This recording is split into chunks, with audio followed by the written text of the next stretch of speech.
This is a Manta Sports Media presentation of 7-on-7 football action.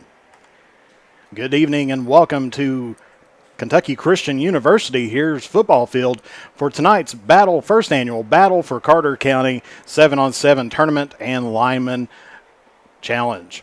This is Jeff the Mantis Irwin coming at you live, doing your play-by-play and a little bit of everything else here today. Glad that you can join us here for tonight's premier first annual Battle for Carter County 7-on-7 and Lineman Challenge presented by Eric Ross for Carter County Sheriff.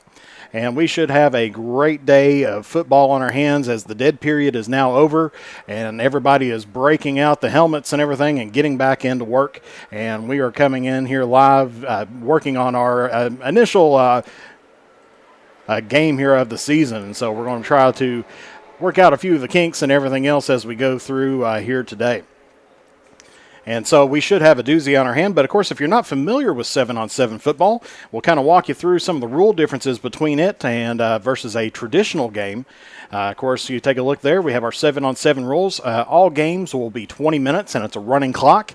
If for any reason that there's an injured player or anything, they will stop the clock, but it will stop on all fields, and all play will stop here today, but it will be 20-minute running clock. The fields will be regulation width, but as far as length, it's going to be the 40 yards plus the 10-yard end zone that we have, and so that's going to be the yardage that they're going to be working with here today.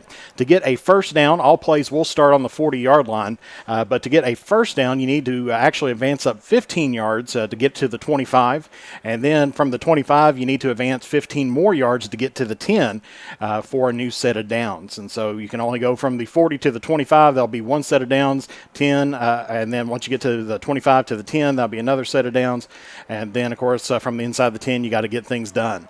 Of course, there's only going to be 3 downs to reach the line to gain, not the traditional 4 downs. We're just going to have 3 downs here today. Of course, this is all going to be all forward passing here today. It's not going to include any running or rushing plays, so this is a chance here for our young quarterbacks and seasoned quarterbacks as well to get in some reps with their respected teams that they're going to be working with here today. Of course, there's no tackling here today. You probably notice on the screen maybe a few of the players walking around. They're just got T-shirts or jerseys and helmets on and shorts. No pads down here, so this is one or you can either touch them with one hand or 2 hands. Either way on that would be good. So it's kind of touch football rules that we have there. As we said, you only get 3 downs to get to the line to gain. If you do score a touchdown, of course, that is going to be worth 6 points. But after that, you get a chance for the PAT or the point after the touchdown there. You can go for 1 point from the 3-yard line, or you can try for a 2-point play from the 10-yard line. Of course, there's no pass rush that's out there, so the linemen, they're going to be working on their own challenge. One of the opposite fields here, we're going to be covering fields 1 and 2 here primarily here today. Fields 3 and 4 is off to the left in one of the fields here at KCU. It's not a nice field like this one, but they do have one that's out there. A nice level field for them to practice on, and then, of course, the lineman challenge is going to be near the baseball field area. So no pass rush, so no lineman that's out there. You'll have a quarterback, of course, a snapper, in which that snapper is probably going to be one of the players, but a coach could come in and snap for them. They're not eligible once they snap the ball, so pretty much once they snap the ball, they're out of the play. And then, of course, you're going to have 5 wide receivers out there as well. And so you'll see a lot of different, more complicated passing plays and everything else as they're going to try some different things. Of course, not what you would typically see out there, with the option of the rush. Now, they can throw it out you still have to be above the initial line there, but you can throw it out there for a little screen pass or something like that to get out there, but it has to be a forward pass as well. And then, of course, all National Federation rules are in place here today. So, you can have holding, pass interference. Of course, you can't go after the quarterback. So, a few of those rules are not going to be quite in effect. But one thing that we have here, especially where 2 teams are going to be going at a time here, you can't go beyond the 40-yard line. So if a penalty drops you back behind the 40, I believe the rule is that's going to be a loss of down instead. And so instead of going back behind the 40, you'll just get the ball at the same spot, and then it'll be just a loss of down. So kind of a big sharp penalty here today, but not too many penalties that we have. So that's kind of your 7-on-7 rules that we're going to be working with here today. But let's take a look at the pools that we have, because, of course, we're mainly going to be focusing on the varsity squads out here today. But there is a JV challenge, and we'll talk about them here in just a moment. In Pool A, we're going to have West Carter, Russell, Lewis County, and Magoffin. And, of course, the first game that's going to be on on field 1 will be Lewis and Russell, and we'll have them kind of in the corner of your screen as well, and we'll try to get that worked out here. As like I said, we're kind of working out a few kinks and everything else and trying to see if we can get everything all rolling here. Of course, we won't have a scoreboard for every field. We'll just have the scoreboard for the main field that we're going to be taking a look at. For game 1 on field 1, we will have the Pool A. And so, like I said, first game on there is going to be Lewis and Russell, followed by Magoffin and West Carter. Then you're going to have Magoffin and Russell, Lewis and West Carter, Lewis and Magoffin, and then Russell and West Carter to finish things off. And each of these games, as we said, are 20 minutes. And that's going to be Pool A, and they're going to be here, which will be to our left here momentarily. Let's take a look here at Pool B. And Pool B is going to be consisting of East Carter, Raceland, and Prestonsburg. Harrison County was originally supposed to be inside or included with this, but they did withdraw. So we're going to have to see how they end up switching that up. They may just put East Carter in for some more reps, or give them a little bit of a break in between that. But that's going to be what we have there. And then, so that's your Pool B that's going to be going on. And there's going to be a tournament after this. So each team's going to get 3 games within their pool. And then, of course, they will finally have a tournament here at the end of the day. So we're going to be on the air for quite a bit here today. And then, of course, you got Pool C coming up. In Pool C, you're going to have Greenup County, Shelby Valley, Boyd County, and Johnson Central. And, of course, it's going to be a very tough pool to kind of come out of there as well. But we will be taking a look at that. So that is your Pool C that we have going on. And then, of course, you got Pool D in the varsity squad, and that's going to be Ashland, Round County, Bath County, and Pendleton County. So all those are going to be the teams that are going to be playing in Pool D. Now, Pool C is going to be over on Field 3, which is kind of out of the way and everything. But then Pool 4 is going to be, Pool D is going to be on Field 4. And that's going to be, like I said, off to the left on us as well. We're going to be primarily keeping it here at Fields 1 and 2. Now, for updates and everything else, like I said, you can hang out here with us. But as well, coming across all different kinds of areas, we're going to have Eastern Kentucky Athletics as well, helping out with some updates and some pictures and photographs as well on their Facebook page. So make sure that you check them out as well for some updates as we have. And we'll try to get you as much as we can here with all the information that we have here as well. And so we're just moments away from the starting here, and we're going to be mostly following the East Carter versus Raceland game over here toward our right-hand side. Of course, we also have here on the left-hand side, this is going to be Lewis and Russell, and we'll have that kind of in a picture-in-picture area, so that in the lower left-hand side you'll see the Lewis and Lewis and Russell game going on there, but we're mainly going to be focusing on this area over here, which is going to be the East Carter versus Raceland game. I believe that's how it's going to go, because we're kind of winging things right now as we go through here. So we're kind of taking a look here. We know Magoffin County is out there on the field right now here toward our left. Warming up, and then it looks like Russell is over here on our right. Raceland's on the far bench area over there, and East Carter is looks like they're walking right in front of us here. So we're going to have to see what we're going to do. Of course, big news inside of Carter County football and everything. Eli Estep, last year's starting quarterback for West Carter, has transferred back to East Carter. He originally was at East Carter in his middle school years and everything, but transferred over to West Carter. I believe it might have been his sophomore year, and then he's been with the team ever since then. But now he is back wearing the blue and red for East Carter. And so we're going to have to see who West Carter is going to be dressing as a quarterback here. So that's going to be a big change for the Comets this year, is having to deal with the loss of a seasoned quarterback. And taking a look earlier as West Carter was out on the field warming up. They had looked to be about 4 quarterbacks out there warming up. So, I mean, whoever we get out there, we're going to try to see if we can get as many rosters as what we can here as we can. Of course, like I said, with 7-on-7, some of the teams may not be wearing jerseys as far as, with numbers and everything. Right now, it looks like everybody is out there. But we're going to have a lot of football going on here today. So we'll try to keep you up and updated as best as we can. Of course, usually most of your officials that's out there, usually they're going to have one official per field, maybe 2, depending upon how many they actually showed up here today. It looks like we've got a total of 6 down there right now for the total of 4 fields. Now, we did mention that there is some JV competitions going on here today.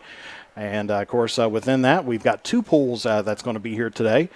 Pool A is going to consist of Greenup County, East Carter, Ashland, and Shelby Valley. That's going to be Pool A.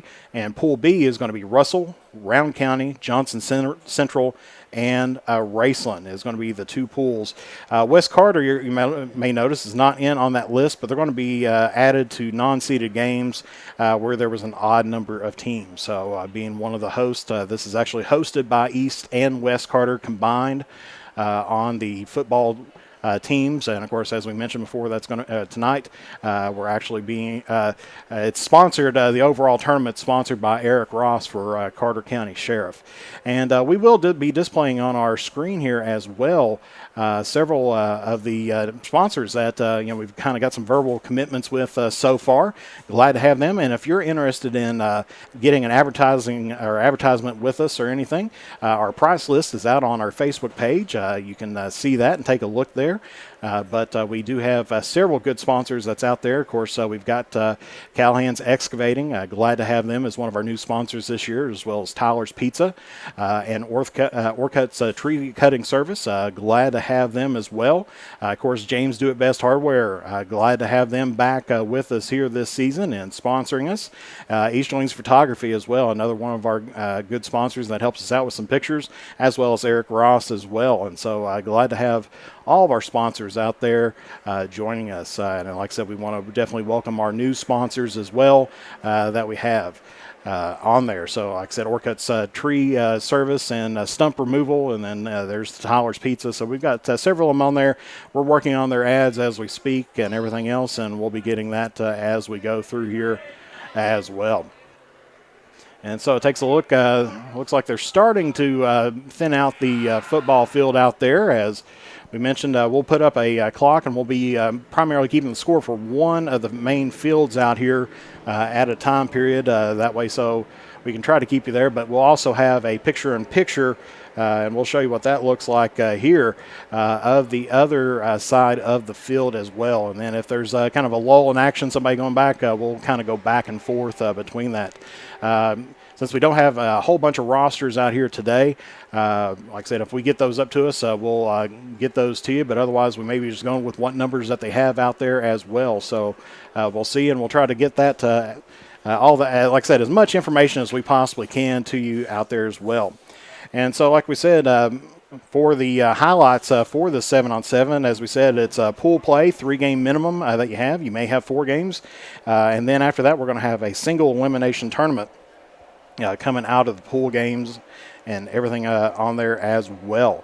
Of course, off toward the right of us over here near the baseball field here at Kentucky Christian University is going to be the Lineman Challenge. And, of course, what's going to be going on there is that they'll have the sled and relay competitions, tug-of-war tournament, obstacle course. They're going to have some competitive games, and then they're going to have some evaluated stations ran by the Kentucky Christian University staff. And of course we will have trophies here presented this evening for the varsity 7-on-7 champion, the JV 7-on-7 champion, and then of course for the lineman challenge team champion as well. Like I said, we did have 16 teams that was going to be there earlier on, but we did have one of them drop out there, and so we're going to have to go with that as well. And I believe that was Harrison County, if I'm not mistaken. And so we will see how this all goes here today. So it looks like out on the field right now we've got, looks like Russell and probably Lewis County right here in center field, right at the 50-yard line. We'll put it right here, kind of where the action's at right now. So it looks like that is going to be Russell, and then coming over on our right-hand side is going to be Raceland here in the opening game as well. And then, of course, we see Lewis County across field, and then East Carter here. So Raceland's going to be wearing the orange helmets with white jerseys, black shorts mostly, and then Russell's going to be wearing the maroon jerseys with the maroon helmets. Looks like Lewis County is going to be wearing the blue helmets with the blue T-shirts, and then East Carter is going to be wearing the white helmets with the navy blue uniforms. And so that looks like what we have here, and so we may be ready to roll.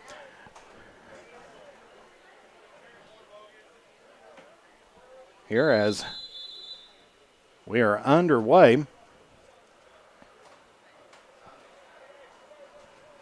So Raceland throws it out toward the left-hand side, gets it out near the 30, about the 31-yard line. Looks like Lewis County is going to be having the ball for them, as their first play there was incomplete. But here for East Carter and Raceland, Raceland with the ball first. Second down for them.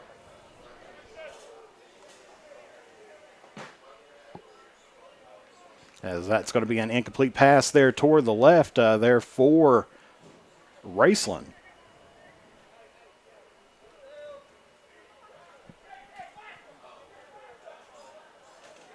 As we see, there's Lewis County getting ready to roll there. As second incomplete pass there for Lewis County.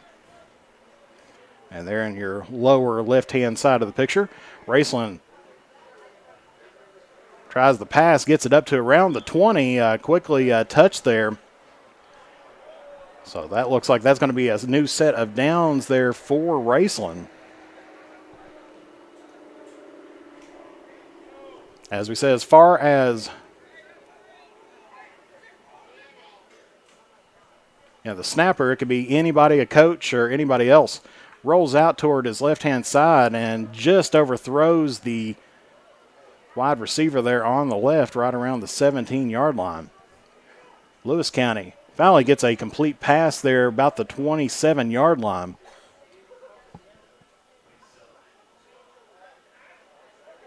Like I said, we're going to try to bounce back and forth here just a little bit between games. Like I said, we'll put the score up just for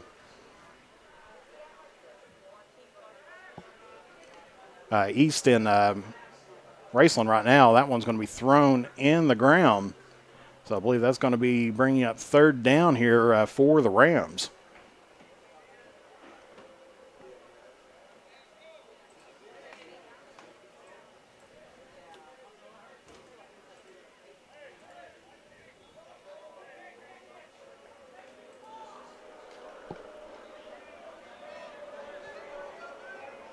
And look like on the other field, Lewis County turned the ball over on down, so Russell will have the ball at this time period. Raceland facing a third and long situation, about 10 yards away from the end, and then makes a connection, and that is going to be close there, as I believe they're going to call that a touchdown for Raceland, so they're going to score first here today. Excuse the shot there, but that's going to be a touchdown by Raceland, so they're going to lead East Carter here at the moment 6-0. As Russell on the opposite field makes the connection up to around the 33-yard line.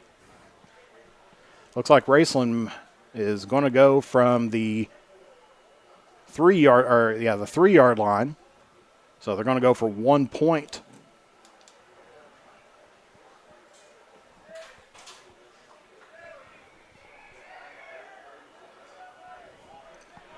Takes a look, throws it out toward the right-hand side, and that is going to be incomplete. So your score on the right field here, Raceland leads East Carter now 6-0. And so it's going to be East Carter's possession here as they're going to get their first attempt here today.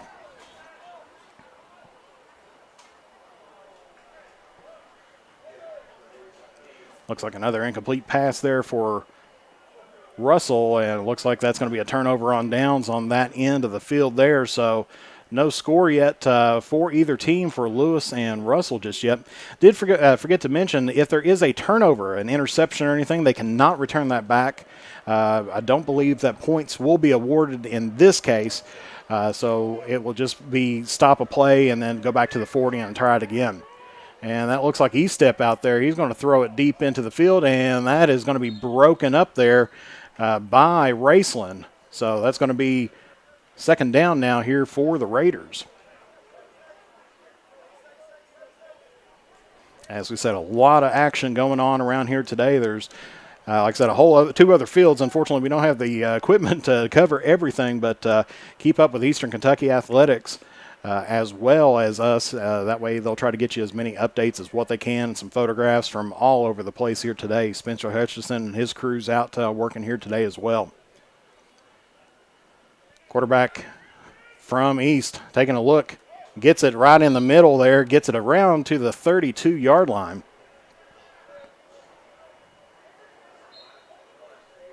As Lewis County on the opposite side gets a pass there. So it's going to be a third down situation here for the Raiders. As the Raiders has the ball on the 30-yard line.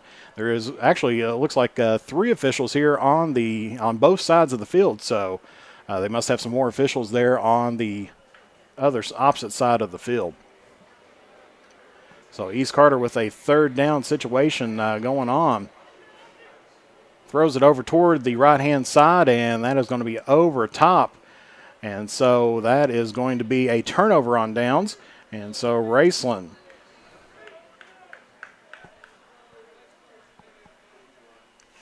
with a 6-0 lead is going to be going back to work out here as well.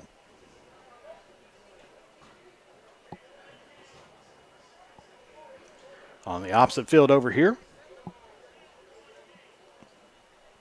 Lewis County advancing the ball up inside the 25, so they'll pick up a new set of downs there. But now it's going to be Raceland's turn over here in field 2 with right around 13 minutes and 34 seconds left to play in this opening session. Raceland throws it out over toward the right, and that's going to bounce off the receiver's hands. Good throw, just couldn't come up with a catch there. So that's going to be bringing up second down here for the Rams.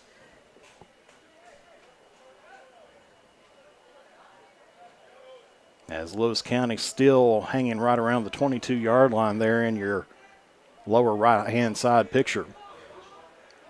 Raceland throws it out, connects right around the 37-yard line. And that's going to be bringing up third down here for the Rams.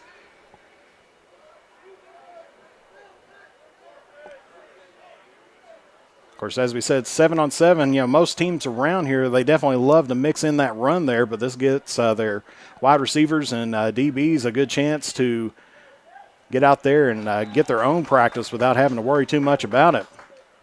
Throws it right in the center of the field, makes the connection to number 35, and he is going to march it all the way in for 6, and that is going to be another Raceland touchdown. And so looks like right now Raceland's on the ball here as they have the lead 12-0 over here on the right-hand field. I do not believe there's a score yet for Lewis and Russell just yet, as it looks like they're going to back that up to right around the 40-yard line. Russell's going to take over again here on downs.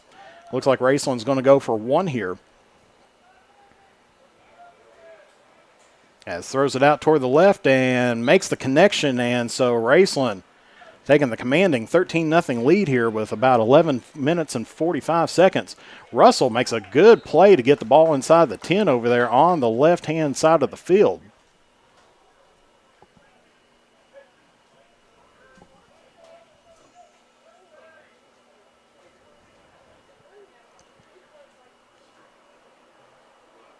So East Carter going to take back over on the 40 here once again.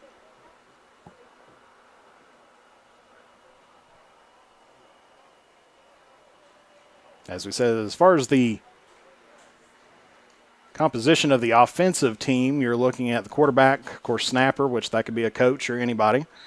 And then you've got the 5 wide receivers that's out there as well, or possibly I guess you could call one a tight end, but anyway, there's 5 receivers out there, and then you got 7 DBs for the defense.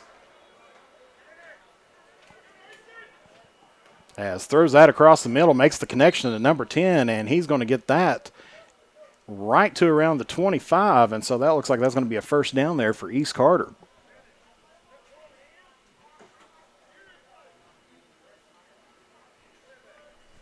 So gets it right to the 25, which puts them in first down territory.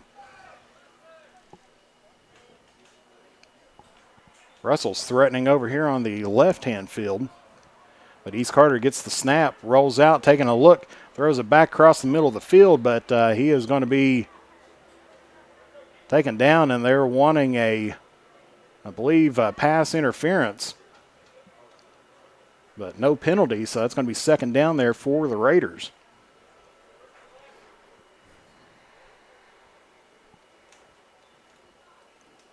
As we're just under 10 minutes left to play here.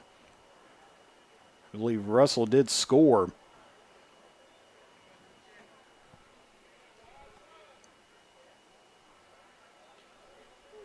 So Russell's leading Lewis County there on our lower left-hand image there. This one's going to be thrown deep toward the end zone for East Carter, and he gets underneath that, and that's going to be a touchdown for the Raiders. So East Carter gets on the board here, as they will get a chance to go for 2 or 1, and it looks like they're going to be lining up for 1. Of course, no kicking allowed. It's all got to be passing plays, so they're going to take this from the 3-yard line. That was a nice bomb there by the East Carter quarterback. And we'll probably see multiple different quarterbacks here today for all these teams.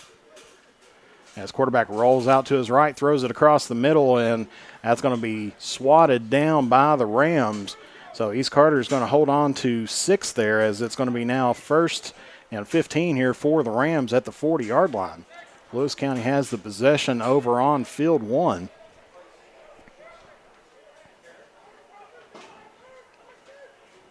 Throws that one deep, and that's a good connection. That's going to be inside of the 10 there for Lewis County.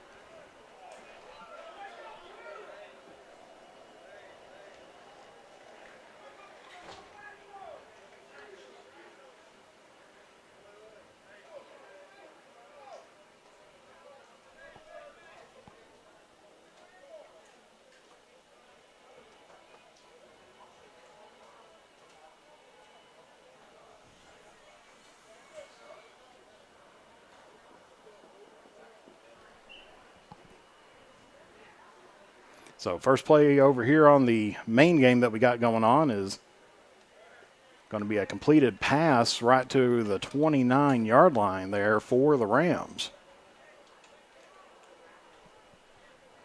So that's going to bring up second down for them.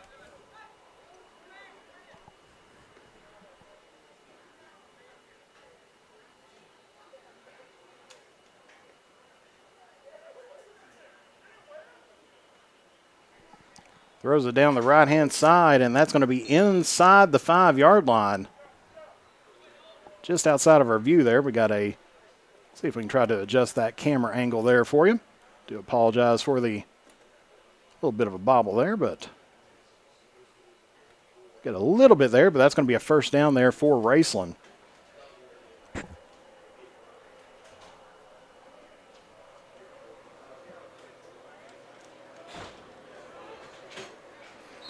So Raceland first down inside the 5-yard line. Looked like they got it all the way down to the 1.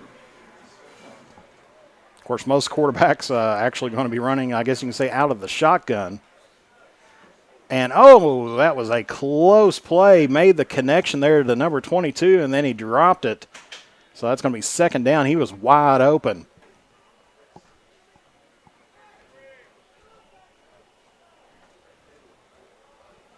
So it's going to be second down and goal here for Raceland. Had a chance to increase up that lead here. This time throws a little slanting pattern right back to number 22, and he makes it in for a Raceland touchdown. So Raceland leads 19-6 right now over the East Carter Raiders, as Lewis County puts up a touchdown over at the right-hand side of the field. Looks like Raceland's going to go for one again from the 3-yard line. Nobody so far yet has taken advantage of the 2-point play. Throws it and gets it right across the middle there. And that's going to be a completion there for Raceland. It's 20-6 right now. Raceland on top here with 5 minutes and 25 seconds left to play here. Unofficially, of course, we heard the whistle blow and we started our time when they did, so we'll kind of go with that.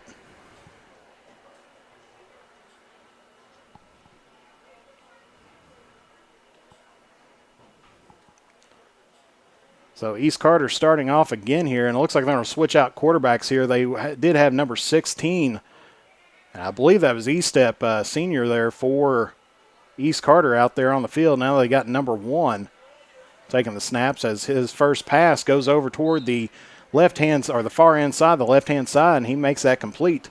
That's going to bring up second down here for the Raiders.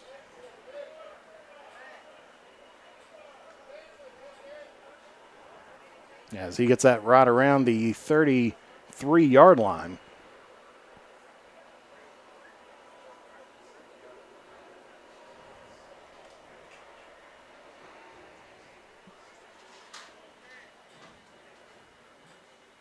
There's the snap for East Carter, rolls out to his right-hand side, throws ball away, so that's going to be bringing up third down here for the Raiders.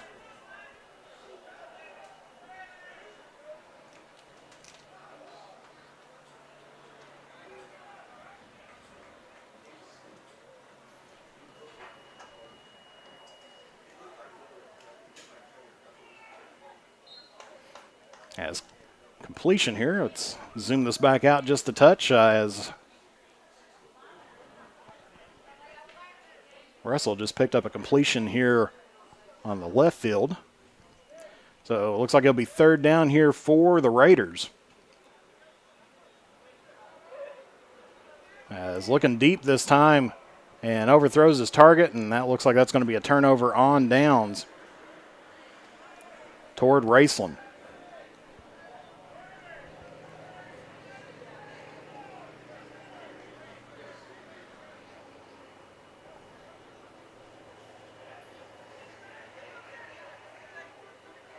And that's going to be an interception over here on the left-hand field there as Lewis County intercepts Russell. Gains possession, but we're back over here on the right-hand side as they got things straightened back up, and we're here on the 40 once again.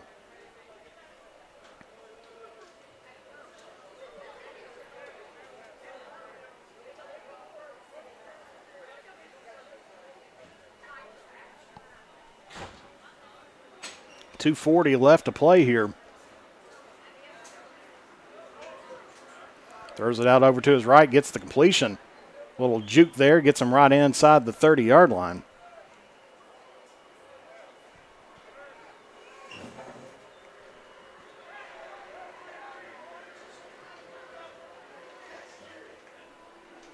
So it's going to be second down here for the Rams.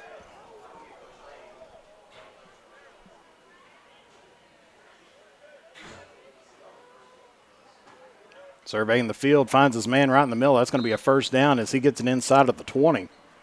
So first down, Raceland once again.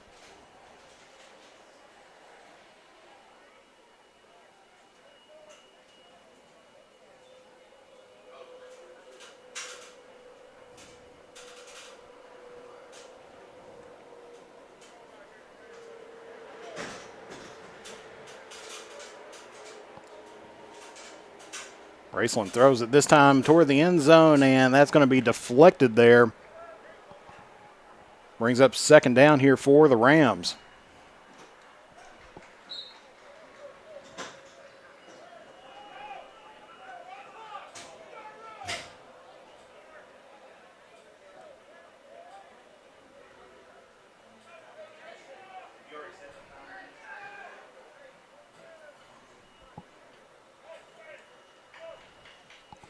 Raceland, second down, throws it right across the middle, so they're going to be inside the 10. It's going to give them a fresh set of downs here. According to my clock that we have here, it looks like we got under a minute left to play, so Raceland looks like they're going to be rolling here in the opening game.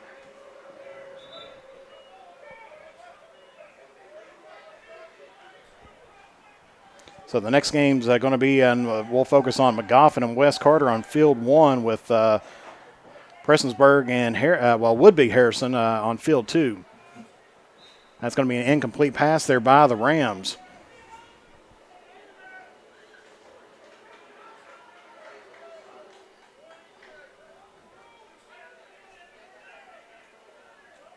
And did hear 20 seconds. That's about what we've got here.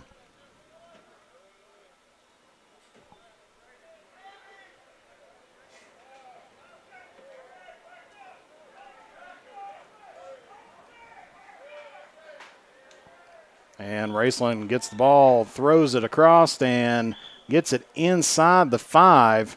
That'll bring up third down, but I don't think that's going to matter as that is going to be it. So it looks like over here on field 2, grab my pen here so we can mark this down. It looks like Raceland has defeated East Carter 20-6.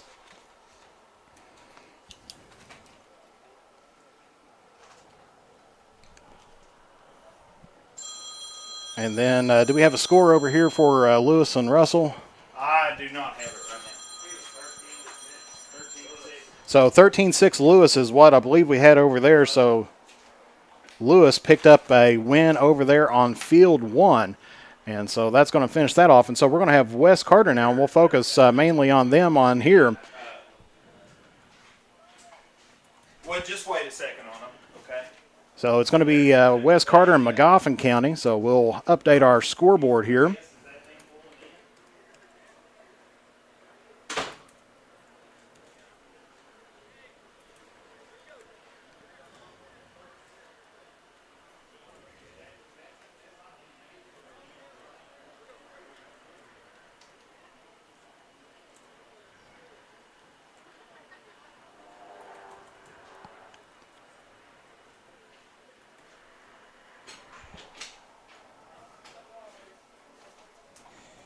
And we'll try to get you some scores as Greenup County and Shelby Valley was supposed to play on field 3, and Ashland and Round County over on field 4.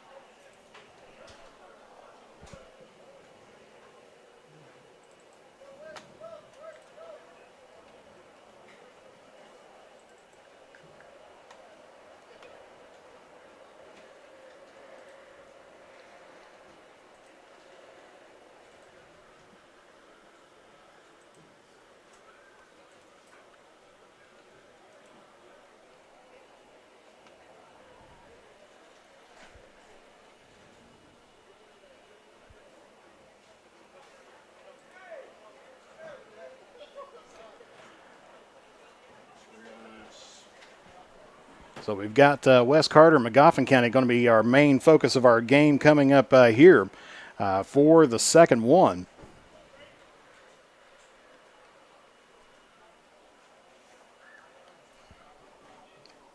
And it looks like it's going to be Prestonsburg and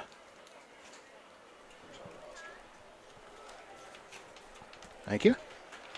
All right, I got the roster here for West Carter that we have. Number 1, Caden Thompson is going to be out there. Number 5, Cole Crampton as well. And then number 3, Timmy Fields. Number 6, Isaiah Bond. Number 10, Braden Flinner. Number 7, Raymond Rayburn. Number 17, Cale Back. Number 15, Hayden Hall. Number 28, Dwaylon Dean. Number 12, Trace Rivers. And number 25, Nate Flannery is going to be out there. But it looks like McGoffin County will have the ball to start things off. They're going to be in the maroon jerseys with the maroon helmets.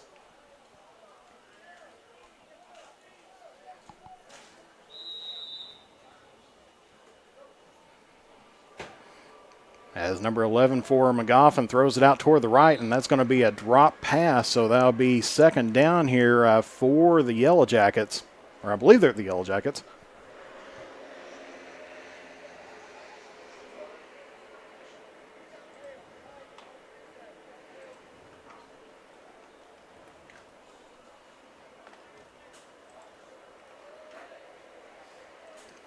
Of course, Wes Carter's season last year ended up down at Middlesboro. Goffin County looking to pass, throws it across the middle of the field, makes a connection. But that's going to be bringing up third down as they're at the 32-yard line.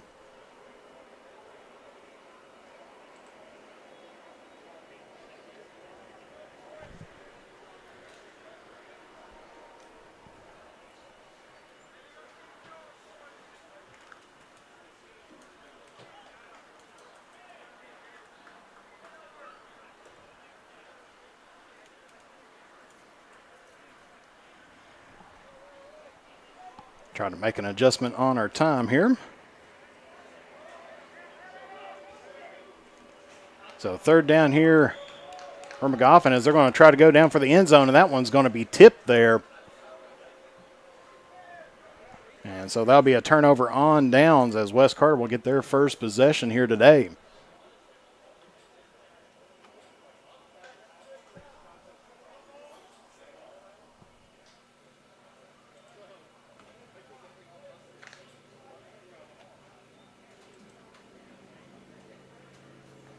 And McGoffin County's the Hornets, not the Yellow Jackets.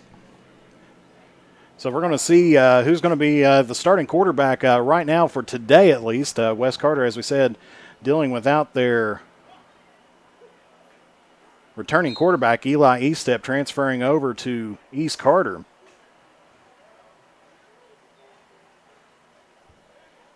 And it looks like Cale Back may be in that position, or they got someone else in the back there. We'll take a look and see who they hand. It looks like it's going to be Cale Back as he drops back, throws it across to number 9, and he's going to make up some yardage there. Gets touched just outside the 25. And that's going to be number 9 out there. Don't think I have a 9 on my roster there, as West Carter's got several players here. But it's going to be second down here for the Comets.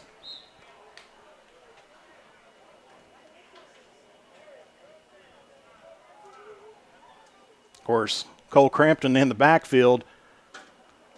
Can't run it, but he can go as they connect that one over to number 6, and that's going to be to Isaiah Bond, and that's going to be a first down there for the Comets.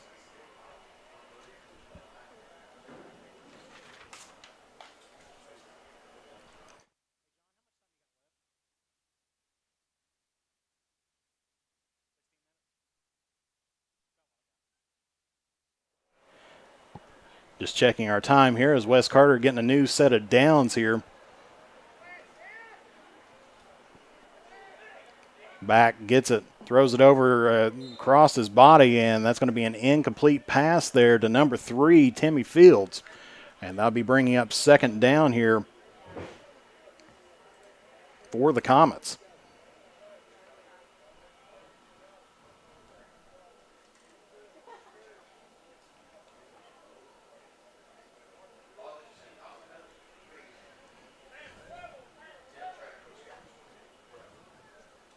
Definitely a warm day out here today. I'm sure that on the turf it's probably a good 10 degrees warmer out there. Back quickly throws it across, hits up Crampton. Crampton, nice little move there. Just off camera, but that's going to be another first down here for the Comets.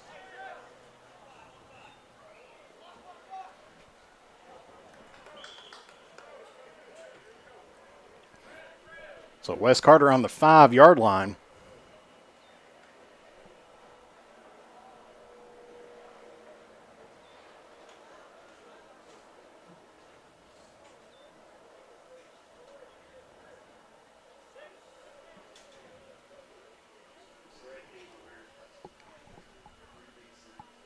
That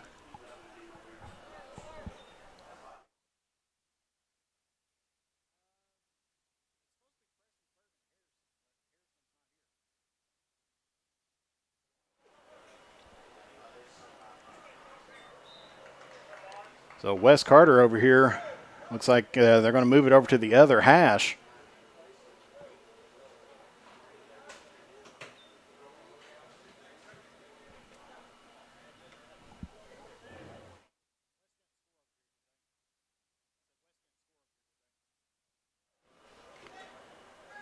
So I don't believe we got a score just yet here.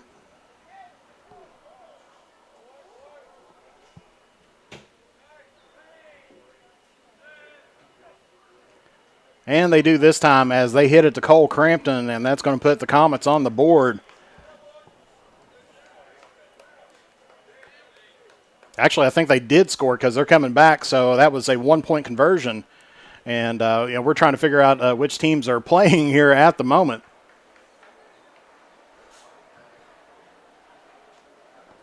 So Wes Carter ended up picking up a touchdown, so they got the 6-0 lead and then hit up Cole Crampton for the extra point.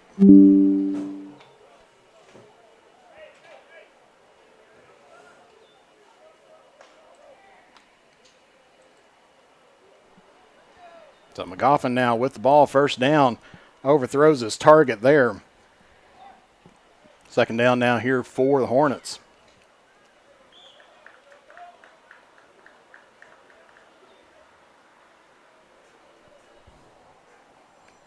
As on the right field, we did have the team that scratched. Harrison was supposed to be playing with Prestonsburg at the moment, but trying to take a look and seeing who's down there. As there is a team playing there on the right field.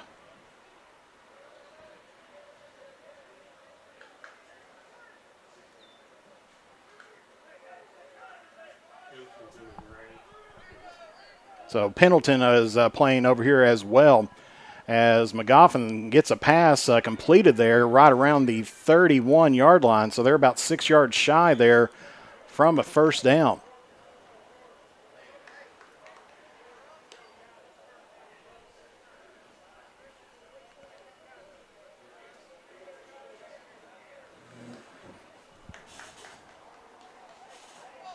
So we got Prestonsburg and Pendleton playing across the way. I'm not sure if that's going to be a seeded game or not because it was not on the official roster. They're in two different pools.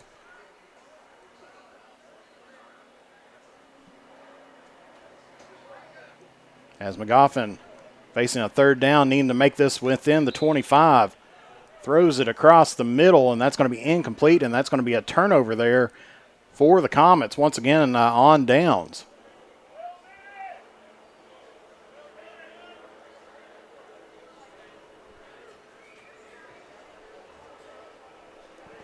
So Wes Carter with a 7-0 lead to begin out the game here.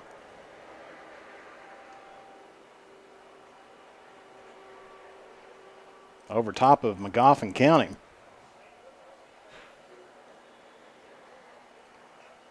We're just about at the halfway point here in game number 2.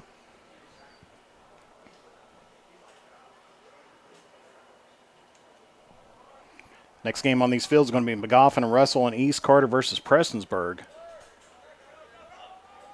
This time they throw it across the middle and connected there toward Fields.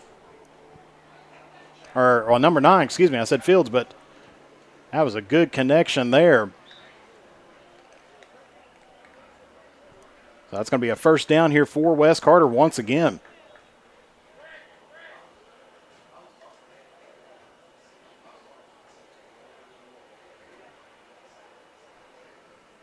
As they're going to be within the 10-yard line. Looks like right around the 7 or 8.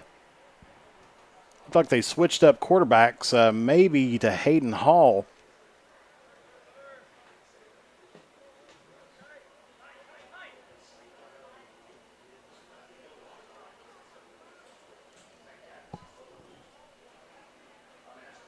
Hall's taking the snaps now for the Comets as he backs up, takes a look, throws it over toward the right, and that is going to be in there for a touchdown. It was just off our screenshot there, but Wes Carter picks up 6, and they lead now 13-0.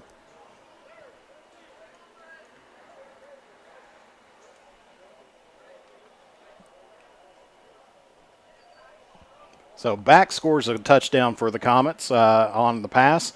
And now Hall has picked up a touchdown pass for Wes Carter as they're over here on the near hash.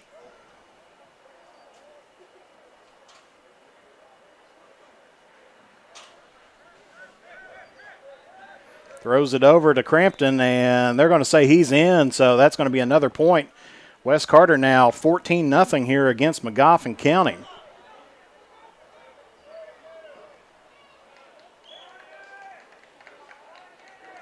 Right with about 8 minutes left to play.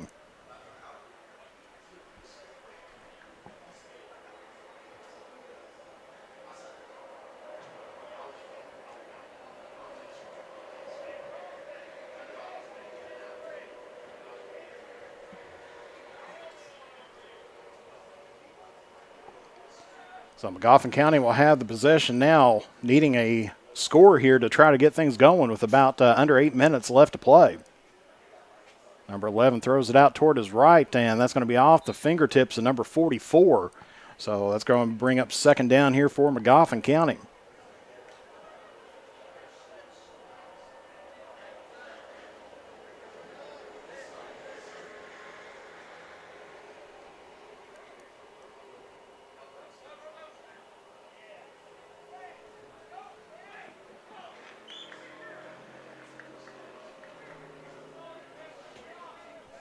So it'll be 2nd and 15 here for the Hornets, as the West Carter defense has made them go 3 and out a couple times so far, as this one's going to air out going deep. But that one just overshoots number 8 just a little bit, and that's going to be bringing up third down here for the Hornets.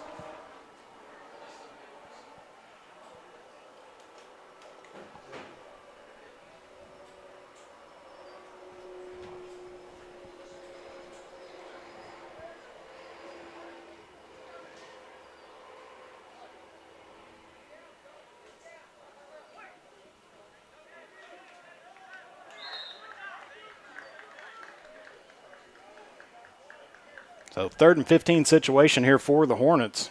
West Carter defense been holding them pretty well.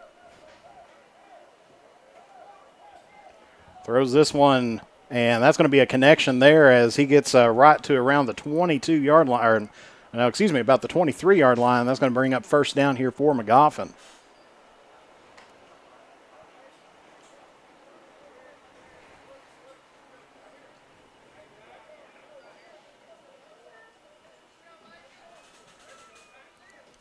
West Carter with a 14-0 lead here over Magoffin County here in Game 2 on Field 1 out of Pool A.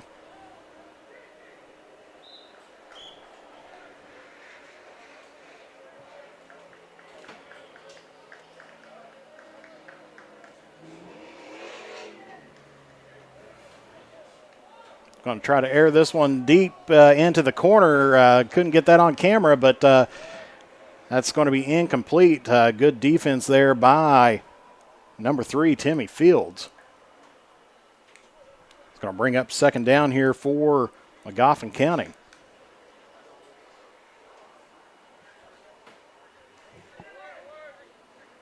As we said today, a lot of moving parts. West Carter and East Carter hosting this here today. Of course, brought to you by Eric Ross for Carter County Sheriff.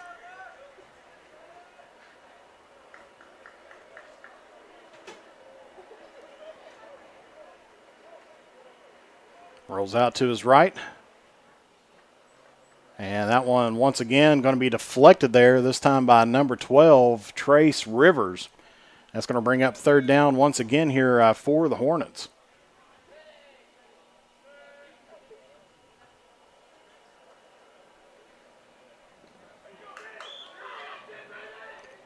Of course, in coaching staff news for West Carter, Harley Eastep resigned his position on the West Carter football team as one of the assistant coaches and has taken a job with the Ashland Tomcats.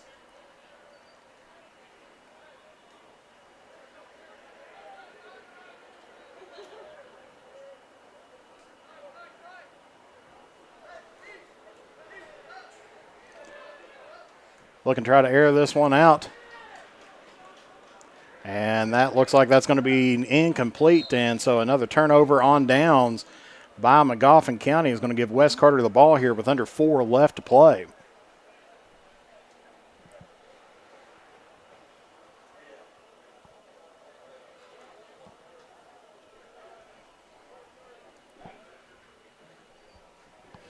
So it looks like West Carter's going to pick up the victory here in Pool A play.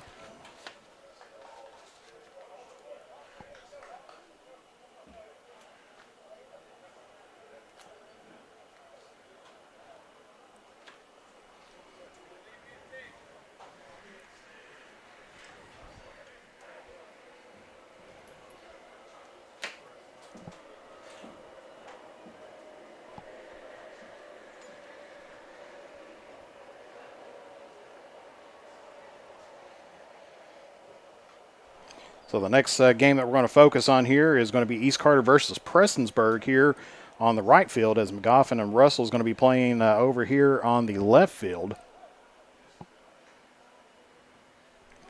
Looks like they're bringing back in Cale Back, as he's going to try to air this one down the field.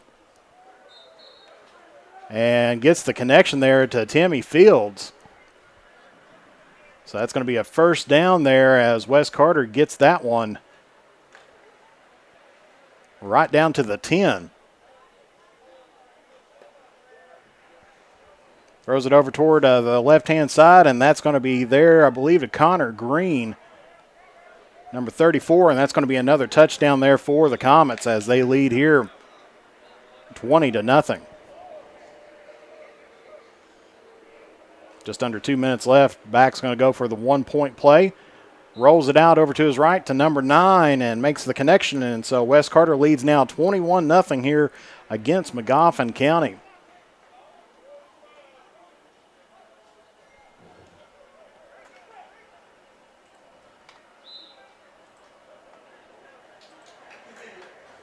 Like I said, you can also catch some pictures from today's events and everything else on Eastern Kentucky Athletics.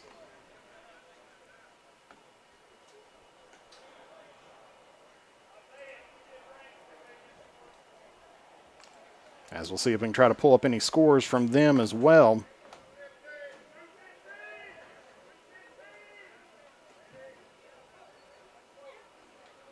Nothing just yet, but they will get some of those out there as well.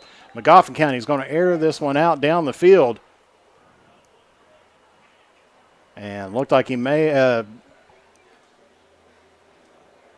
miss that one, as I believe that was out of bounds. And so that's going to be bringing up second down here for McGoffin. Under a minute left to play.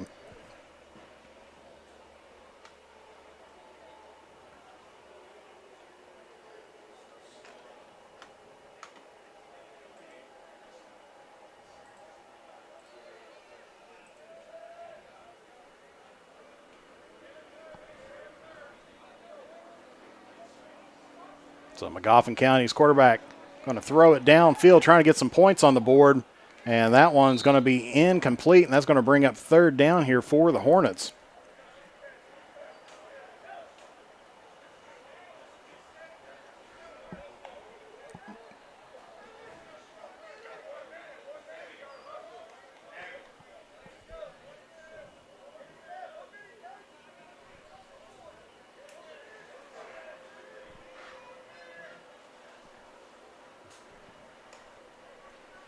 And we're showing no time left on ours, but we will keep on rolling until they blow the whistle down there, as McGoffin County trying to finish off this third down situation. And that's going to be overthrown, and so that'll be West Carter possession.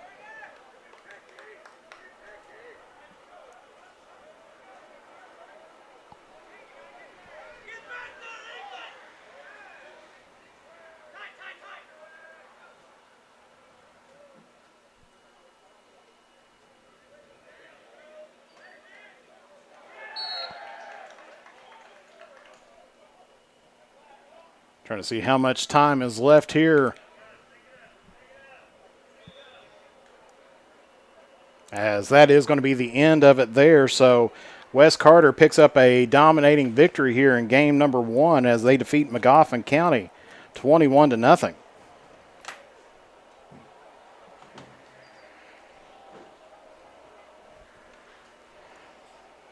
So it's going to be the 0-1 McGoffin County and the 0-1 Russell Red Devils is going to be playing on field 1. We'll put them in the lower right-hand corner, as we're going to shift over to side 2 over here, and we'll get this updated here. And it looks like we're going to be covering over East Carter and Prestonsburg is going to be the next one over here as well.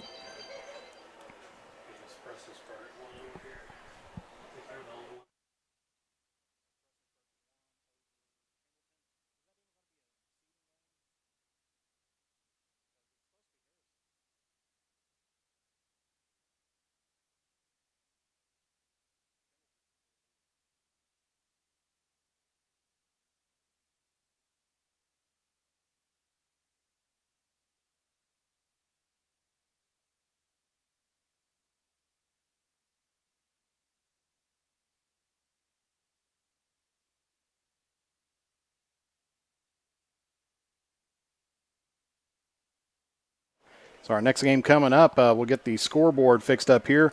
We're going to have the Prestonsburg team be taking on the East Carter Raiders.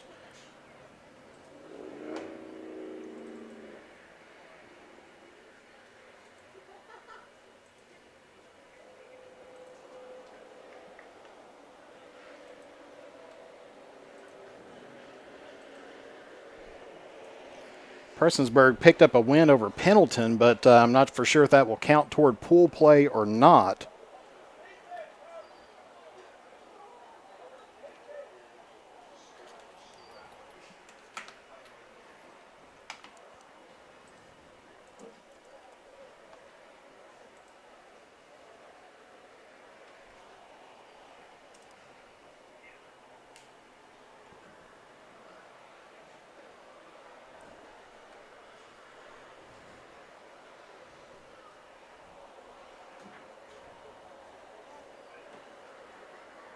So far in Pool A, it looks like Lewis County was 1-0, Russell's 0 for 1, West Carter's 1-0, and Magoffin County is 0 for 1. So it's going to be 2 0-1 teams in Magoffin County and it looks like Russell.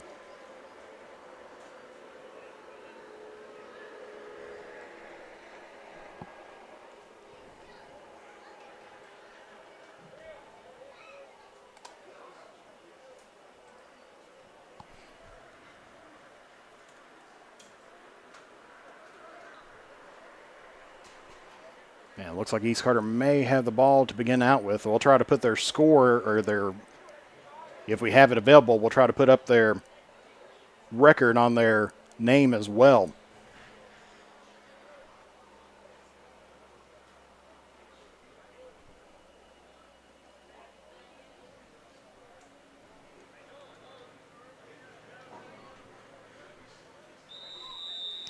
And there's the whistle to start things off, and so we'll have East Carter with the opening possession.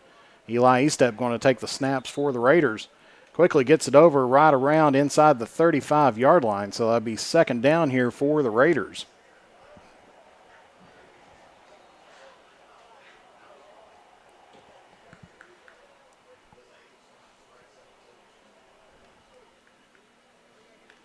So Prestonsburg will put them at 1-0 right now, just because they did pick up a victory over Pendleton County.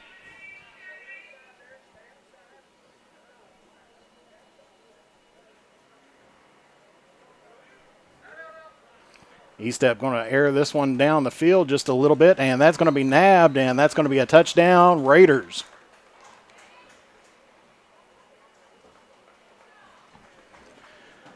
So East Carter strikes first here in the opening drive.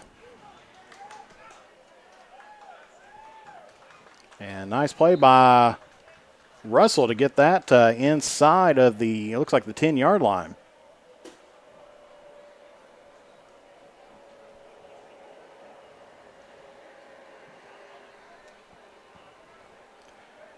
So East Carter trying for the one-point play as Estep gets it into number 21 and puts it across there. So it's going to be 7-0 East Carter on their opening drive. So they score and get the extra point on their opening drive.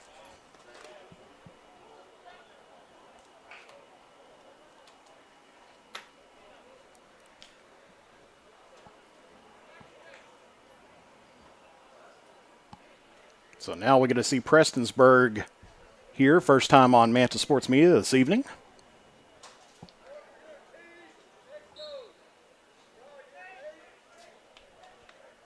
looks like Russell gets it down to the 1 yard line.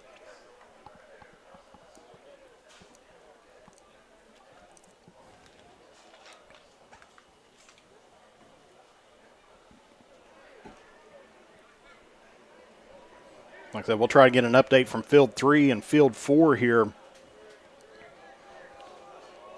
After a while, like I said, we've got a couple cameras up here running right now, but when you got 4 fields going on, it definitely makes a change. And that's going to be an interception by East Carter.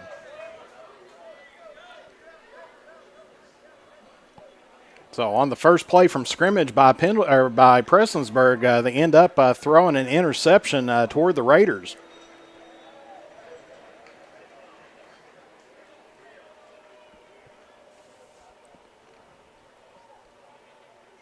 And looks like Russell has scored over here, so they, I believe, are leading 6-0 over Magoffin County. Back on the main screen. East Carter going to go with number 1 as their quarterback as he rolls it out to the left to number 10, and he's going to get within inside the 25-yard line.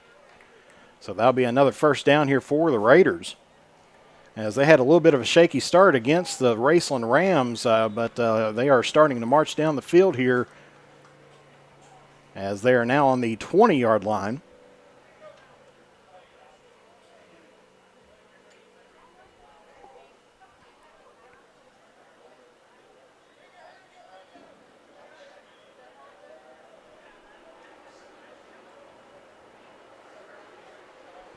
Tries to take this one deep and connects to number 10, and that is going to be another East Carter touchdown. So East Carter leading 13-0 here in the second game here against Prestonsburg. Magoffin County on the left field trying their luck here against the Russell Red Devils. Looks like they're going to be inside the 25, so that'll be a first down for them. East Carter this time looking like they're going to take it out from the 10, so they are trying for 2 points here.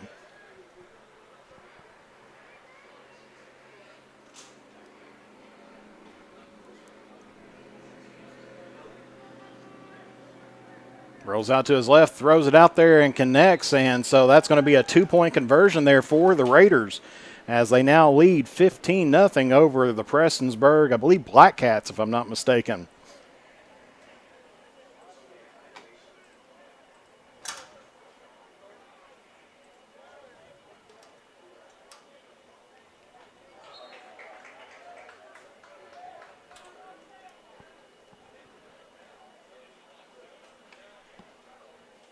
And they are the Black Cats. I wanted to verify that.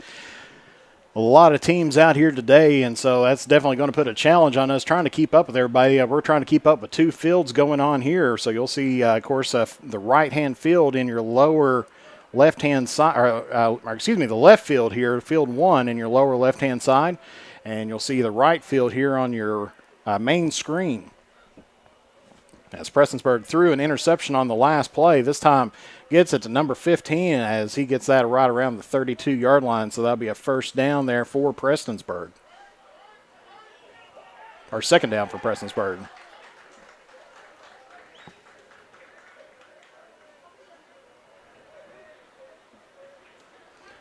And looks like on the opposite field, I believe that was a turnover or an interception as they threw that one deep. So Russell intercepted that, and so they'll take over at the 40-yard line. Of course, just running solo up here today inside the KCU press box. Of course, got a lot of people around here, but just me on the crew here today, as that one's going to be top deep, and that one's going to just miss out there. So that'll be third down here for the Black Cats.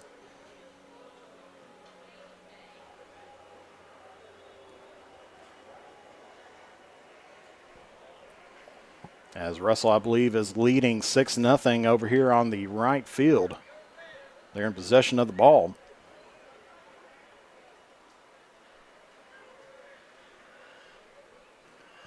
About 13 minutes left to play here in game number 3.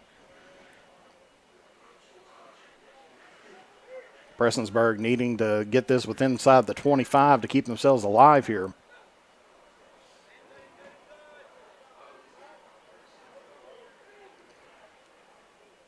Throws it over to around the 27, and I believe that is going to be a turnover on down by Prestonsburg, as that was their third down. So that's going to give East Carter the ball here right at the 40 once again.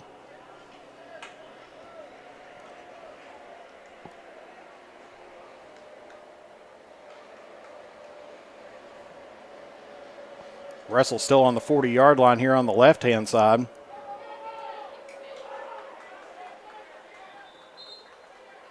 As gets that, I believe, with inside the 25, so that'll be a first down for Russell there on the left.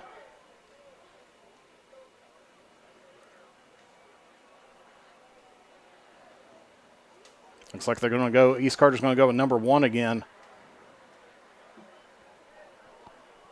As tries to throw it to number 5, but bounces off his hand, so that's going to be a second down there for the Raiders. And it looks like Russell did not make it into the 25. Actually, they called him down right around the 29. So they'll need to pick up 4 more yards there on the left-hand side to get a new set of downs.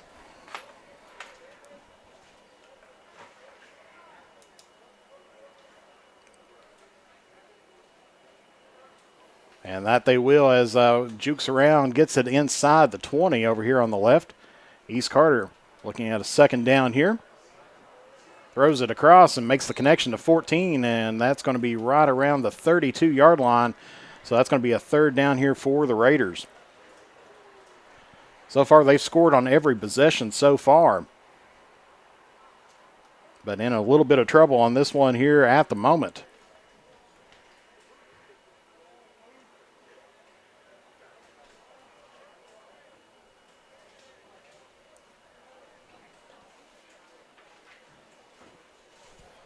And thank you to John Lyles here for getting us some scores.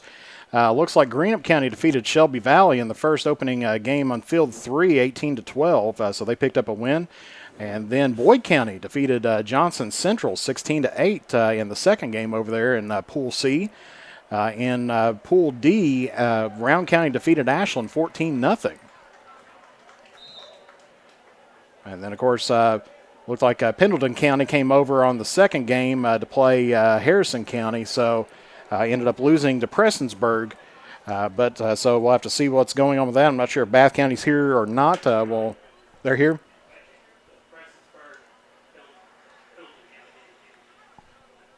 Okay, so in that case, Prestonsburg is 1-0. Pendleton is 0-1 so far in that second game pool play.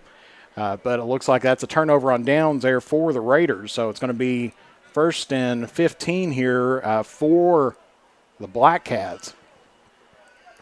As that one goes right through the hands of the receiver, and so that'll be bringing up second down there. Russell still hanging right around the 10. Here's that out over on the side, and that's going to be a touchdown for Russell. So I believe they are up 12-0. Over here on the right field. Or actually, they're coming back, and so that must have been the point after. So that should be, I believe, 14-0 Russell over there. As in our main field, looks like Prestonsburg moved the ball up once again, so it's going to be third down for them, and they need about 6 yards as they're right at the 31-yard line.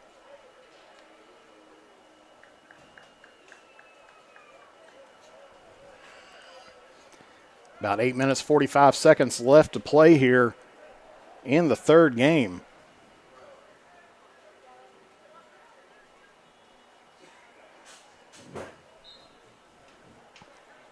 Goffin County just completed a pass over here on the left-hand side. Prestonsburg needing to move the chains here. Throws this one across and makes the connection inside the 20, so that will be a first down there for the Black Cats.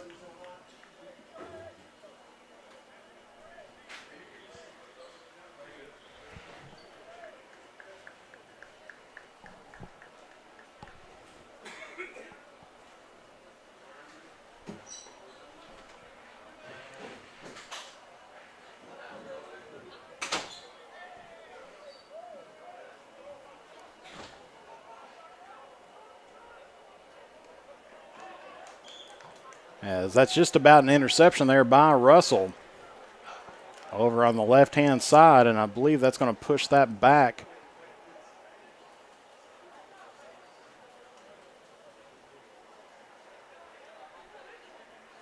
There for Magoffin County.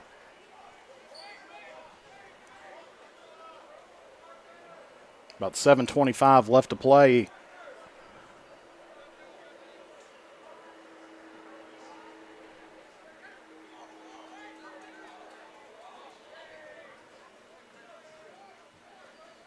And the Black Cats taking a look, throwing it across the middle, misses that. I'll bring up second down here for the Black Cats.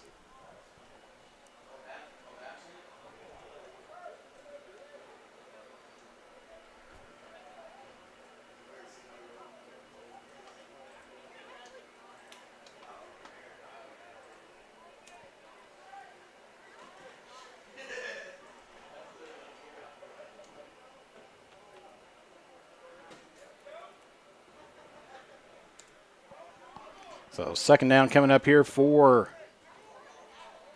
Prestonsburg.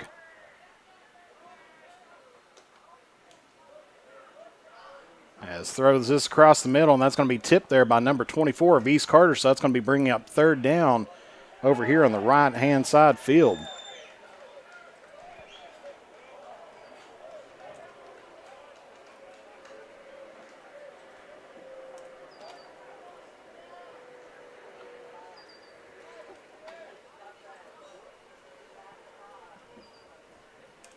Of course, a lot of coaching going on right now across both teams here.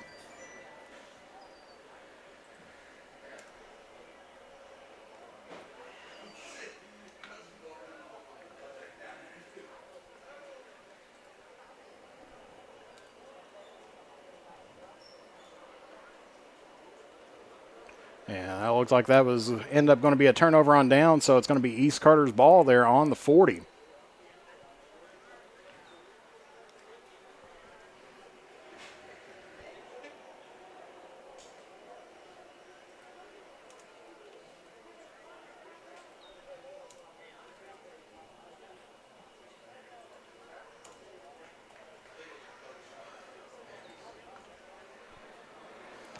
So East Carter will get the ball back on the 40-yard line. It looks like it's going to be East Step once again.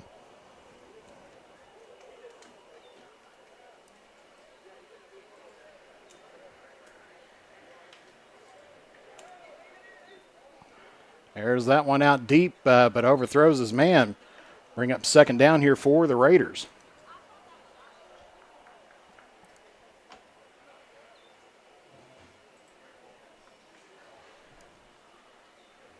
About 4 minutes, 33 seconds left to play.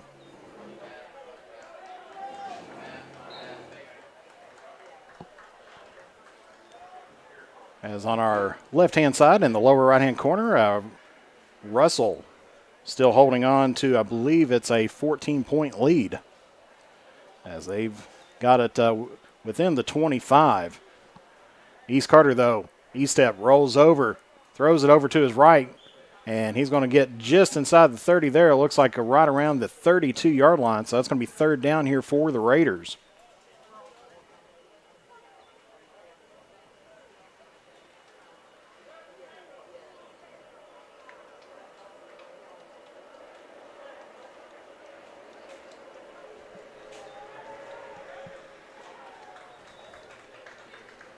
And Magoffin County on the pass over on the right-hand side just intercepted the ball.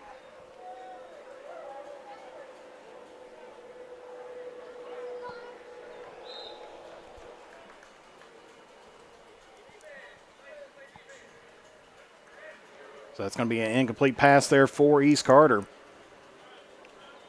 Or excuse me, an interception by East Carter, as that one was in the near the end zone there, or that was a third down, excuse me, not an interception, but that's going to be a turnover on downs there by the Raiders.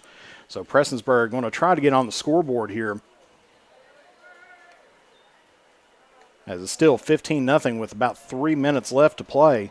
We're trying to get pool play updates and everything else here for you as we go through.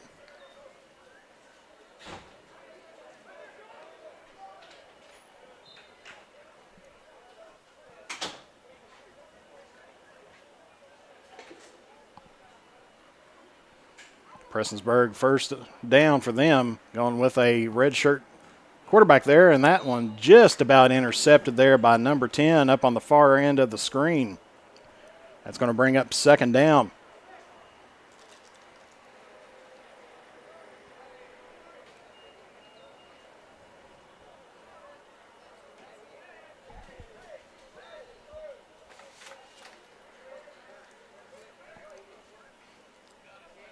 So just about 2 minutes left to play here in game number 3. Everybody's played at least once, except for Bath County, and we'll have to take a look at them.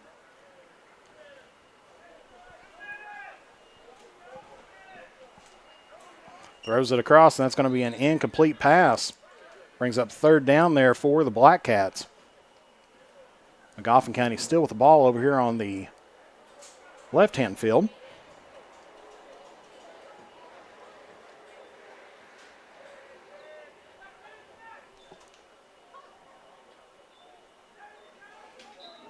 Incomplete pass there by the Hornets.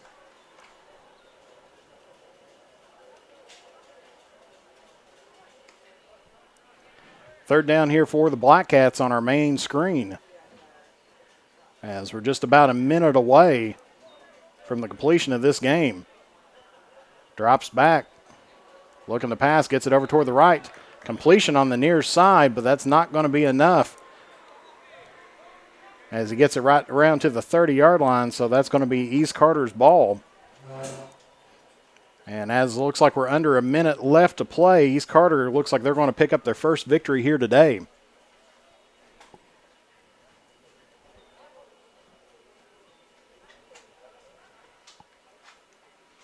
As we said in other scores, Greenup County beat Shelby Valley in game 1, 18-12. Johnson Central beat Boyd beat Johnson Central 16-8. Round County defeated Ashland 14-0, and Pendleton lost to Prestonsburg in the opening game, and looks like that's going to be it. They're going to kind of wrap things up on the far end. We'll switch over to this side as they've got just a few seconds left to play.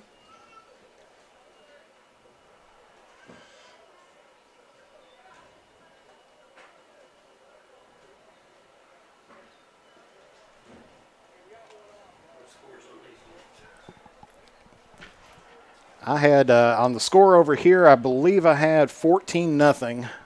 Yeah, Russell picked up a victory over here on this side. I believe it's that. And then for the East Carter score, it was 15-0 Raiders.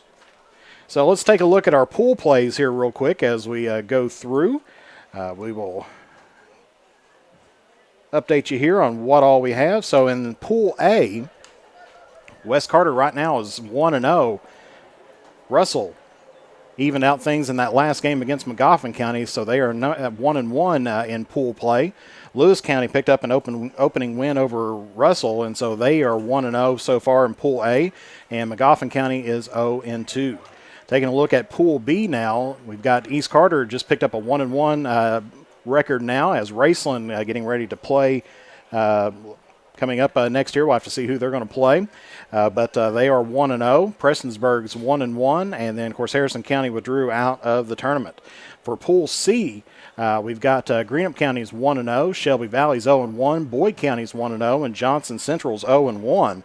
And then, of course, for the final pool there, Pool D, Ashland's 0-1. Round County's 1-0. Bath County, I do not have a score on them just yet.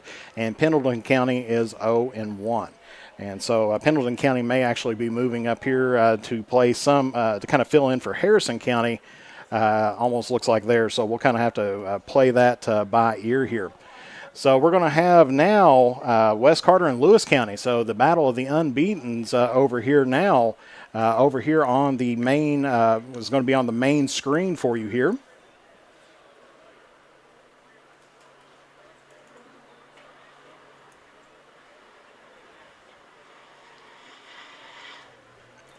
As we're trying to get things updated all on our graphics and everything to get you as much information as what we can.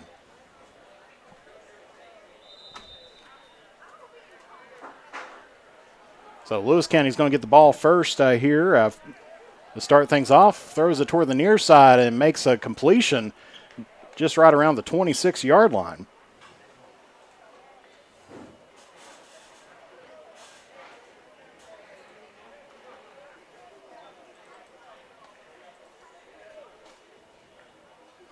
As we say, everything's fast moving around here.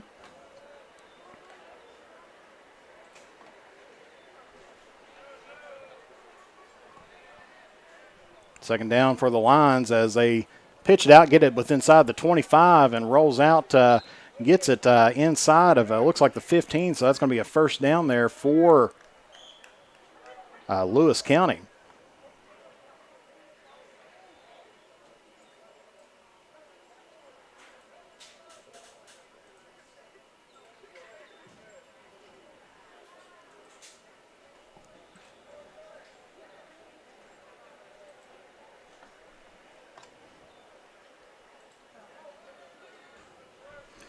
And we'll clear off the score there, trying to get everything all there. But Lewis County with a first down now here as they got it to around the 10.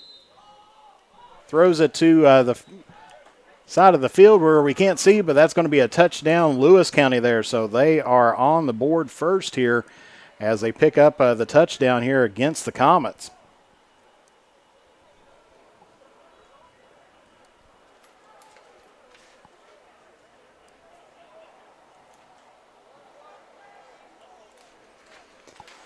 On the opposite side, we got Raceland and looks like Pendleton County.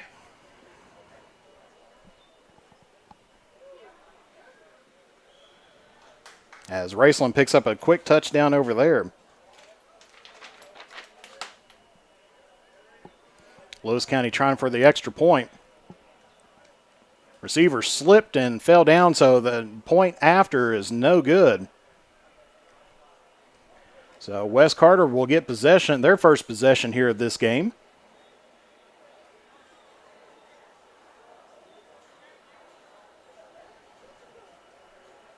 As Lewis County leads them 6-0 here in game number 4.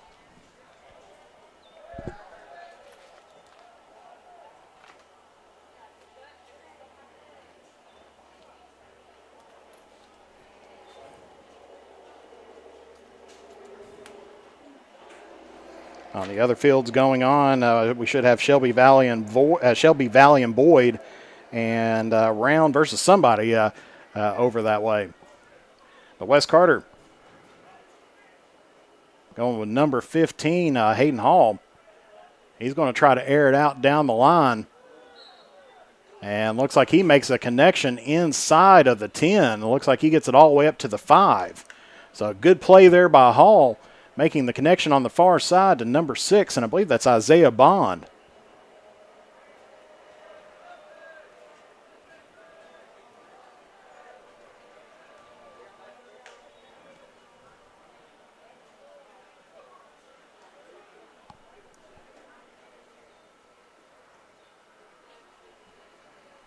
So West Carter threatening here now with inside or at the 5.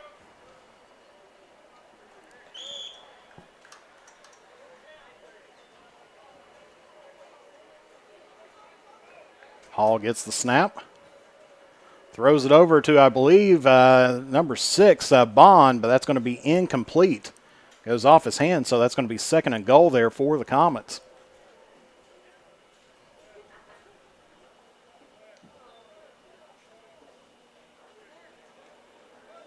And we do apologize where we can't bring you all the end zone here. The way that these windows are, they're angled outward and just kind of hits in right where our camera's at. And, of course, the sun's starting to set over in that general direction of the field as well. Gets us a few sunspots as well, so do apologize for that. In addition to that, Wes Carter still at the 5-yard line, taking it from the far hash. Man in motion, gets it over to Hall. Hall looking around, gets it to the near side of the field, and that one's going to be tipped there by Lewis County, so that's going to bring up third down here for the Comets. Looks like they were trying to hit Connor Green there on the near side.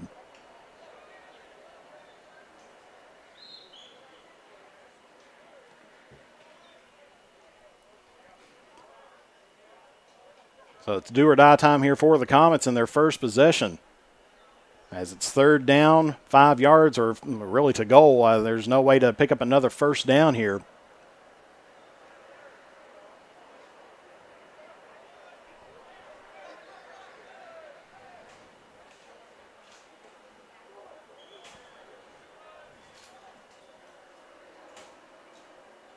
Gets the snap, looking, throws it on the near side to Cole Crampton, and that's going to be in for 6, and that's going to be a Wes Carter touchdown. So Wes Carter ties this thing up here at 6 apiece with 14:20 left to play.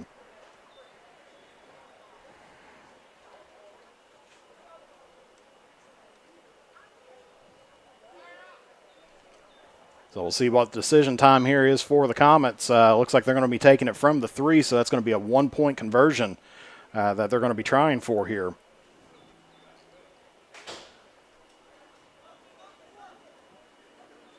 Hall gets it, taking a look at his right, throws it over toward his right, and ends up throwing it away. So your score is going to be tied here, 6-6. Wes Carter and Lewis County here. So far, the two 1-0 teams in this pool.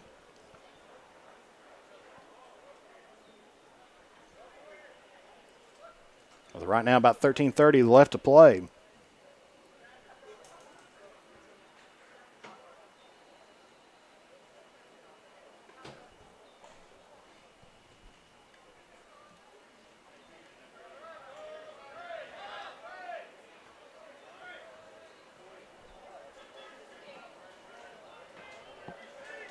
So Lewis County now on the ball, ready to roll in this possession.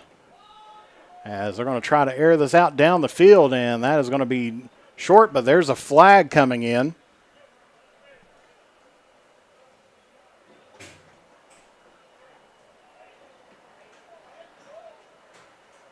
And it looks like this one is going to be against the Comets. As that's going to put them right around the 25-yard line. So that's going to move them up 15 yards, gives them a new set of downs.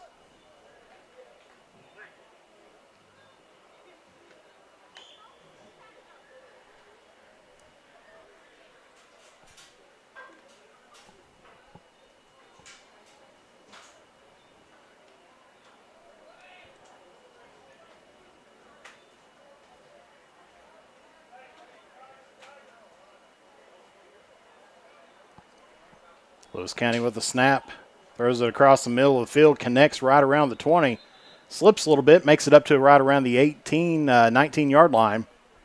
I'll bring up second down there for the Lions.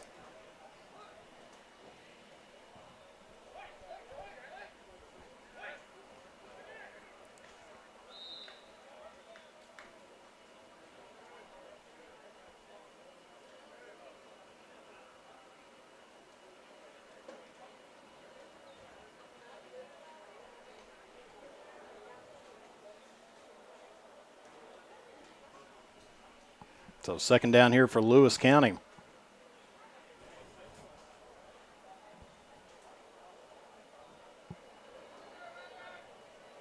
Six still your score, about a minute 10, or 11:10, excuse me, left to play here. As Lewis County throws it just to outside the 10 and gets it up to right around the 12-yard line. So that's going to bring up third down there for the Lewis County Lions. As the Wes Carter defense stops them just short of the line to gain.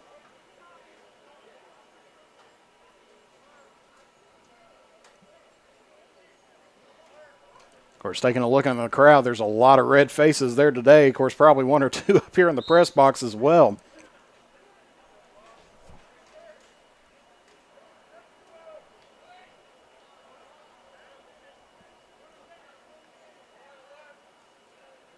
So Lewis County, third down and about a 1 situation, throws the screen and misses off, and so that's going to be a turnover on down. So Wes Carter stops Lewis County about a yard short, so they're going to pick back up the ball here at the 40-yard line.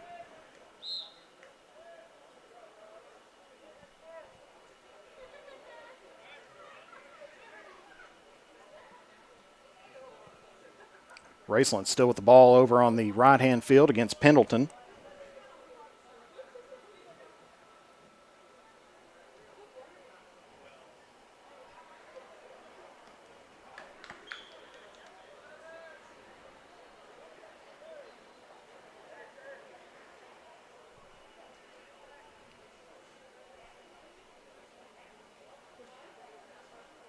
So number 17, Cal Back, going to be in the quarterback position.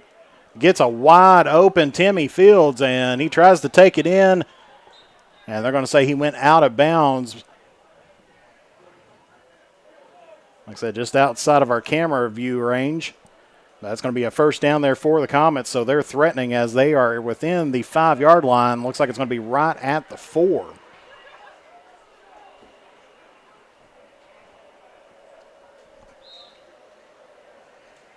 Under 9 minutes left to play.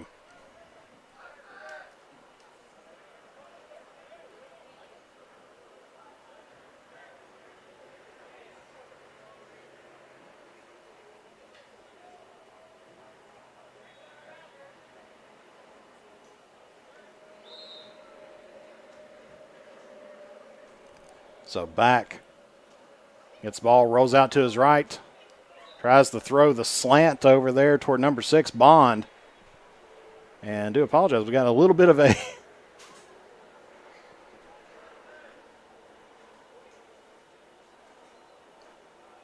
try to zoom out and get back in focus on there.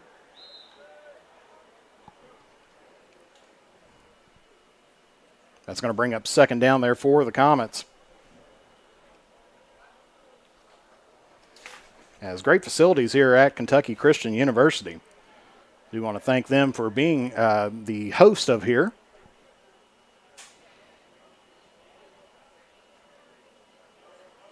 Man in motion, looks like Green is going to try to cut in. Back looking toward his right, throws it over to Crampton, and that's going to be another Wes Carter touchdown.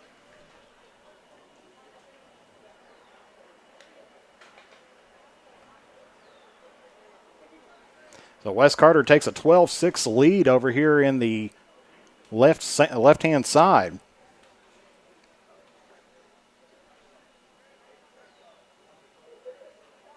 Looks like they're going to be going for one on this one from the right hash.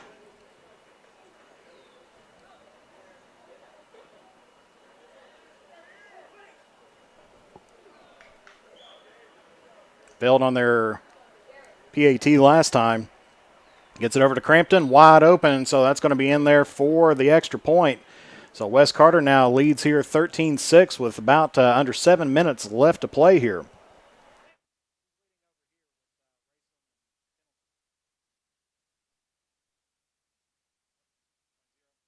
And over here on the right-hand side of the field, Raceland's leading Pendleton 20-0. So Raceland look like they're going to be advancing up, having a 2-0 record now.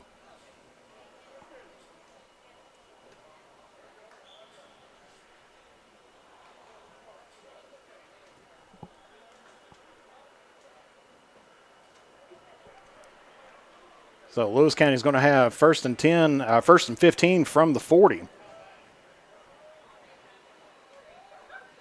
As we said, you got to make it to the 25 to pick up a new set of downs, and then make it to the 10 for another new set of downs.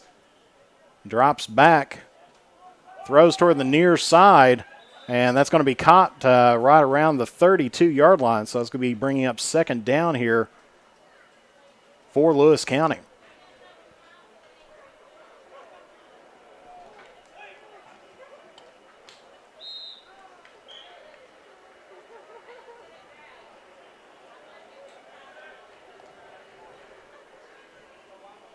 Lewis County going to throw this one deep, and that one's going to be well defended there by number 28, Dwaylon Dean, bringing up third down here for the Lions.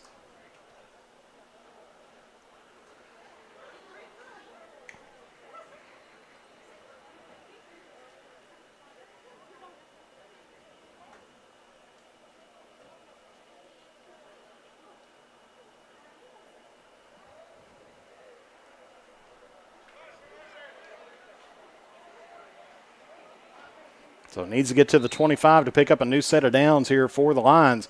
Snap is bobbled down. And he's going to get inside of the 25, right down to the 20. So that's going to pick up a new set of downs there for Lewis County.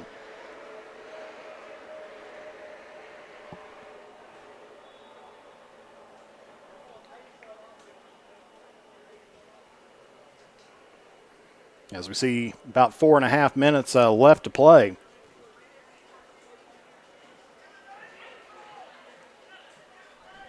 Lewis County trailing West Carter 13-6.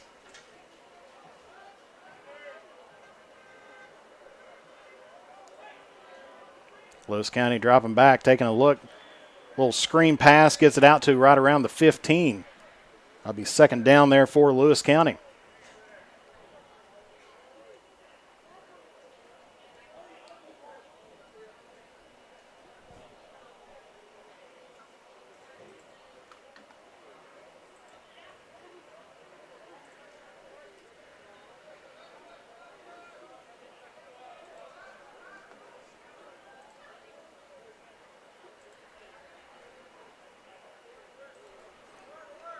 So Lewis County trying to take a look. He's wanting to show left-hand side, tries to throw a screen right around the 10. Defended there by the Comets. It's going to bring up third down.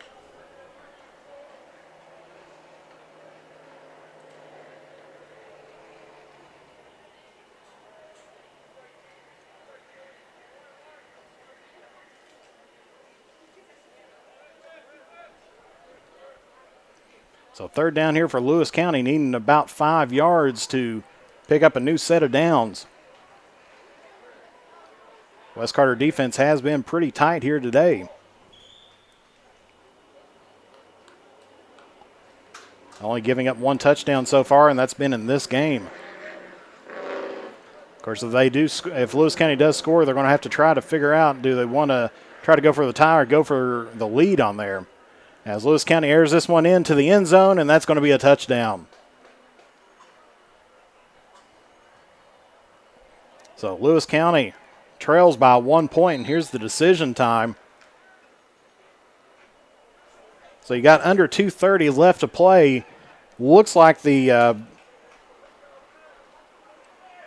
snapper is going to be at the 3-yard line, so they're going to be going for 1 here.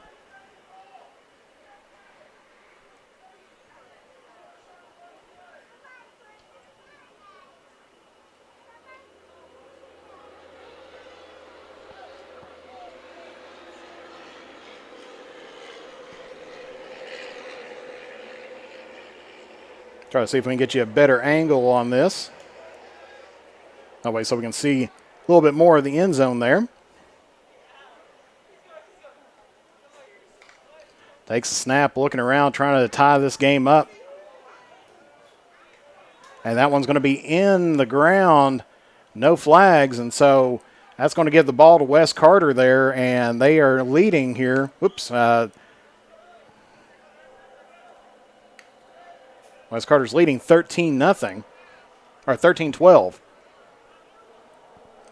So West Carter looking like they may be trying to get another shot here, but they can more or less just kind of run out the clock as they can.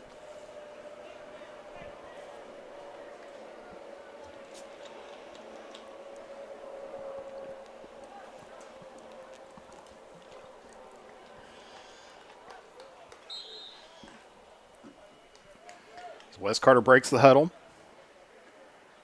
Looks like number 15 is going to be taking the snaps this time, Hayden Hall. Gets the ball, taking a look. Throws it out on the angle, and that's over top of his head and out of play, so that's going to be bringing up second down here for the Comets. But we are 30 seconds away, so it looks like West Carter is going to be picking up a victory here over Lewis County.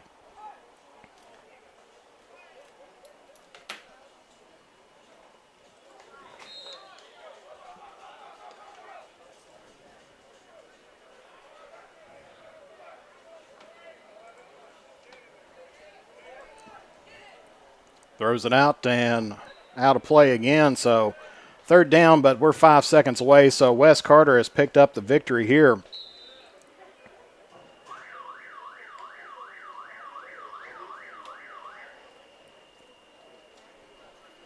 And so that is going to be it. West Carter defeats Lewis County 13-12 in pool play here.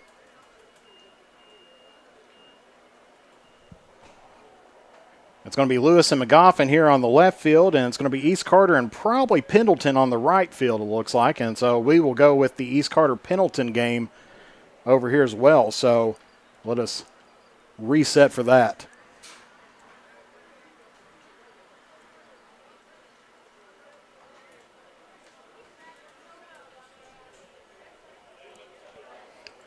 So I believe Raceland advanced up to 2-0 over there in their pool, and we'll try to get you an updated, at least a couple pools there for pools A and B.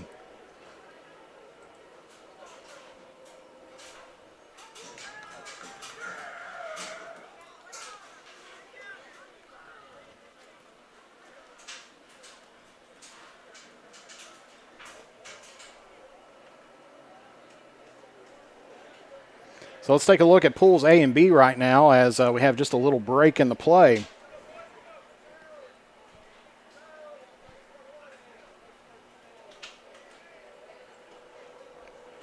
As in Pool A, West Carter with a 2-0 lead in that pool. Russell's 1-1, Lewis County's 1-1, and McGoffin's 0-2.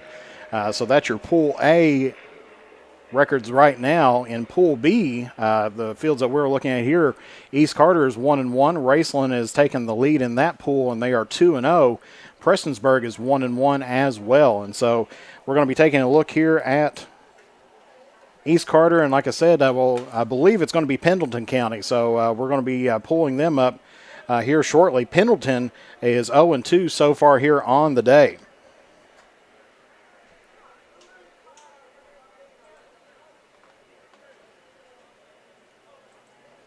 And we'll try to get some updated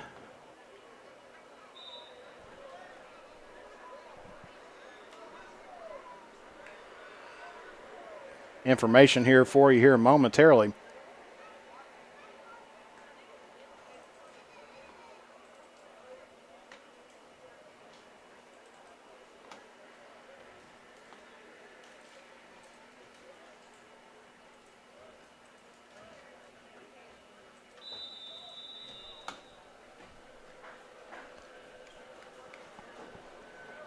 And so we're ready to roll here.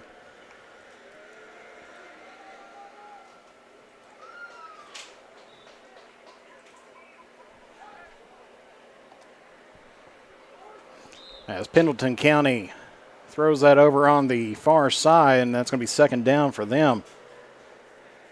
It's going to be Lewis and McGoffin here on the left-hand side. Of course, Lewis County's initial pass gets them within the 15-yard line.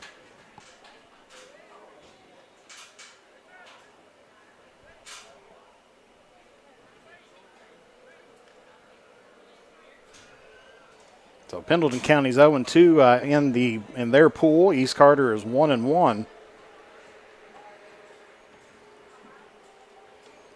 Rolls out to his right, trying to look deep. Throws it across the middle, and that's going to be right in amongst a couple Raiders. So that's going to be bringing up third down here for Pendleton.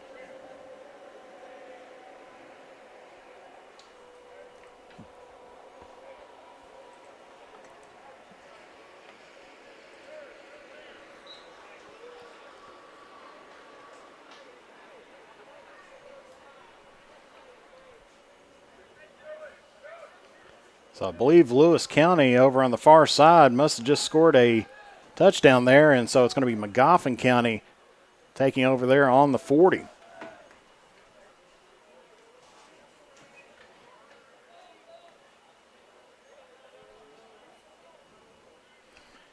Pendleton looking at a third down situation, needs to get it to the 25. Throws it right across the middle to the 30, and that's going to be a turnover on down. So East Carter is going to have the possession here with about 18 minutes left to play. And looks like Eli Eastep's going to be the quarterback here for the Raiders in this go-around. Number one, kind of his backup. Not for sure what kind of position they're going to be when they hit regular season, because right now a lot of teams is playing a lot of quarterbacks here just to kind of see who can get the feel for them.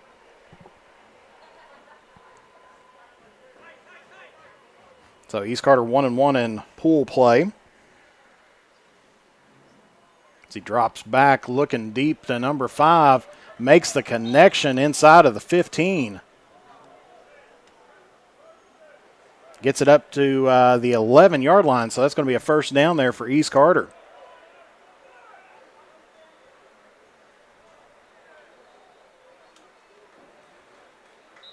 As we'll try to get the best angle we possibly can here. Like I said, great facilities here at KCU, just the windows are just a little bit different. They're angled outwards.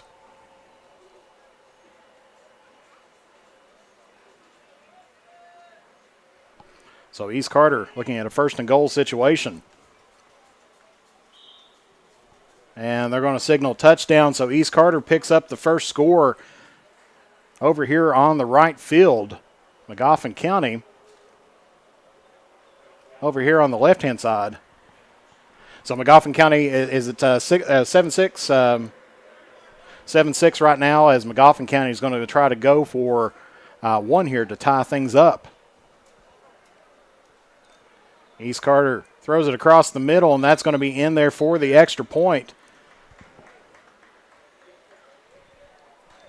So it's now 7-0 East Carter over Pendleton.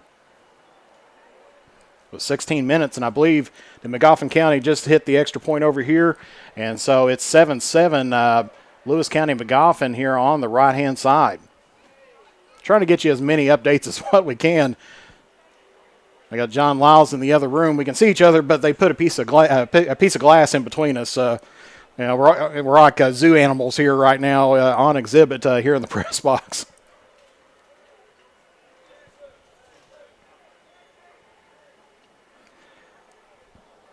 So Pendleton's going to get the ball here with about 15 minutes left to play. Be first down for them. As Lewis County gets a small pass over toward the right.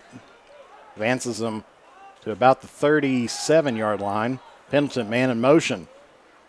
Throws it over toward the right, and that's in his hands and out. And so that drop pass is going to be bringing up second down.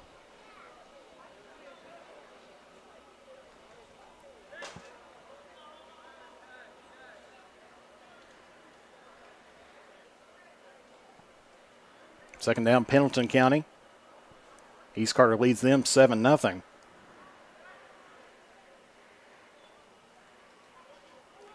Lewis County tries to air that one out and gets a touchdown there. So Lewis County takes a 13-7 lead.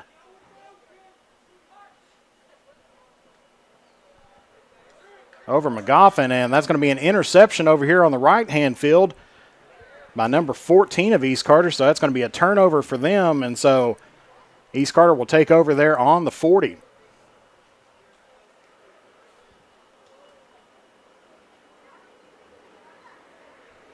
Lewis County going for one, and that's no good. So I believe it's 13-7 over there on the left field. Magoffin County will get the ball there on the 40.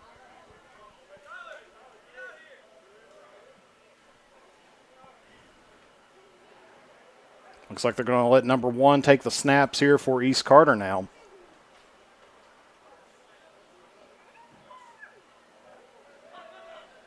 Throws it over toward his right hand and quickly wrapped up. Gets it to around the 33-yard line, so that's going to bring up second down there for the Raiders.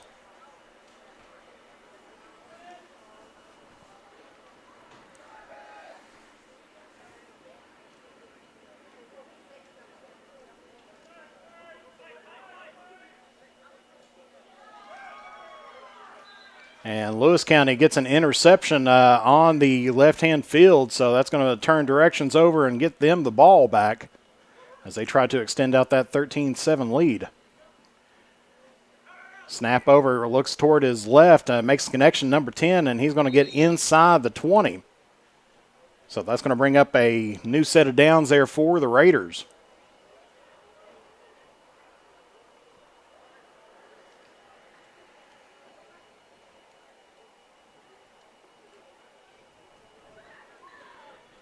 Gets it to about the 19-yard line, so East Carter now only with about 9 yards to get a new set of downs for them.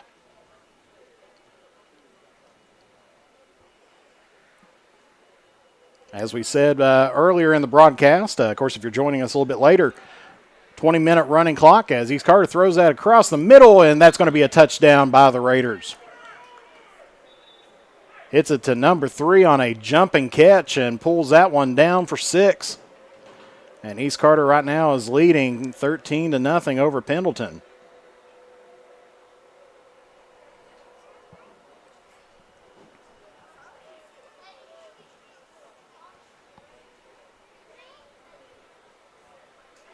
Looks like they're going to be going for 1.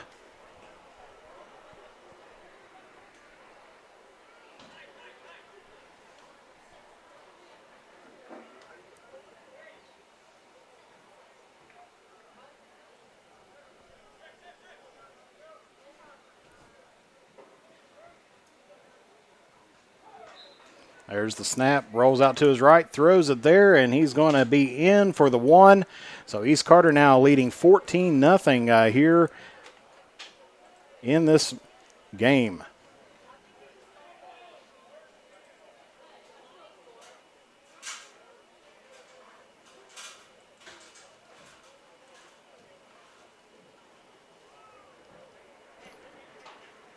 And thank you, Julie Perry, for those stars a little bit earlier there. And we'll try to get some Mantis T-shirts out, ready to go. And thank you, Tanya Rowe, for sending some stars out as well. Definitely much appreciated here.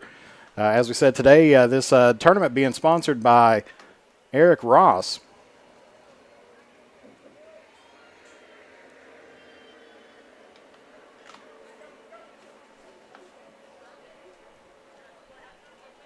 So Pendleton County now with the ball here on the 40-yard line.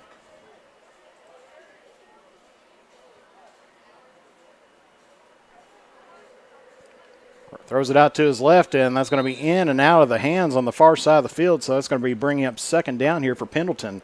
We're about right at halftime. As we said earlier on in the broadcast, as they're getting reset here, the rules for today, 20-minute running clock. Of course, the field starts at the 40-yard line, then it goes down to the end zone. You get a first down if you make it to the 25, and then you get another first down if you make it to within the 10. Everything has to be a forward pass. There's no rushing or no run out to the flats and then out that way. It has to be a forward pass. Players are down by either a one or two hand touch. You get 3 downs to gain to get the line of gain as well. And then, of course, for the PATs, you've got the from the 3-yard line is 1 point, and that one just about intercepted there, looking for a flag as Pendleton County not getting it, and it's going to be third down. So bring this back up here as well. The PATs, you get 1 point if you can make in the end zone there from the 3-yard line, or you get 2 points if you try it from the 10. There's no pass rush. There's just a quarterback, snapper, and 5 wide receivers. Of course, all official National Federation rules are in effect, and if any penalty drives them back behind the 40-yard line, that results in a loss of down for that team. And so that's kind of your rules. That's a little bit different here, and, of course, we've got 4 games going on all at the same time period. We're trying to bring you as much coverage as what we got as Magoffin County gets a pass there to Lewis just outside of the 25. But Pendleton County over here gets it right around to the 32, but that's going to be a turnover on downs there by Pendleton.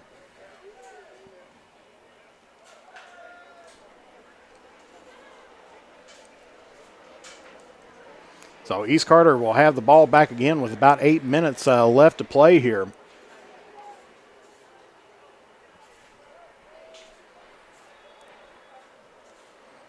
As we said, they've been rotating quarterbacks there between former West Carter quarterback Eli Eastep, who's out on the field right now. He made the switch back to East Carter. I believe he was at East maybe when he was a freshman and then came over in his sophomore year, picked up after Ori Perry graduated, and then transferred to East his senior year as he throws a touchdown on the first go-around there. So East Carter is going to be taking that one now for a 20-0 lead over Pendleton County.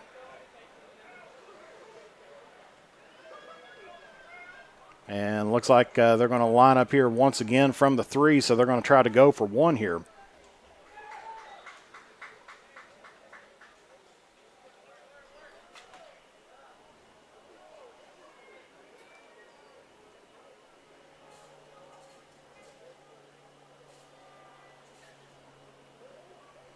As the clouds now starting to cover over the field a little bit, Magoffin County may have, I think they just scored over there. Magoffin County just scored, and that's bringing them closer to Lewis County. Did East Carter get the point after on that one? We'll just say that they did.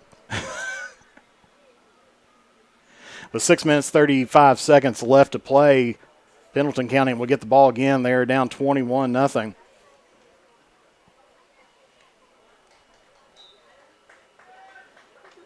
And looks like Magoffin County gets the conversion on the far end.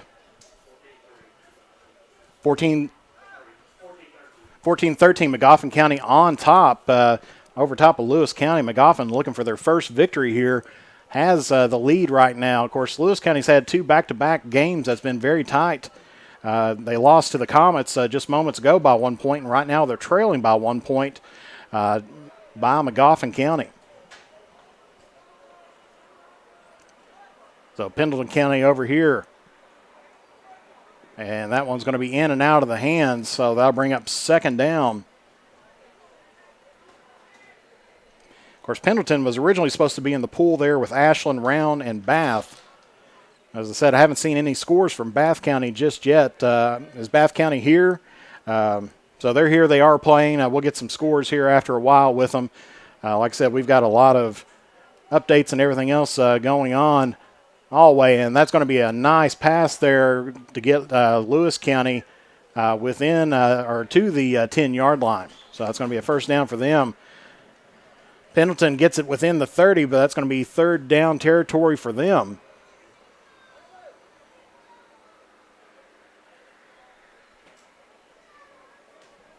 So 5 minutes left to play. Of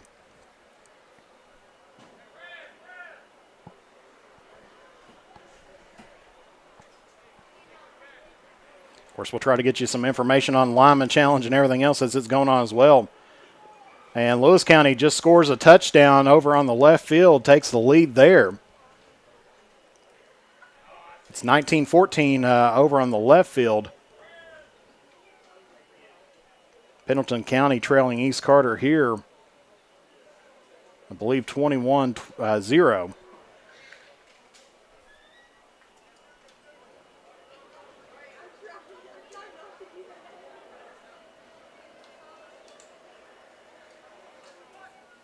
Takes a snap, looking toward his left. Throws it across the center, and that one is going to be caught there at the 10.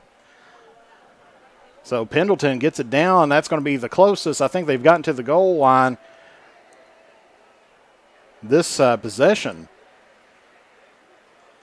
Or maybe for this game there. So they are 1st and 10 from the 10-yard line.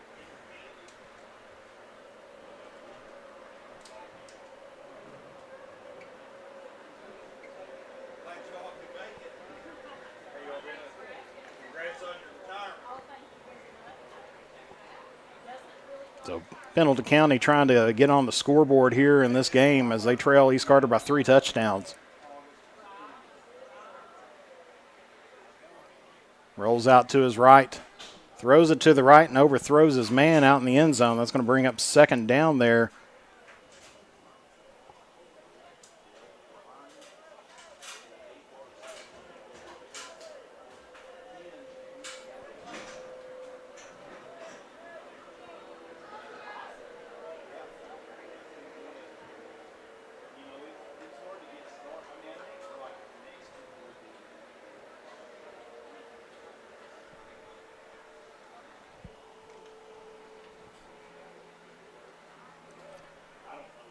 So about 2:40 left to play here. Pendleton County looking at a 2nd and goal situation.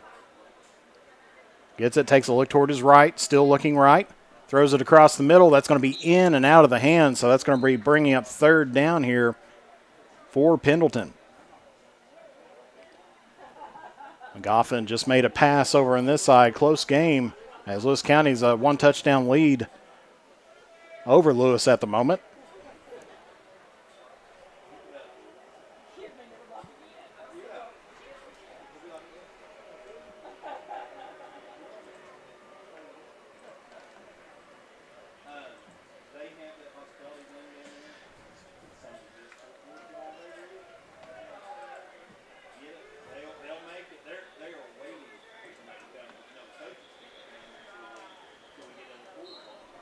And McGoffin County just makes a play there just outside the 10.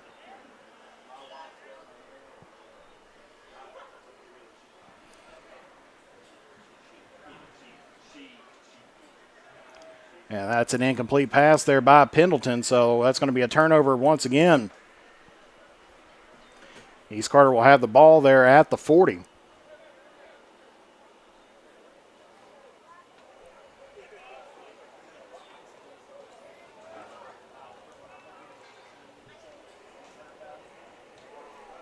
Nice little move by McGoffin County. Takes it in for a touchdown. So McGoffin County inching up closer. 2019, McGoffin's on top, so McGoffin may very well pick up a victory here.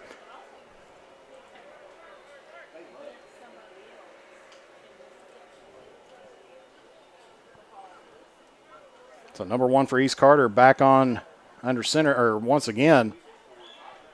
Gets it out to right around the 34-yard line. Bring up second down here for the Raiders. There's about 30 seconds left to play.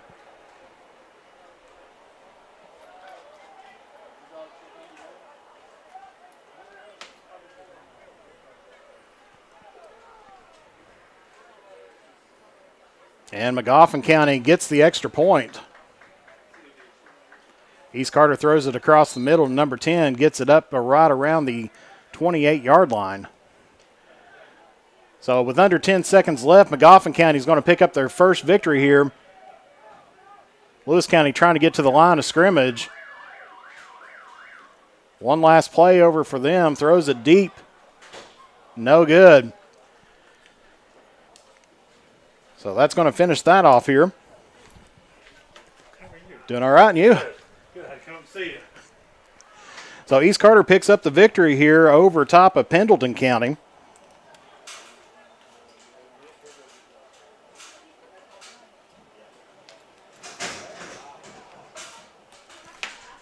So let's take a look now at some of the pool play here. For Pool A, the two fields that we've been watching, West Carter still leads in that one, 2-0. Russell there with 1-2 on their record. Lewis County 1-1. Or excuse me, they should be 1-2 now. Let me get that corrected here. Lewis County just picked up their second loss here today. So there we go. Lewis County's 1-2, and McGoffin County is 1-2 as well. So in Pool A, West Carter with the lead there. Russell 1-2, and you got 3 1-2s right after that. So that's going to be a very tough pool to come out of.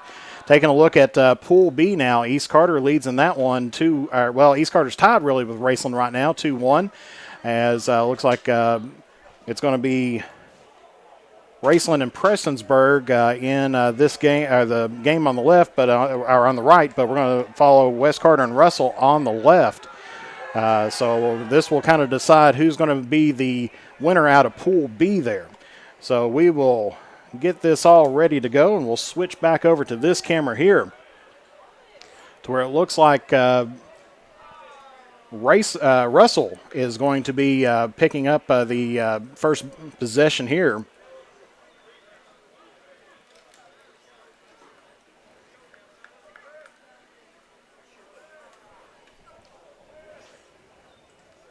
As we said, Russell right now 1-2.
So Russell will have the ball first here. We're going to follow the Russell-West Carter game.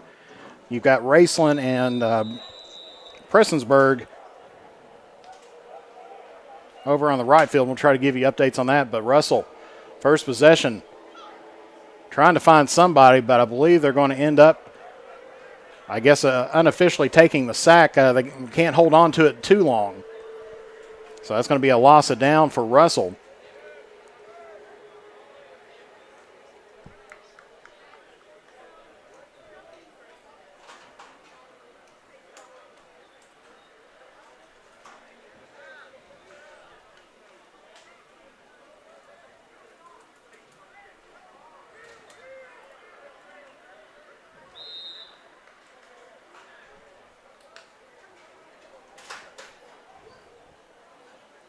Throws this one across the middle and makes the connection inside of the 30.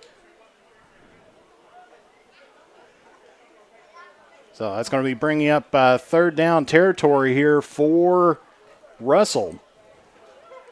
As Russell's 1-2 here in pool play, West Carter 2-0.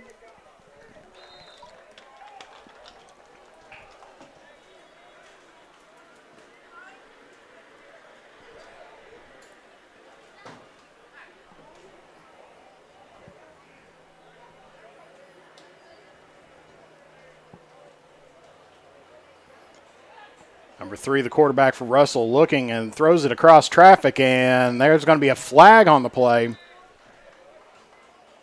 And that one's going to be against the Comets, so that's going to be a penalty there. So Russell will maintain possession, as he had 2 defenders on him trying to roll out toward his right, but I'm sure a hand grabbed something along the way. Or it's a holding call, holding against West Carter. And so I believe that might take him up to the 25-yard line, so that's going to set up a new set of downs here for Russell.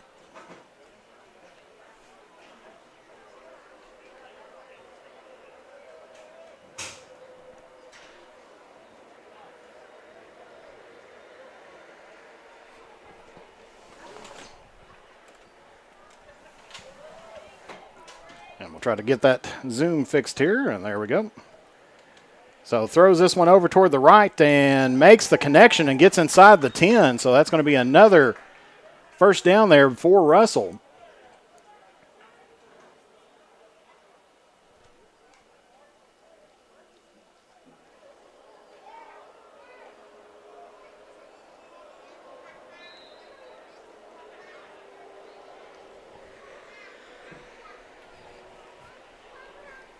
So no score just yet.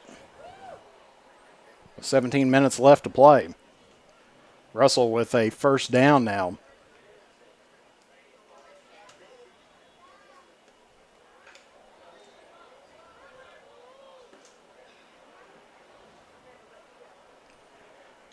So just outside the 5, right out on the 6-yard line.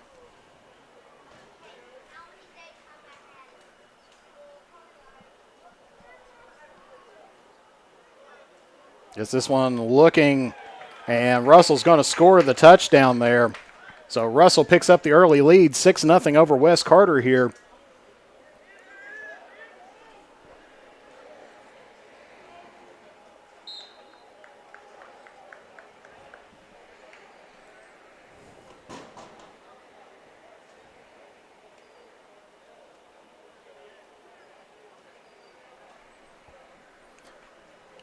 And let's see where Russell wants to go with this. He's right now on the 5-yard line, but he's going to bump it up to the 3, so Russell's going to go for 1 on this play.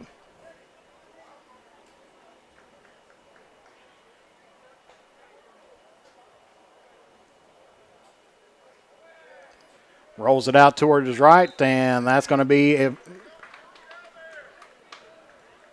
in there. So Russell now leads 7-0 here over the Comets. So West Carter will get their first possession here of the day. So Russell scores on their initial drive. Now let's see who West Carter's going to go with here as the QB. Looks like they have Hayden Hall as the snapper, so they've been going between Cale Back and Hayden Hall most of the day here. They do have some freshmen that could step up and get some good JV and freshman playing time. Drops back, throws it out to Crampton. That was a forward pass. Gets up to right around the 31-yard line before he heads out of bounds. It'll be second down here for the Comets.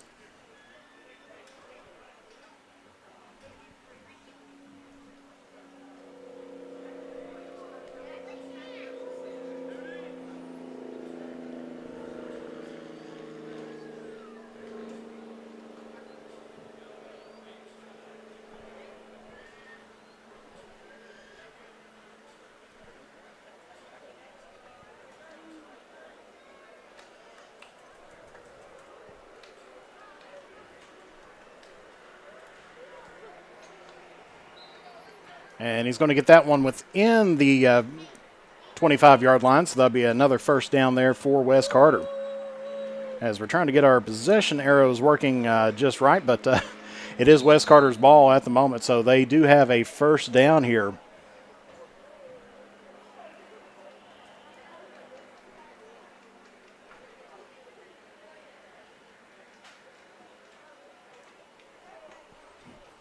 As they're on the 22-yard line.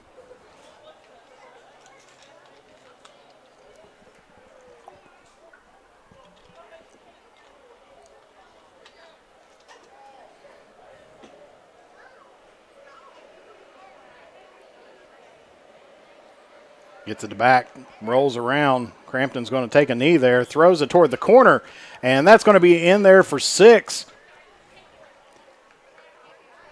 Throws it over to number 6 for Wes Carter and gets it in the corner there by back, so that's going to be a touchdown, Wes Carter.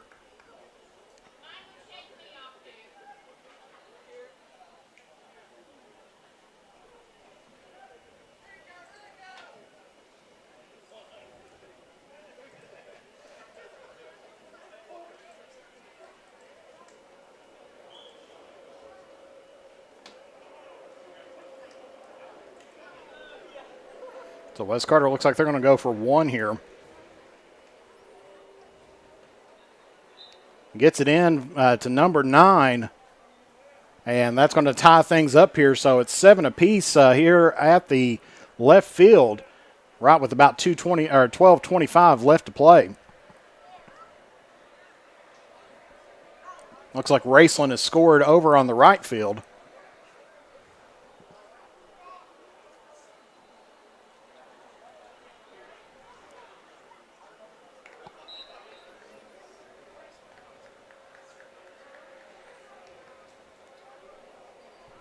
So Raceland leading over here. 13-0, Raceland over top of Prestonsburg.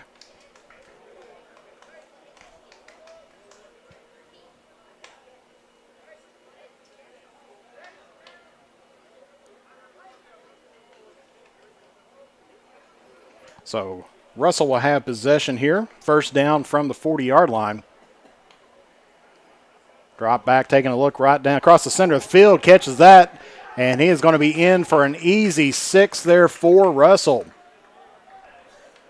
Just catches him right in the middle of the field. Wes Carter had a zone defense going on, and somebody missed their assignment on that, and that just let him go in for the easy 6 there for Russell.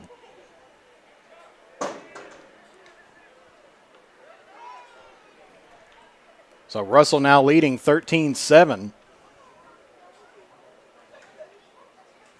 Of course, these two teams, major history between them, but it has tended to go all Russell's way except for one game when, if you know what I'm talking about, the pass there from Maury Perry into the end zone for Wes Carter's only victory over Russell. So Wes Carter, has finally got one in the win column over Russell. Trying to look for one here on the 7-on-7 here today.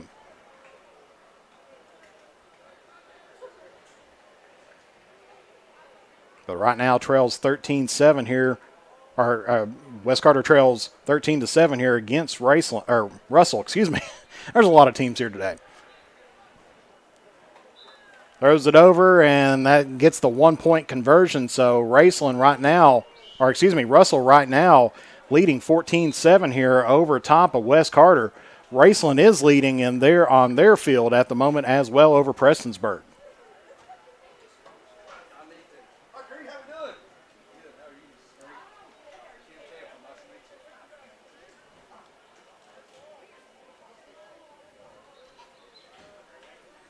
So West Carter going to try to see if they can score on their second possession here. So far, every team has scored on this possession.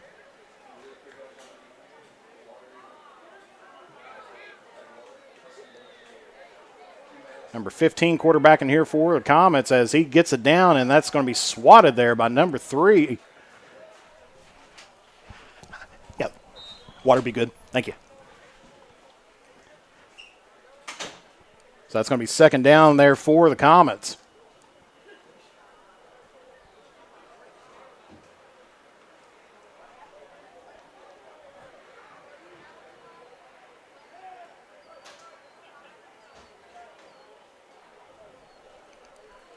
So I guess you can say 7 and 15 here for West Carter against Russell. Hayden Hall, quarterback here for the Comets on this possession. Drops back looking, throws it over toward the left-hand side, and nice diving catch there by number 9. Gets that all the way up to right around the 15-yard line, so that's going to be a new set of downs there for the Comets.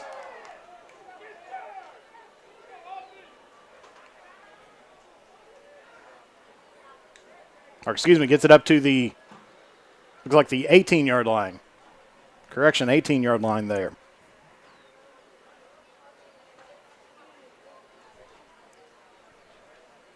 So 8 minutes, 9 seconds left to play. Of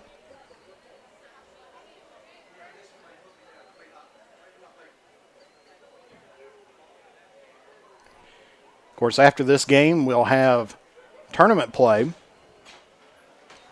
going on both fields. Appreciate it. Thank you. West Carter throws it across the middle and just off the hands there of Fields.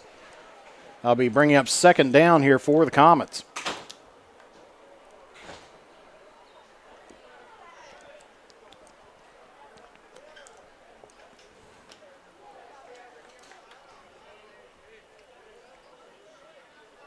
Excuse me.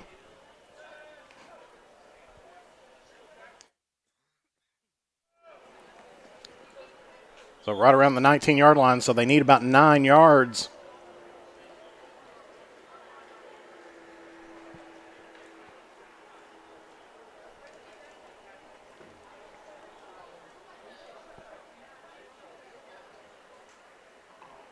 To get the first down here. 7 minutes left to play.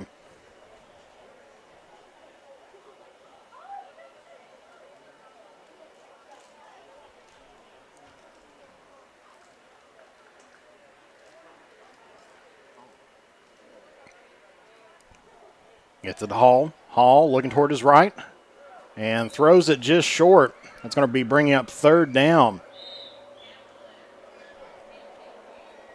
Put that one right in front of number 9, just a yard or two short.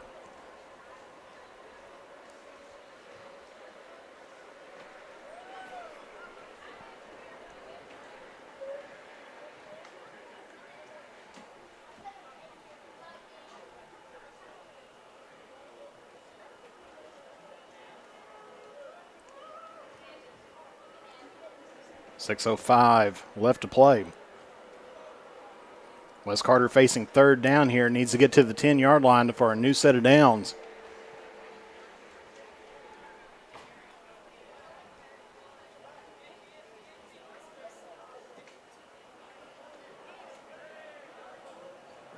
Drops back.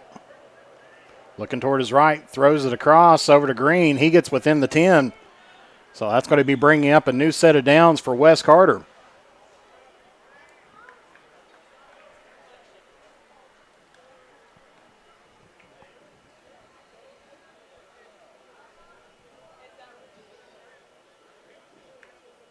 So West Carter undefeated so far in pool play. They're 2-0 right now.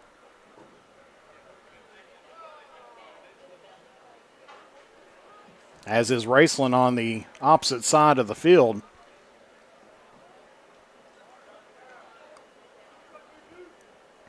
Hall gets it, new set of downs, puts it right across the middle to number 3, and that's going to be in and out of the hands.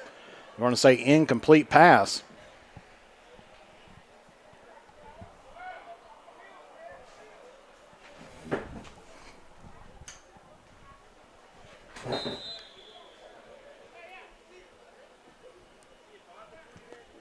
So second down here for West Carter, 4 minutes, 37 seconds left to play.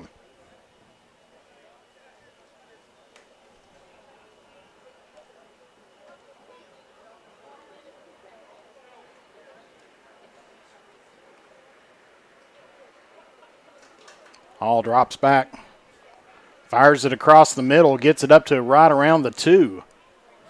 So it's going to bring up third down here for the Comets.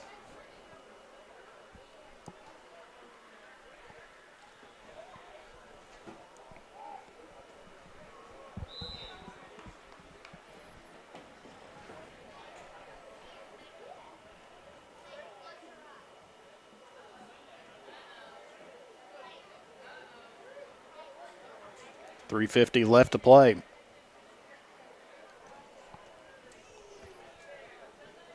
This is a time I'm sure they would love to get it off to Cole Crampton and let him just run it in, punch it in from the 2, but unfortunately can't do that here. It has to be a forward pass.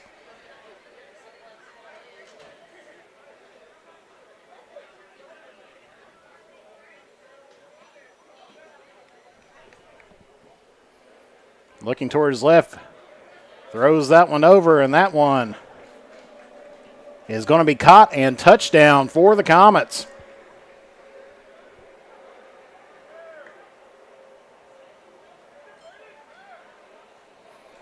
So West Carter now trails by 1, 14-13, and of course this is decision time, under 3 minutes left to play. And looks like they are going to go for 1. Because once again, you can go from the 1, or you go for 1 point from the 3-yard line, or you can go for 2 points from the 10-yard line. So West Carter not wanting to pick up a loss. Of course, they got to complete this to get it going as they get it over toward the side. And they're going to say no good. It was caught. Had it been actual football rules, he would have been in. But he got the ball right at the 1-yard line, spun around, but he was already touched by the defensive back. So West Carter trails right here 14-13 to Russell. Russell's in the driver's seat now with 2 minutes left to play. They can slow down this offense here.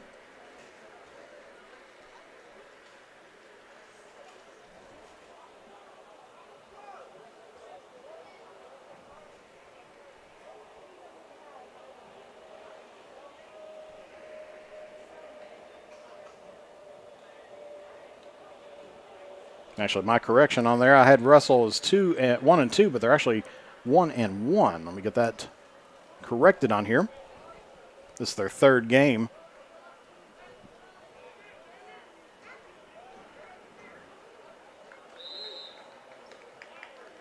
From the line of scrimmage, 1:22 left to play.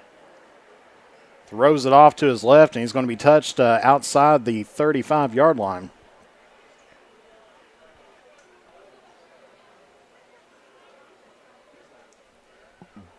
Excuse me.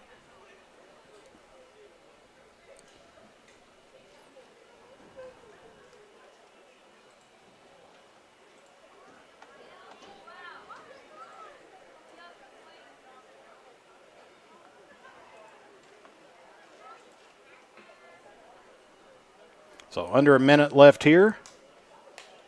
Second down here for Russell.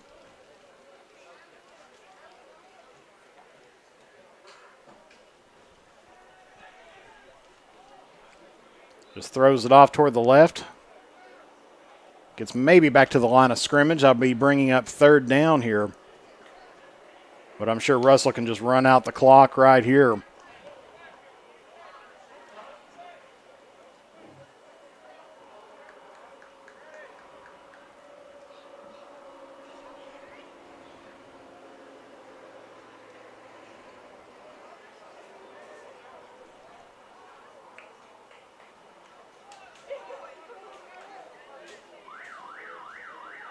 So they're going to say he got the play off. That gets thrown out there, and so Russell's going to defeat Wes Carter here.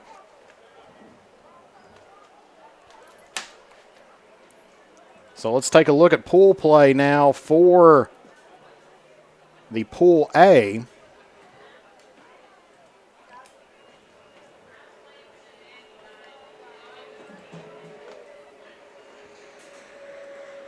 We'll take a look at Pool A and Pool B, and then we'll try to get some information up there about the other pools here. So let's start off with Pool A right now. So you've got Wes Carter and Russell both on top there, 2-1, tied for the leader after pool play is over. And so it's 2-1 for each of those. Lewis County and Magoffin County both went 1-2 on the day inside of their pool play. So for Pool A, Wes Carter and Russell tied. Lewis County and Magoffin tied on there as well. So tie for first place, and then a tie for, I guess you can say, second place or third place out there as well. Let's take a look at Pool B. For Pool B, East Carter is in there for 2-1. Raceland, I believe, picked up the victory over here, so they are 3-0 in their division. And then, of course, so Raceland wins Pool B 3-0. East Carter 2-1, and then Prestonsburg's 1-2. Pendleton County came in there, but I believe that they dropped the games that they did play, so they are 0-3 here on the day. So they're going to get ready for some tournament time here as they're going to draw up the brackets and everything else, see who's going to play. We're going to keep it right here on the main fields once again. And so that's your pool play. So we're just going to take just a brief little break here. We'll keep it here on the field that way so you can take a look and see everything that's rolling on there. We'll just turn down the audio a little bit until we get our brackets all set up here. And so we'll be back here momentarily here on the Mantis Sports Media Network.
And we're back on audio here, and thank you, Jenny Clevenger Carter, for sending out some stars as well. That's definitely much appreciated and everything else.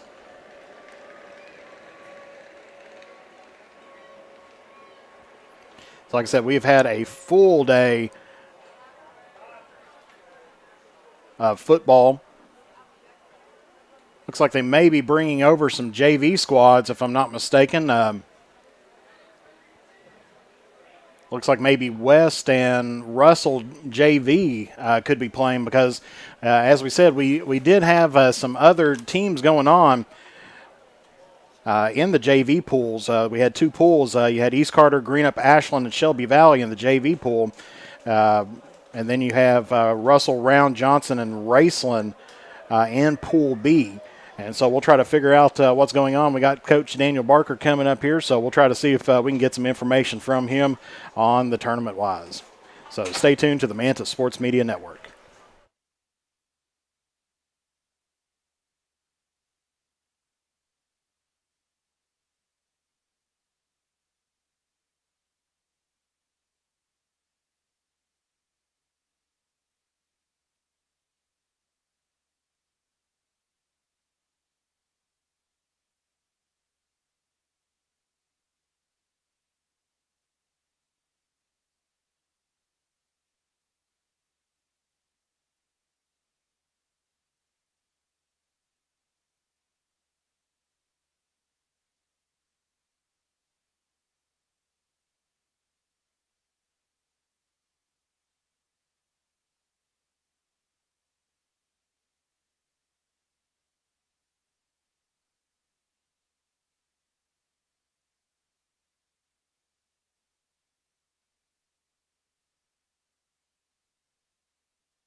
So we'll cover some JV ball here. It looks like we got Wes Carter versus Russell.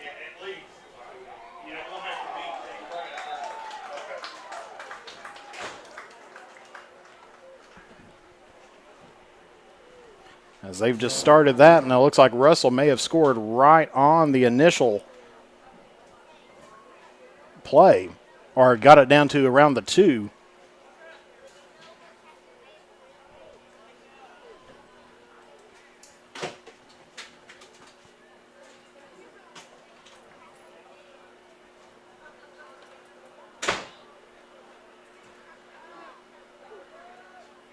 Like I said, we are covering fields 1 and 2 here. The other fields are just off outside of our view.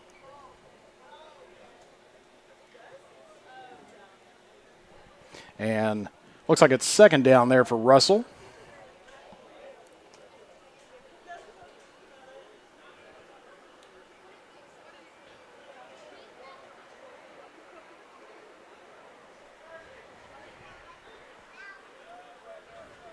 So this is a JV game that we're watching right now.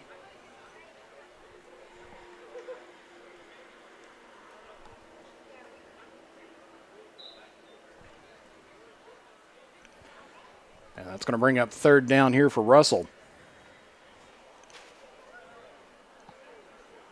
Like we said, everything's kind of spread out all across here at Kentucky Christian University. We're here in the press box able to cover fields 1 and 2. They've got 2 other fields. Of course, we will have the tournament coming up here. Of course, the only scores that we've had come in from fields 3 and 4. We did have Greenup defeating Shelby Valley 18-12. We had Round County defeating Ashland 14-0. Then we had Boyd County defeating Johnson Central 16-8. So that is the scores that we have right there, trying to cover as much as what we can with the equipment that we got. And that looks like that's going to be a touchdown there for Russell.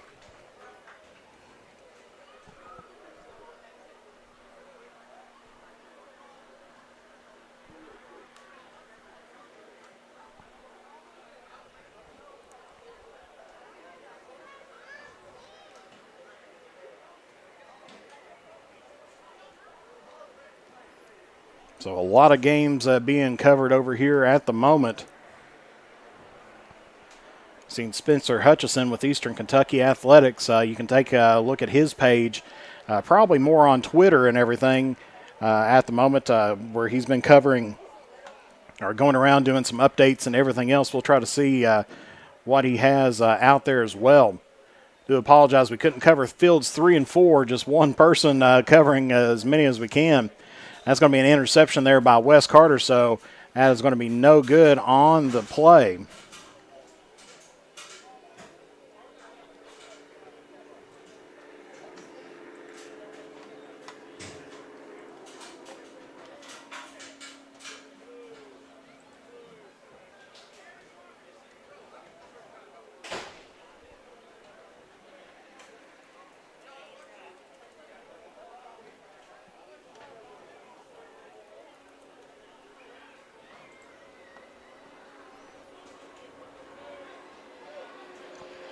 So the Wes Carter JV will have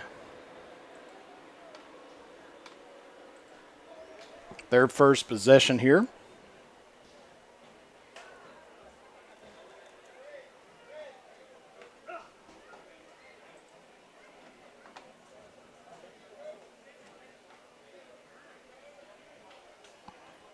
And that one's going to be in and out of the hands there of number 1, so that'll be second down here for Wes Carter.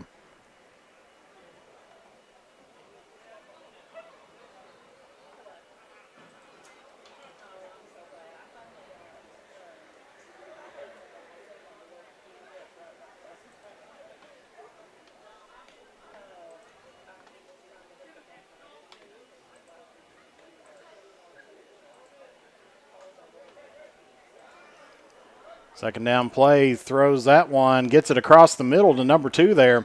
He's going to be inside the 15.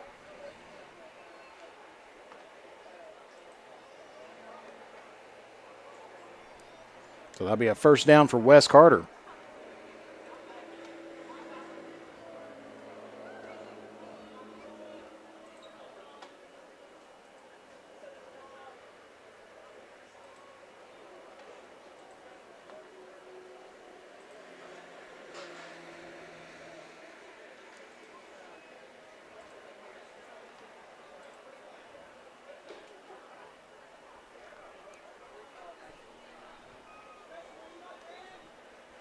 Throw this one across the middle once again to number 2. Gets that in there, so new set of downs as it gets it right around to the 6-yard line.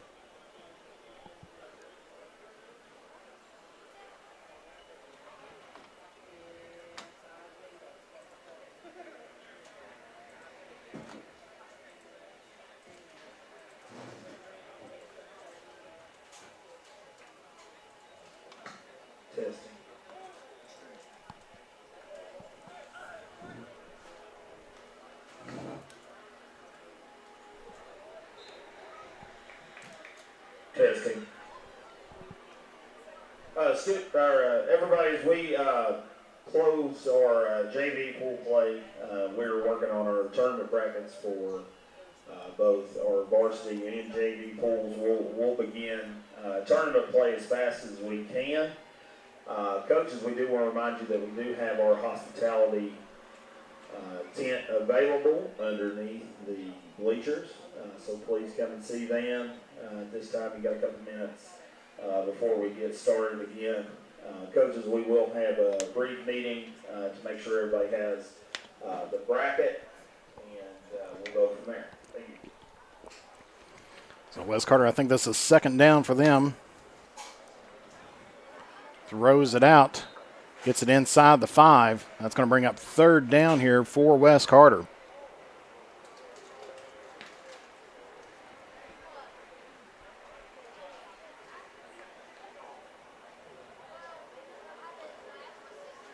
As we just heard Coach Daniel Barker of the Wes Carter Comets saying that they're going to have a meeting here shortly and everything else.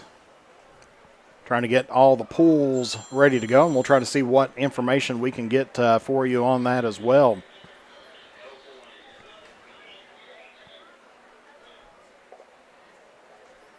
So there's the snap. Looks toward the right and just out throws him, and so that's going to be a turnover on down there for the Wes Carter JV. As they trail 6-0 here toward the Russell JV.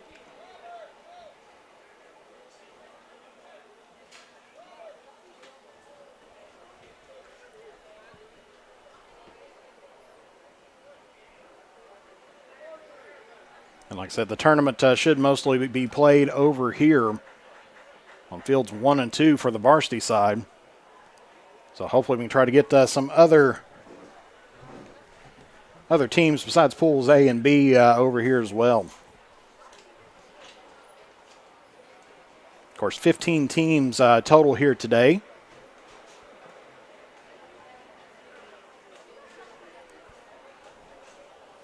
As we had West Carter, Russell, Lewis, McGoffin, East Carter, Raceland, Pendleton, Prestonsburg and Pendleton. Harrison dropped out. Of course, Pool C and D was playing on fields 3 and 4, which is actually behind us. Not an area that we can get a shot in on, but that was Greenup, Shelby Valley, Boyd, Johnson Central, Ashland, Round, Bath, and it's supposed to be Pendleton, but Pendleton came over and mostly worked inside of Pool B.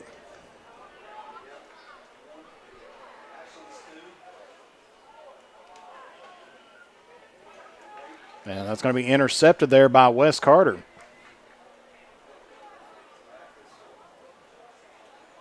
So Wes Carter quickly takes over.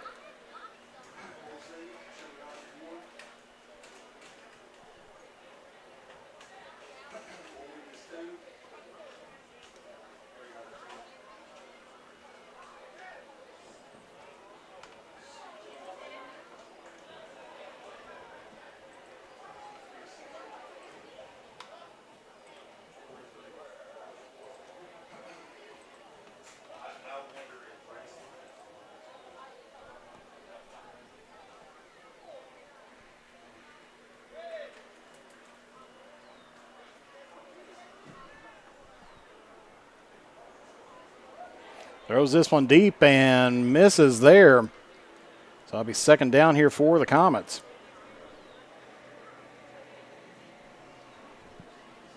10 minutes left to play. We're at halftime here.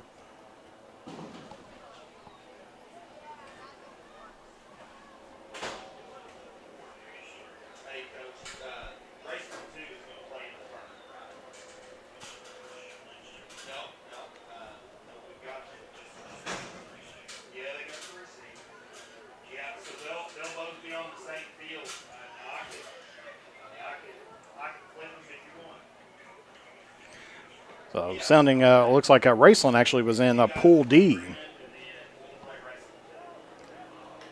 And just about got there by number 11. It was off the hands of 84 of Russell.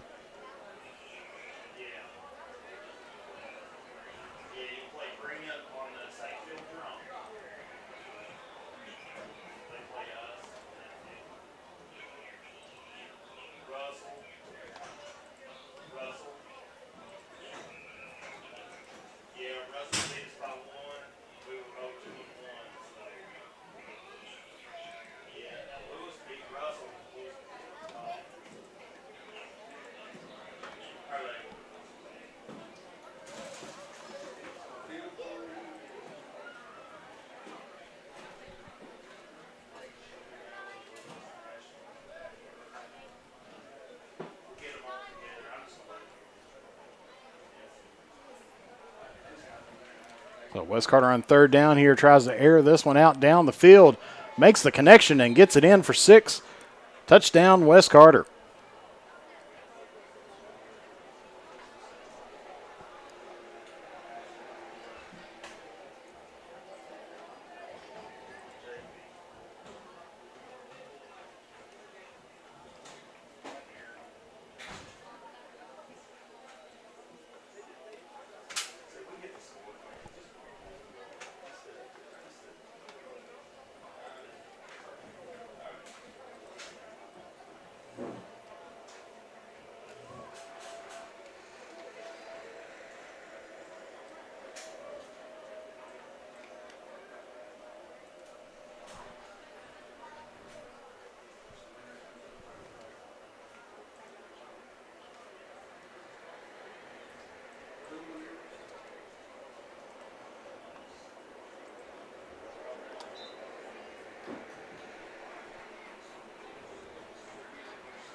Oh, I believe gets that one. I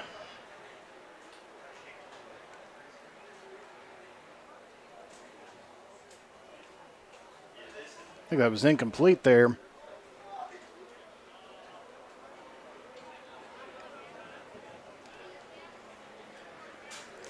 It's 7 minutes to play nonetheless here.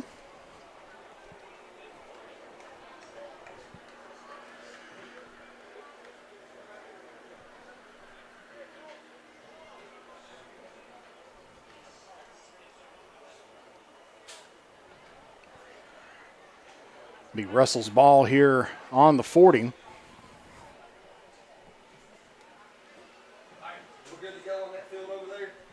Well, let's wait, and I'll tell them not to start. yeah, tell them not to start. Just tell them everybody come over.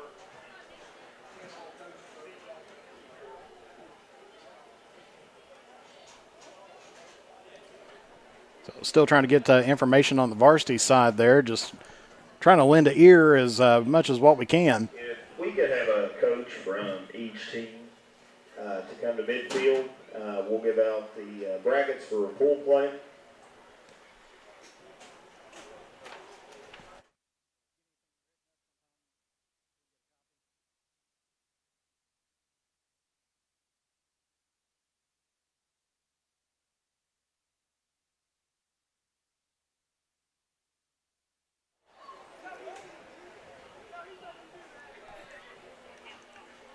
And do apologize for kind of coming in and out of this JV game as we're trying to get the tournament set here, as still rolling on here, about going into hour 3 of our broadcast.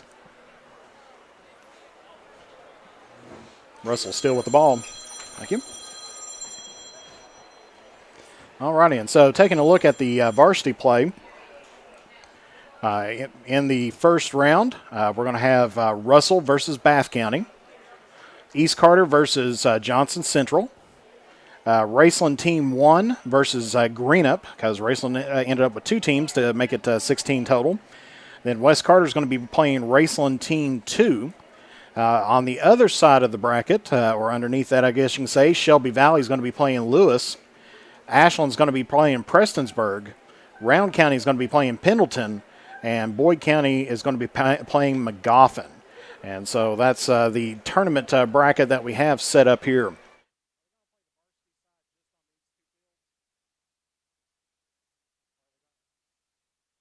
So we're going to have games on all 4 fields. We'll try to, as we said, we're going to give you as much coverage as what we can here on fields 1 and 2. But I do believe they'll finish up here, won't they, for the tournament-wise, once they hit into the finals, or we hope that they will that way, so we can catch as many teams as what we can here.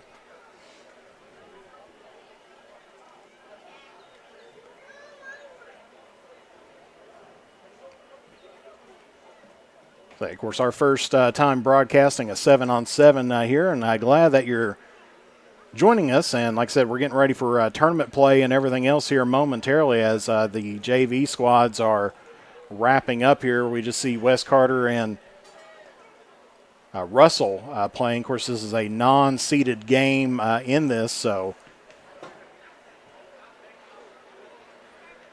because the 2 pool teams, of course, they will have JV games going on as well. Of course, I do not have information on the JV tournament, but we do know that Pool A was East Carter, Greenup, Ashland, and Shelby Valley. Pool B was Russell, Round, Johnson Central, and Raceland. And so, like I said, this is just an extra game to try to get Wes Carter some additional reps for their younger players. As that one going to be incomplete there by Wes Carter.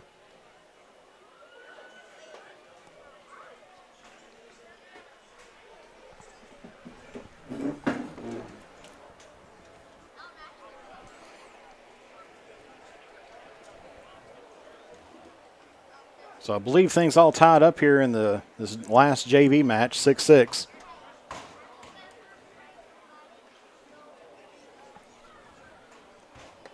They will be having games on all fields.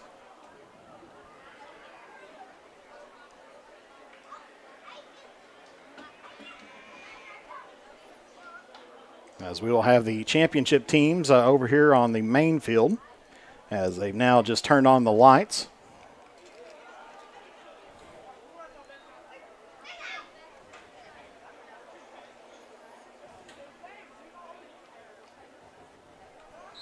Makes a catch there inside the 25, so that'll be a new set of downs there for the Comets.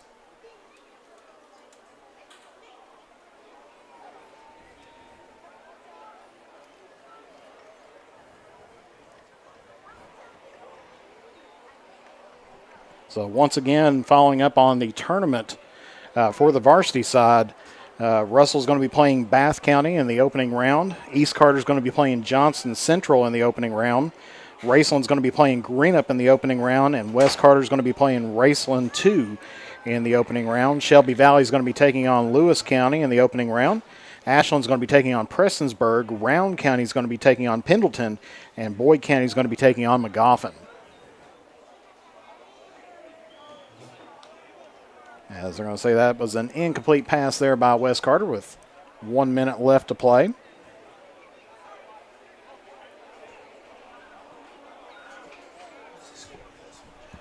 I think it's 6-all. I know each team scored a touchdown, and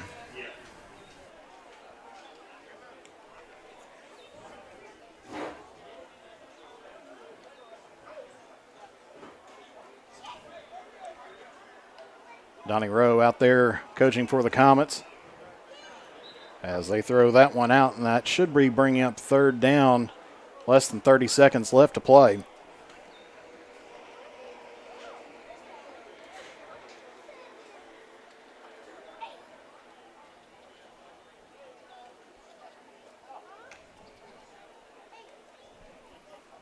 Wes Carter with a chance to try to win it here.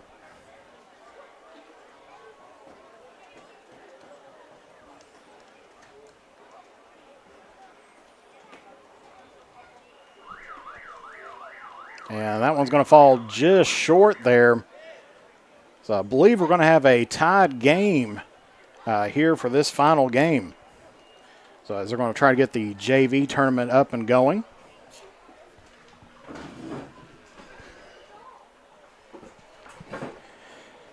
Because Wes Carter and Russell, both as a number 1 seed in the Pool A.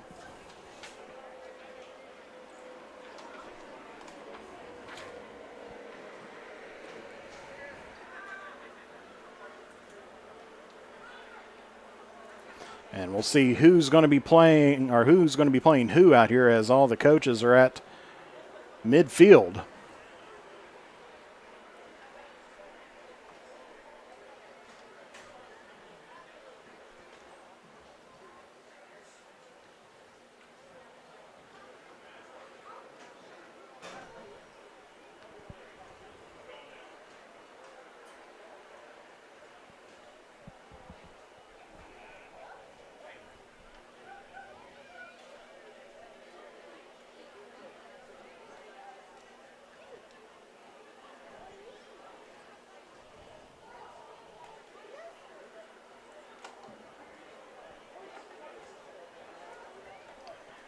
So it looks like Raceland 1 and Greenup is going to be playing toward our right.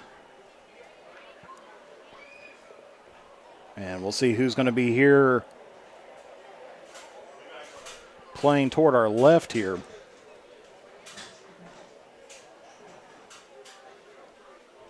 don't let anybody touch my bag. Because right now it does look like, of course, we got Magoffin County out there warming up. It's a great event. Thanks for having me. Wes Carter's down there as well. I believe I see Bath County coming in over this way as well. Hey,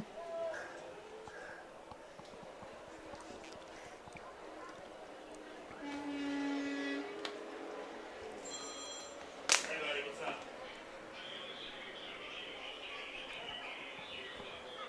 Yeah, I'm breaking the tie right now. Yeah, I'll send it right to you. Okay?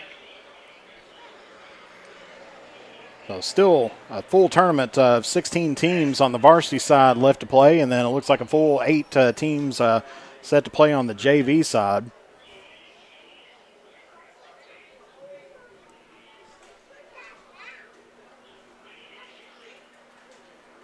Okay, East Green and Pendleton.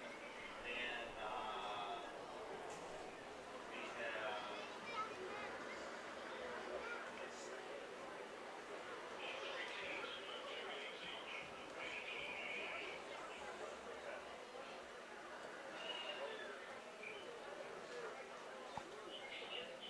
So still waiting for confirmation on who's going to be playing who out here and on what field.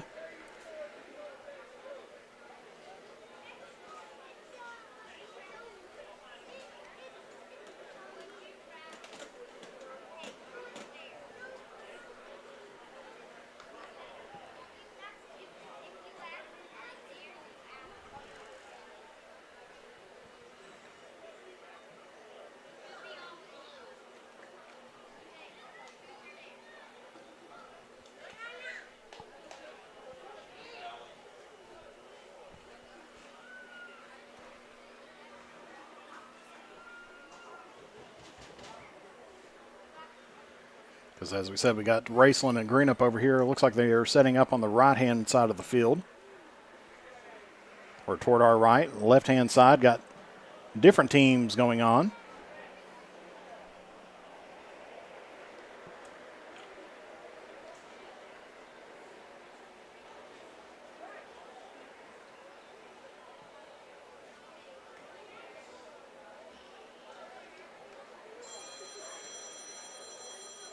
Of course, beautiful day out there today. Still kind of warm, about 82 degrees. Hey, man, I'm coming with the JV bracket. I'll hit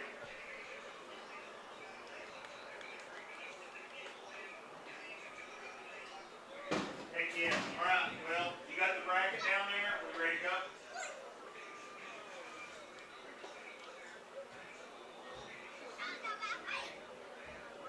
All right, let's roll.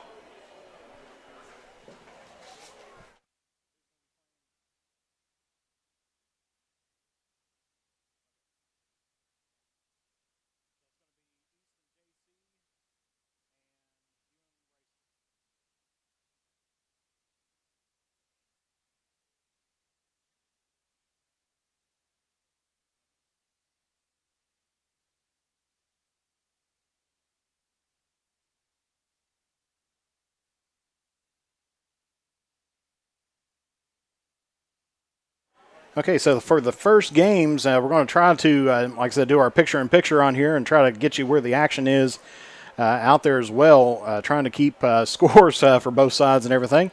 But our main screen that we're going to have mostly on there is going to be Raceland 1 and Greenup.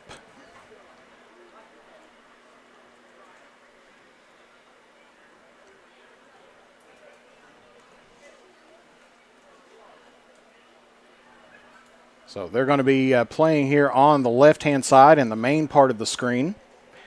And then we're going to have Russell and Bath County. They're going to be playing on the little insert there, and we'll kind of switch back and forth to them as we can get to that as well.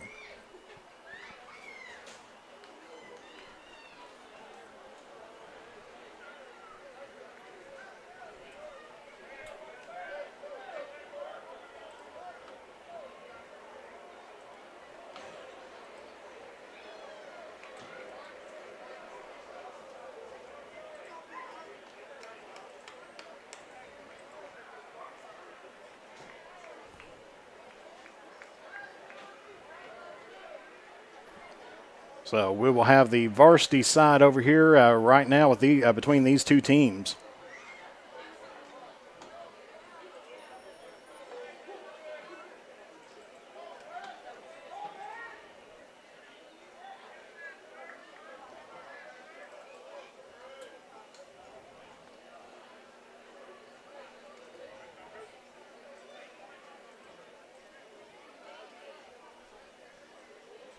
Bath County and Russell will be playing on the field toward the left inside the insert.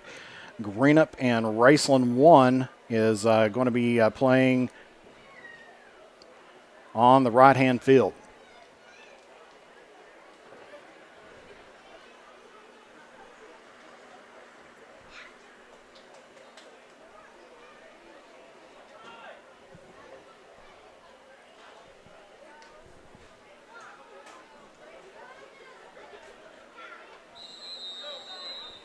So the clock has started.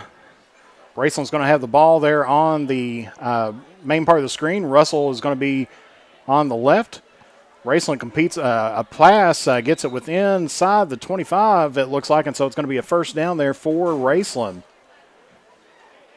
Russell completes a pass and gets it up to right around the 37-yard line.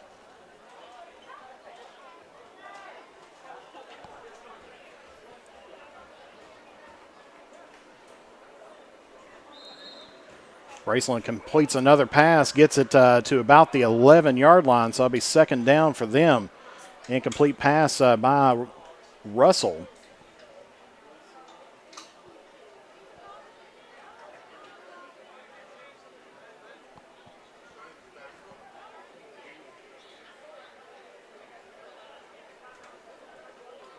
Throws it toward the middle, gets it within the 10, so that's going to get a new set of downs there for the Rams. Russell still, I think they may be on third down there inside the 40.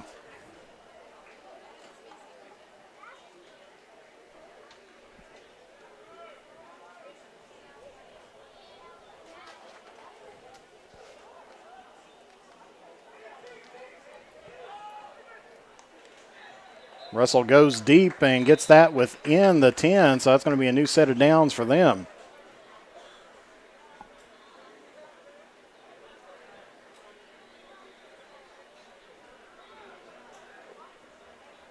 And I believe, did Raceland just score down this way? Raceland, I believe, scored either that they're on the 3-yard line. Like I said, that's the fun of trying to get everything going on here together, but Raceland team won.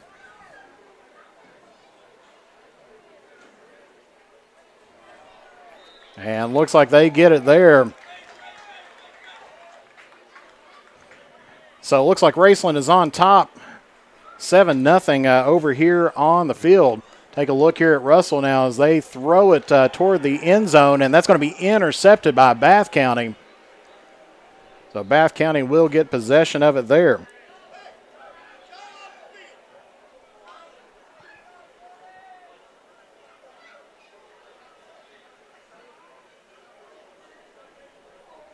So no score just yet on the Bath County Russell field, but Raceland just scored a touchdown and got the 1-point conversion, and they lead 7-0. So Greenup County, first time we've seen this team here today.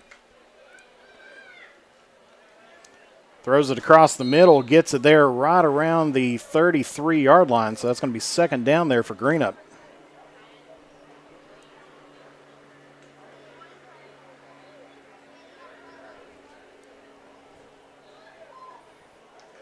As Bath County completes a pass right there, right around the 30-yard line.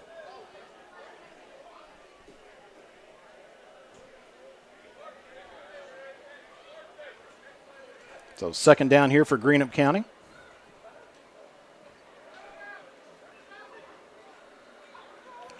Gets a pass inside of the 30, right around to the 28, so it's going to be bringing up third down there for Greenup County.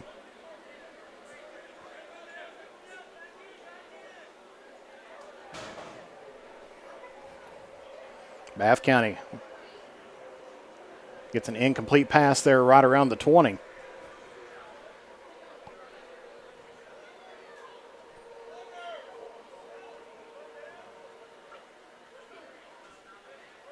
So as time goes on, more and more actions coming over here to the main field, fields 1 and 2.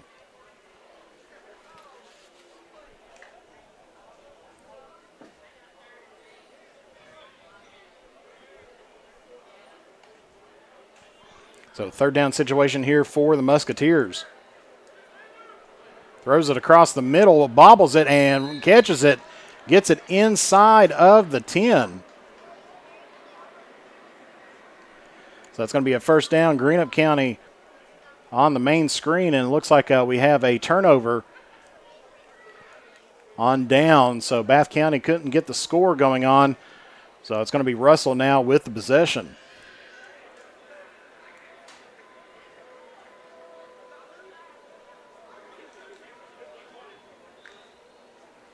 So Greenup County breaking the huddle, trailing 7-0 here to Raceland team number 1.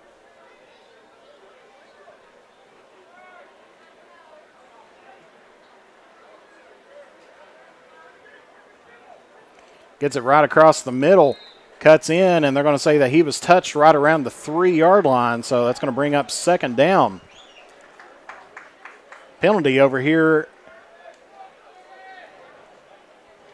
in the Bath-Russell game. It's going to be a first down penalty against Bath County, so Russell will have the ball there at the 10.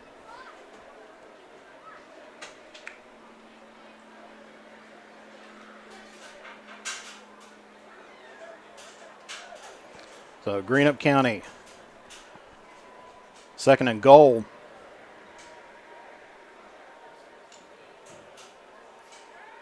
Throws it on the far side, gets it, and they're going to say he's down at about the half-yard line. So it's going to be third down here for Greenup County. Russell still at the 10-yard line on the opposite side. Throws it out on the slant, and he's going to be in for 6. So Russell takes the lead in the Russell-Bath County game, 6-0.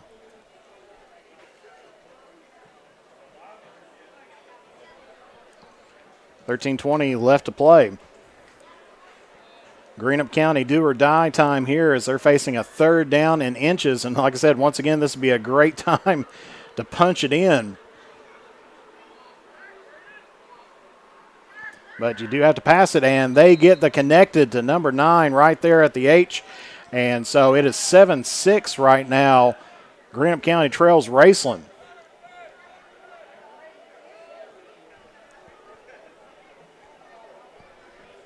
Russell's threatening. They throw that one away.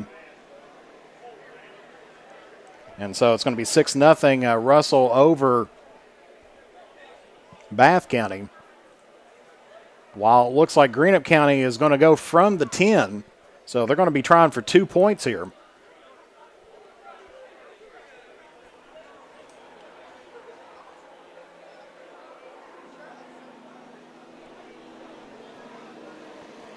Gets the snap, taking a look, puts it right tries to thread the needle, but no good. So the 2-point conversion did not work out there for Greenup County, and they trail 7-6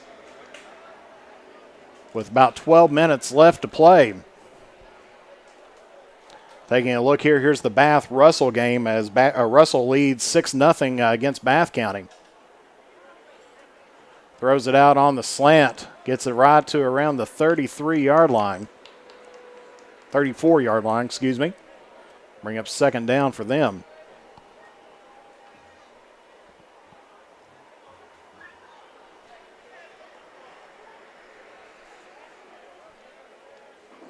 Raceland with the ball now.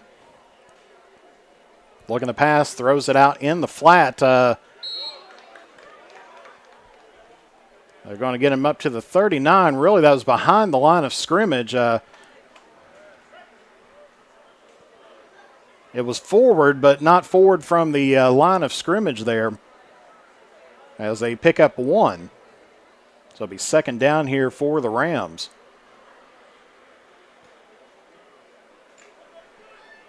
Looking to pass. Tries to thread it across the middle. He's going to get it inside, just inside the 30, and that'll be third down here for Raceland.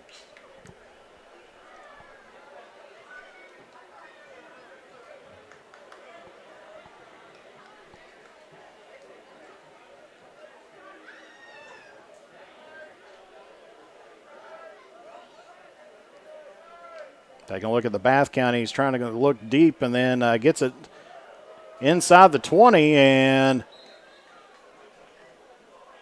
won't make it in. And I believe they're going to say incomplete pass over here.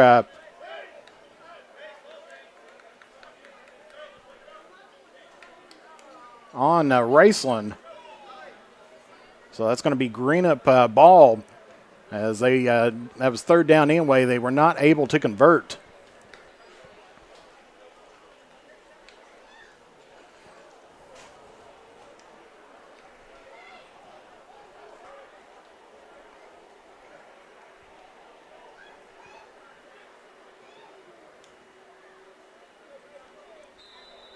So Greenup County now with possession.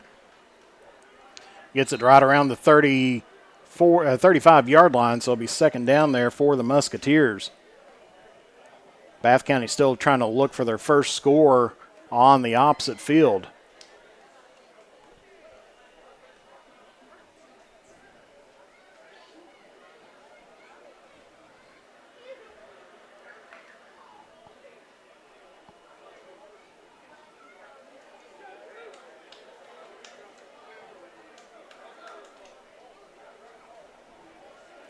Bath County's at the 5. Greenup County takes the snap, rolls over to his right, connects. He's inside the 25 and gets just about to the 20 there.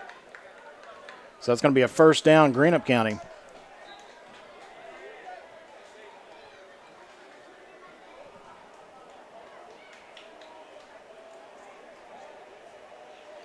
As it looks like Bath County just scored a touchdown, so we're tied up at 6-all on our left field. Or the one that's picture-in-picture at the moment.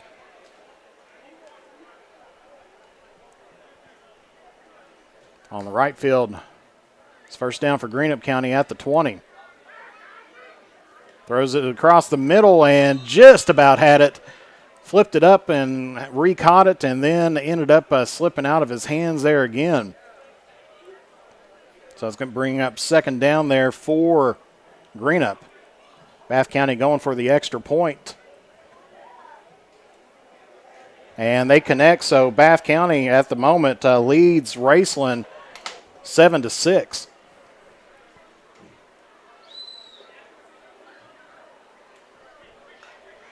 With 7:50 left to play.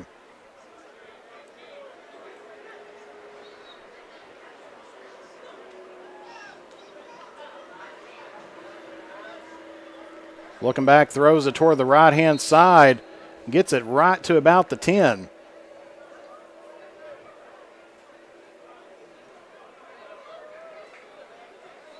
So that's going to be a first down there for Greenup County.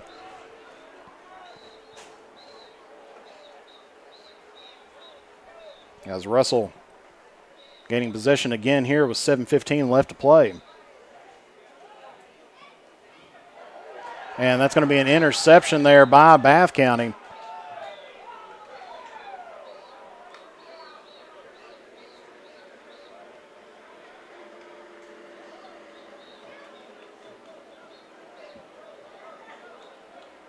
Greenup with the snap, looking right. And that's going to be incomplete. Right around the 5-yard line.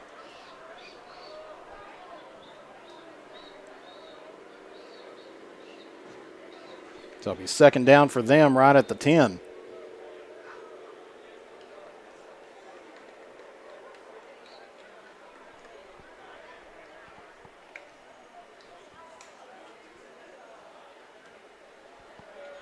After the interception, Bath County on the 40.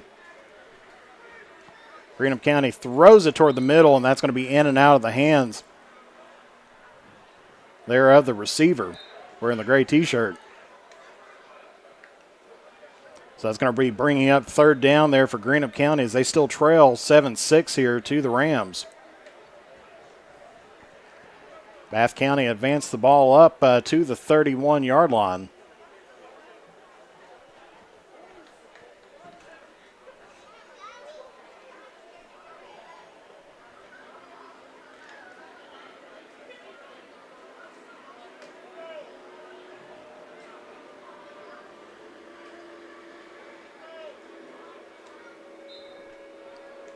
There's the snap for Greenup. Has to get it in on this one, and then that's going to be in and out of the hands. And so that's going to be a turnover on downs by the Greenup County. And so now it's going to be Raceland ball. Here's they still lead 7-6 here with 5:14 left to play. Over on the other field with about 5 minutes to play, Bath County knocking on the door of another first down. And they're going to get that almost the first down.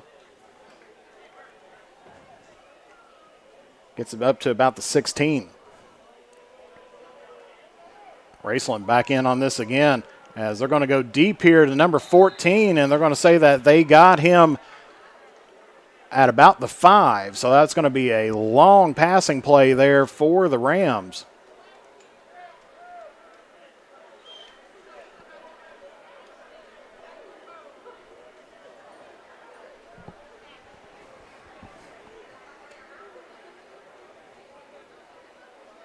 Bath County gets it within the 10, so they got a new set of downs. Raceland man in motion as they're on the 5. And the receiver slipped and tried to get back up and get it, but that's going to be second down there for Raceland. 3 minutes, 53 seconds.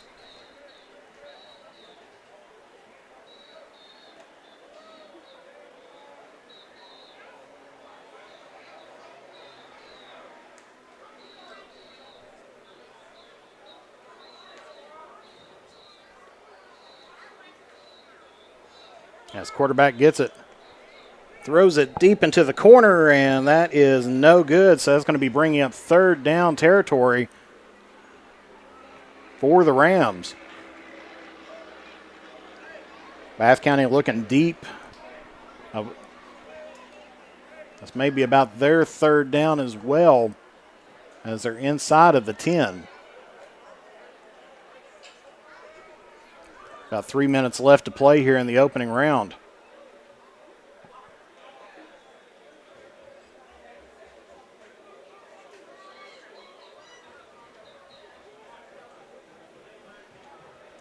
Raceland taking a look, tries to go back across, and he gets his man, and that's going to be a touchdown. Raceland. They now lead 13-6.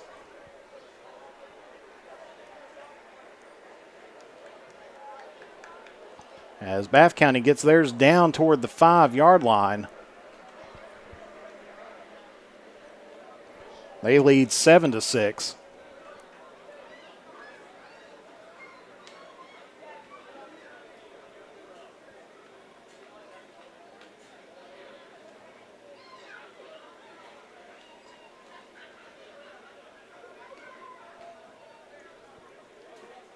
And the 1-point conversion is good for Raceland, so they now lead 14-6 over top of Greenup County. Take a look here, potential scoring play for Bath County. As he tries to thread the needle, and that's going to be intercepted there by Russell. So Russell stops the Bath County run there.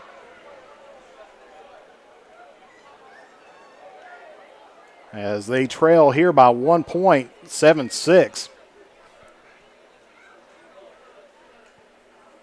Greenup County needs to get down and get a touchdown quickly and try to go for a 2-point conversion.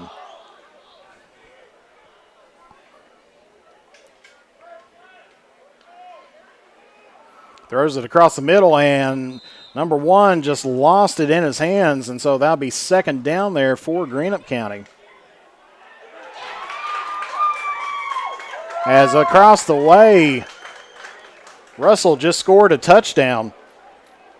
They now lead there 12-7.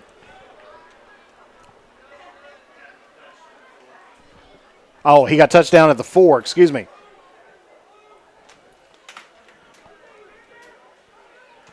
Greenup County going deep, and that's going to be third down for them.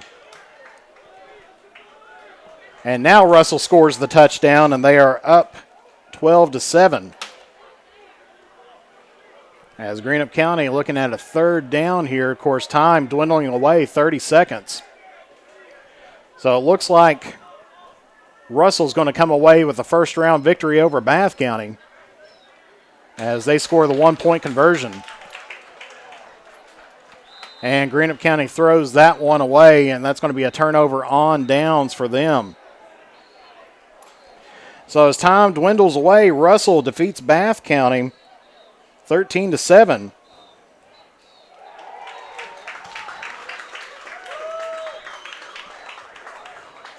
Raceland 1 advances over top of Greenup County.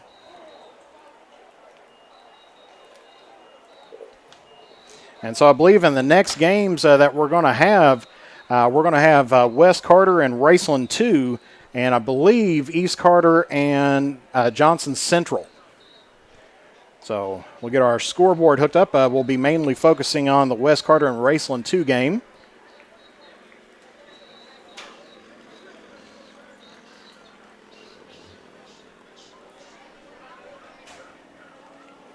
But we'll be going back and forth between the other games as well.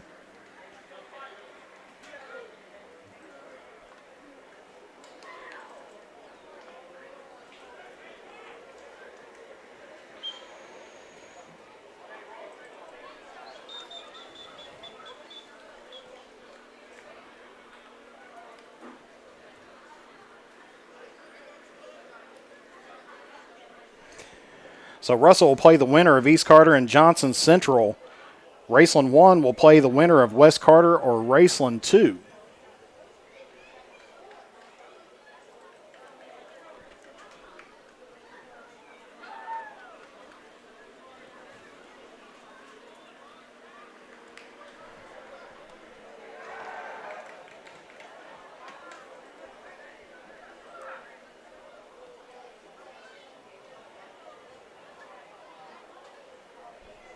So as we said, Raceland split their main squad up into two different teams. They're going to be taking on West Carter, but we'll take a look over here as this will be our first look here at Johnson Central, as they're going to be taking on the Raiders. So the Raiders are going to be in the white helmets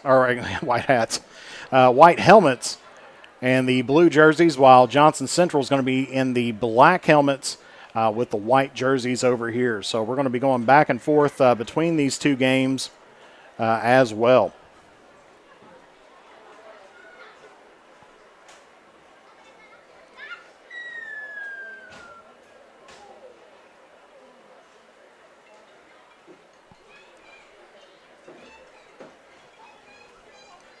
So it looks like West Carter is going to be on defense to start things off. Johnson Central looks like they're going to be on defense to start things off as well.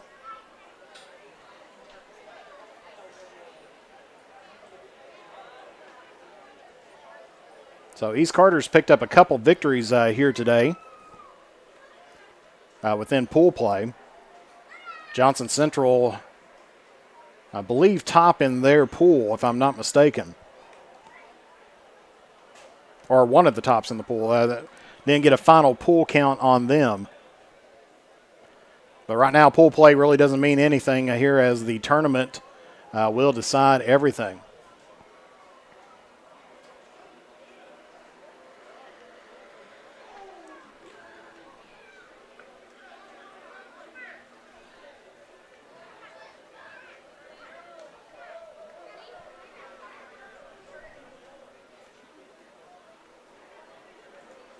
So East Carter will have the ball first over here on the left field.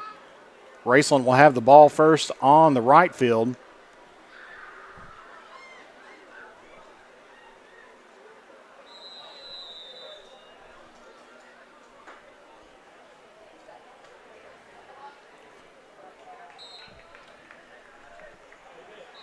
So East Carter advances the ball up right around toward the 33-yard line. Johnson Central gave up the pass there. Take a look over here at West Carter and Raceland, as first play was thrown down in the dirt. Makes a connection there, gets a couple yards on the play. East Carter drops the pass, so it's going to be third down for both teams.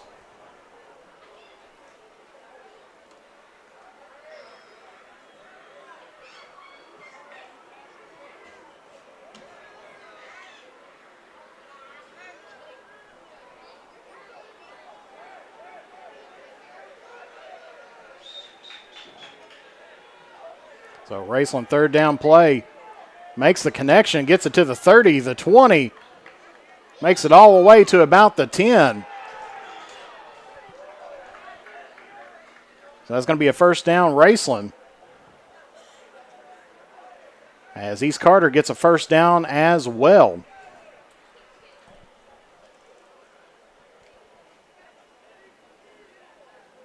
As we see Johnson Central over here. Still no score on either field.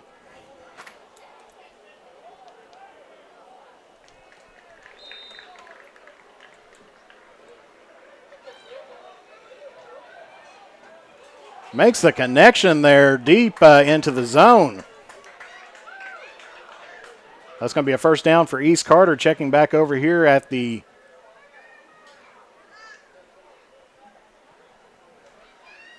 West Carter Raceland. Once they have the ball on the 4-yard line, they got a good pickup of a play there.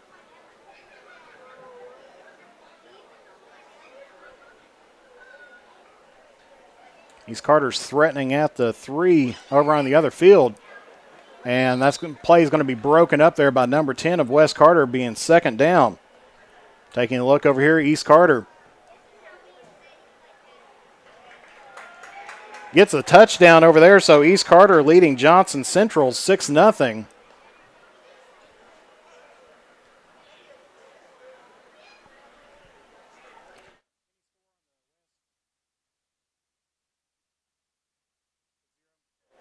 And actually, Raceland scored a touchdown, so they lead 6-0 over top of West Carter.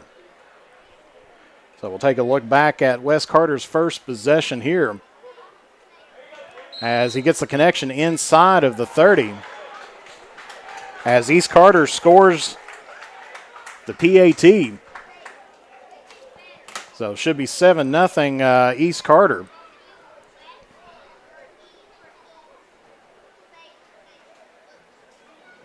So 7-0 East Carter over Johnson Central.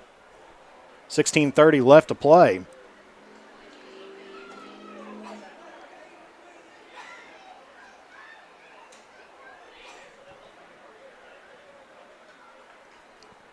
Taking a look now at the West Carter side.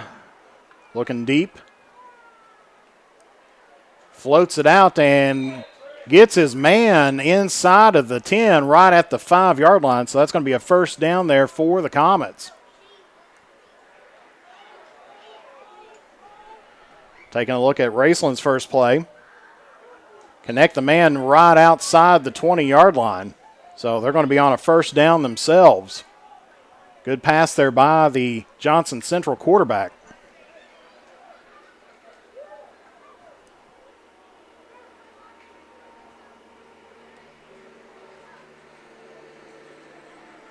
Wes Carter man in motion. Throws it down the middle, and that's going to be dropped. Wanting a flag on the play, but none to be found. Brings up second down for the Comets.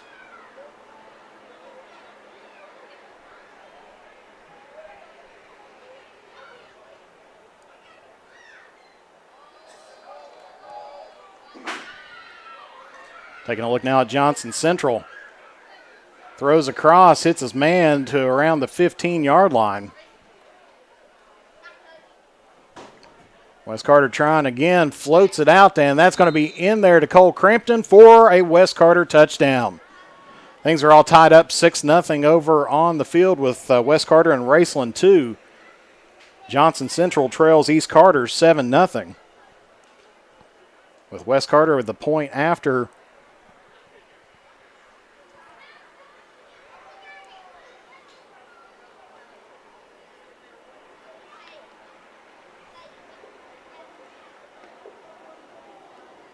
Johnson Central trying to float it out toward the corner. And touchdown for Johnson Central. Wes Carter trying to get the extra point, and it is good. So Wes Carter leads Raceland Team 2 as Johnson Central scored over here as well. So it is 7-6 with the extra point. It looks like Johnson Central is going to be going for 2 on this possession.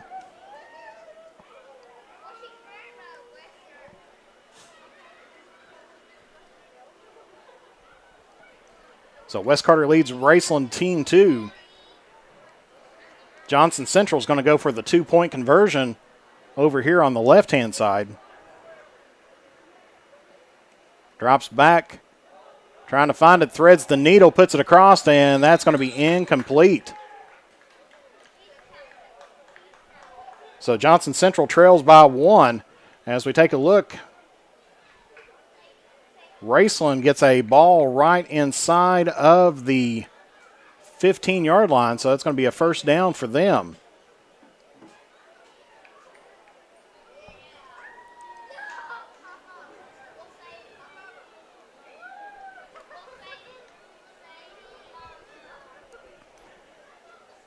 So number 1 is going to be the quarterback there for East Carter coming out. Eastep was the original quarterback.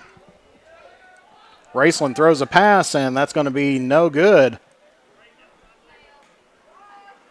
And I believe that's second down for Raceland.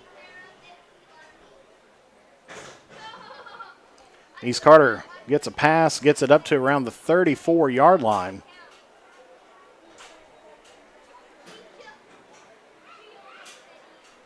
So second down Raceland, second down East Carter here. 12 minutes, 15 seconds left to play.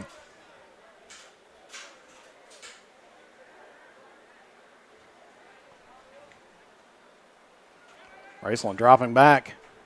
Pump fakes, tries to get it, and they are going to punch it in for, actually no, at no score. They're going to say he's down at the 1, but that will get him a new set of downs.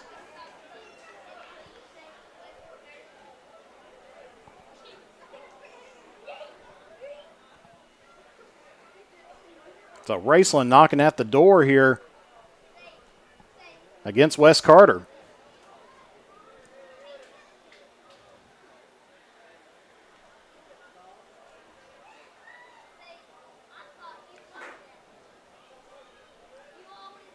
East Carter going to go for it all here, but gets it no good.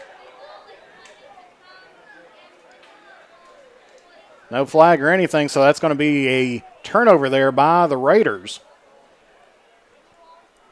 As Raceland trying to put it into the corner, he gets it, and it is good. So 12-7, Raceland now leads Wes Carter here with 11 minutes left to play. in regulation. Johnson Central got the turnover on downs. They trail East Carter 7-6. So we'll see what Raceland's going to do here.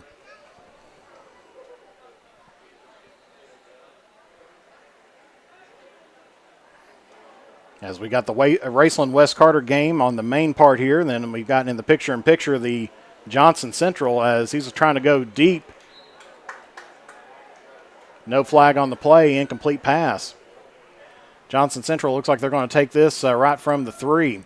So it's going to be a 1-point conversion. And that's going to be dropped no good. So it will be West Carter ball coming up here.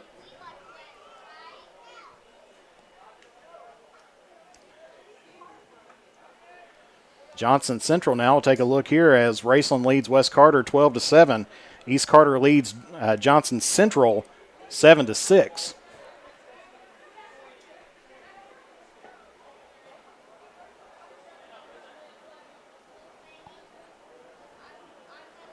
Throws a little bit of a faint pass, gets that completed, gets it up to right around the 33-yard line is where they're going to mark him at.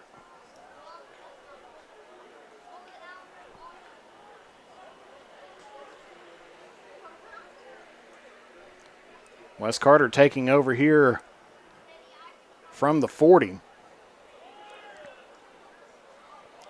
Airs that one out to Crampton and just overthrows him, so that's going to be second down there for West Carter.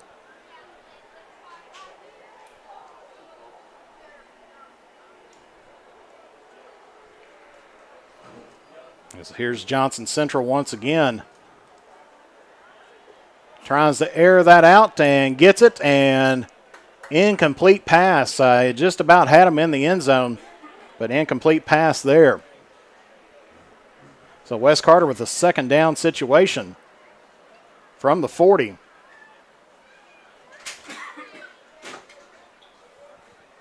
Tries to hit deep and almost had number 9 in the middle of the field, but that's going to be third down situation here for the Comets as Johnson Central turned it over on down, so East Carter will have the ball. West Carter in a third down situation themselves at the moment.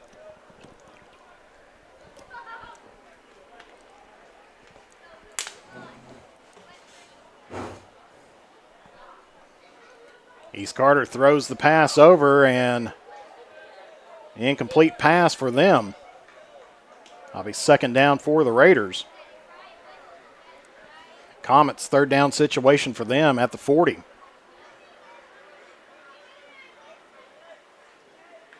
Man in motion. Trying to find a deep ball and misses his man, so that's going to be a turnover on downs. It will be Raceland's ball from the 40. Taking a look here, it's an East Carter offense at the moment. Eli Estep tries to air this one out, and that's going to be they're going to call that interception there by Johnson Central. So that's going to be a turnover on the interception by Johnson Central, so they will get the ball back at the 40. As we said before, 20-minute running clocks. Any interception or turnover will result in the other team just getting the ball. Play will not resume.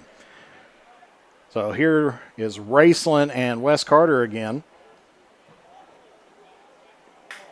And that one incomplete across the middle of the field will be second down there for Raceland.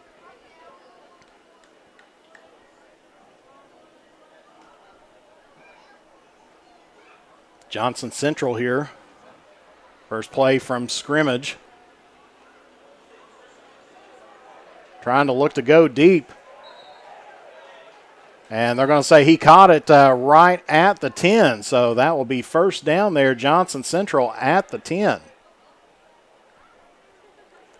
As we take a look now here, second down situation here for the Rams. Sorry, playing ping pong back and forth, but trying to get you as much coverage as we can. Catches this one at the middle of the field and gets them down right around the 31-yard line, but that's going to be good for a third down situation there for the Rams.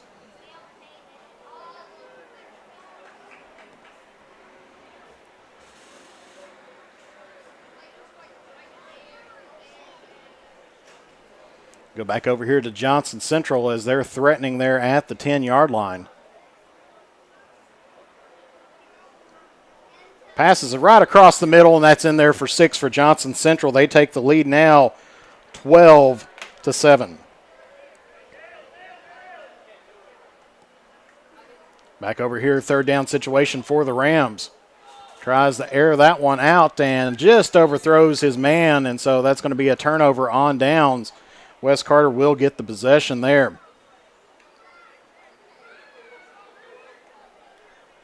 So Johnson Central looks like they're going to be attempting a 2-point play once again here with 5 minutes and 5 seconds left to go. Throws to the back of the end zone and finds his man, and that's good. So Johnson Central now 14, East Carter 7.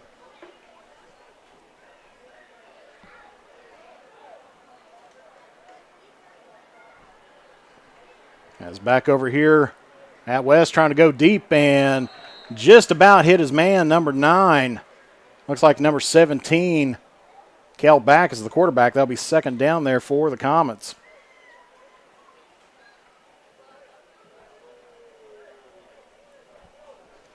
So with 5:23, Johnson Central leads 14-7 over East Carter. Raceland leads 12-7 over West Carter. East Carter gets a connection, gets it up to right around the 31-yard line.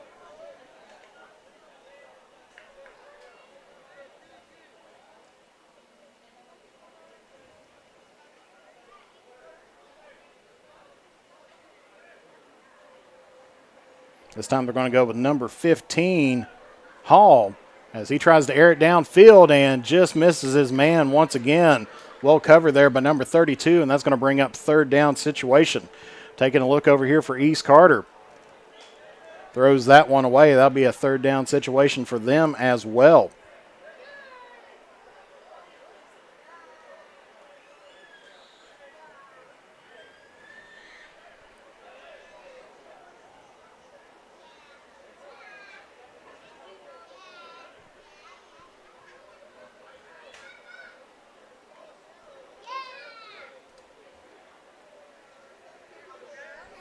Still in the first round of the tournament here. Been live 3 hours and 51 minutes, probably our longest broadcast ever. Starting a new record here.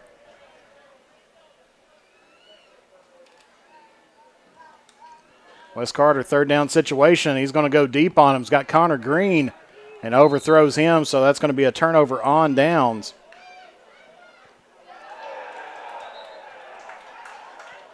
And Johnson Central, I believe, picks off once again, so they're going to be on the offensive side coming up here. So Raceland has the ball with 2 minutes, 35 seconds. They lead 12-7. Johnson Central will have the ball, and they are leading 14-7 over the Raiders.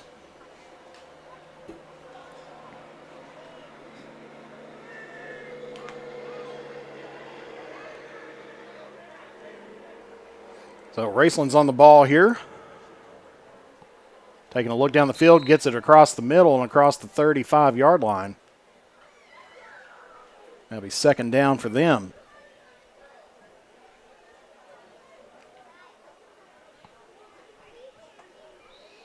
Johnson Central here. First play from scrimmage off the 40 after the interception. It's his man right around the 34-yard line. Raceland. Incomplete pass. That'll be third down for them.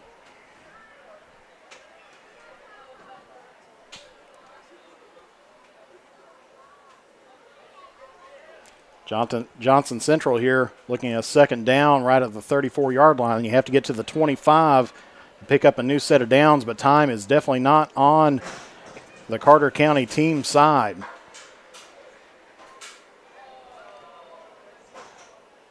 As Raceland milking down the clock.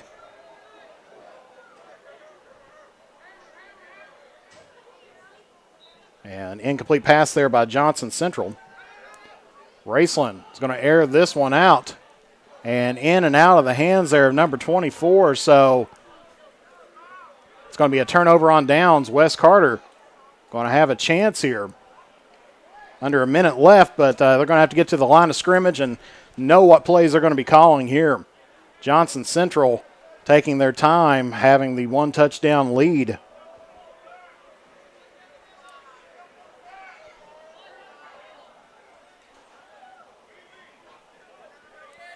Wes Carter going to try to air this one out and overshoots his man down the middle. I'll bring up second down here. And Johnson Central gets the ball right to around the 5, but that's going to be about it. So we're going to see Johnson Central advance over top of East Carter. They're going to be taking on Russell in the second round.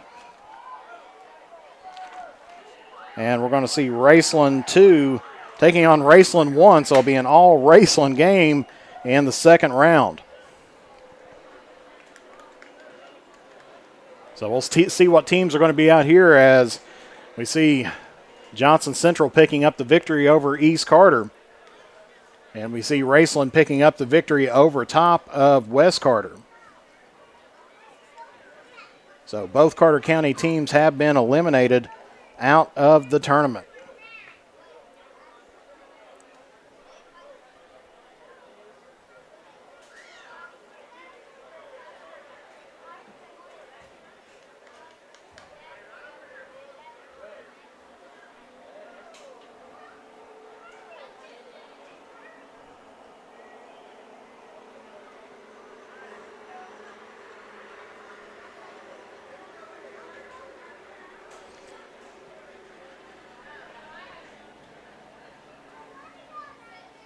So it almost looks like Russell may be coming out.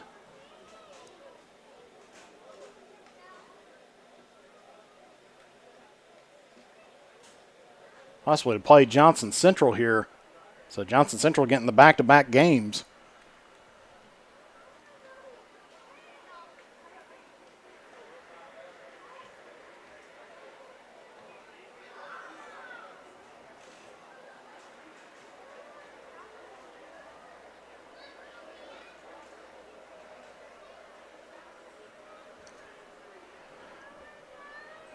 So we'll have Raceland 2 versus Raceland 1. But I think we'll focus here on the Russell versus Johnson Central game.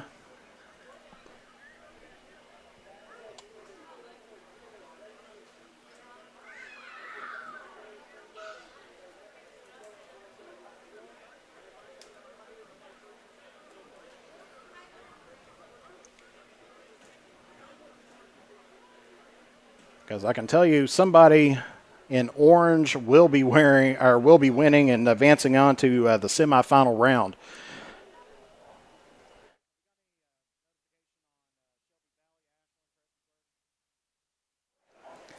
So no information just yet on the opposite side of the field, because Shelby Valley's taking on Lewis County, Ashland's taking on Prestonsburg, Round County's taking on Pendleton, and Boyd's taking on Magoffin.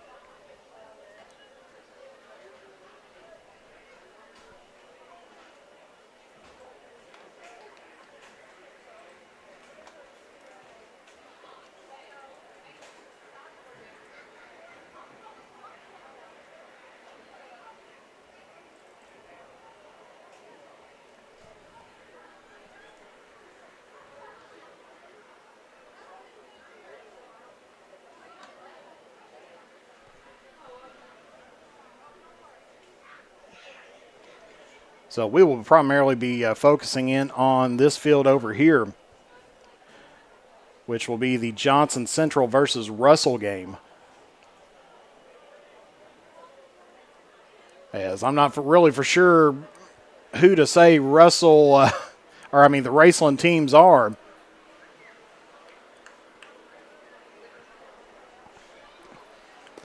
Because with the Raceland teams, they've got one side has mesh overthrows that they have on them, kind of like vest, to identify who they are.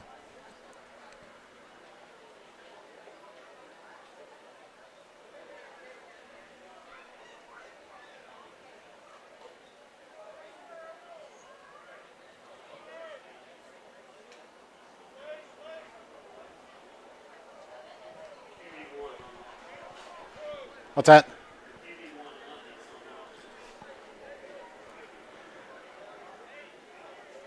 So for Raceland, it looks like their QB1, their quarterback Lund is currently on offense now.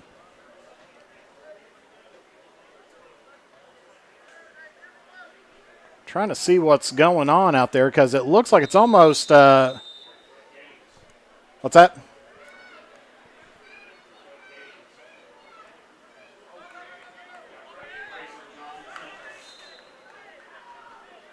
So actually, we'll focus over here on this side as it's Raceland Johnson Central. Is that a varsity match or? So we got a varsity match over here. We'll mainly focus on this one, as I thought it was supposed to be Russell and Johnson Central, but this may be a JV match. So I think they just both Racelands wouldn't take on each other. We'll get that all settled up here. So let me switch this up, and that way, because Raceland's going to be taking on Johnson Central, we'll focus on that game, and then we have Raceland going to be taking on Russell on the other game.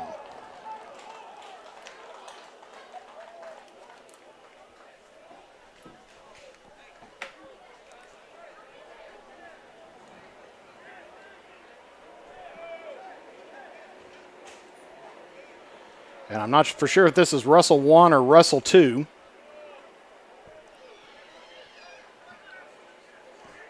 Or Raceland 1 or Raceland 2. Okay, so Raceland 1 is going to be playing Johnson Central. Raceland 2 is going to be playing Russell. As Russell gets a catch and gets it over toward the 5-yard line.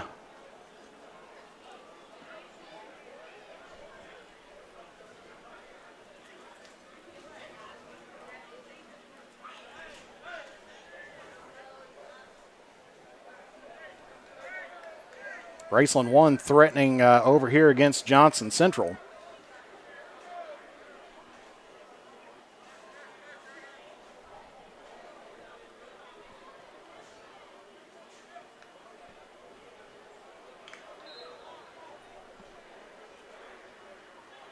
And actually it looked like Raceland 1 did get a touchdown over here. Did not get the extra point. So it's Raceland 6, Johnson Central nothing. Over here, we're taking a look now at Russell against Raceland, as that's going to be an incomplete pass there as well. So I believe it's going to be second down there for Russell.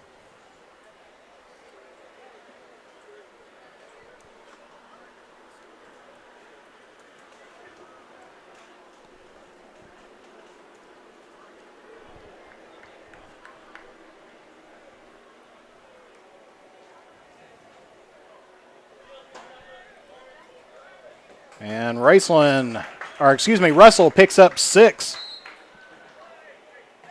As Johnson Central gets an advancement, so Russell leads Raceland 2.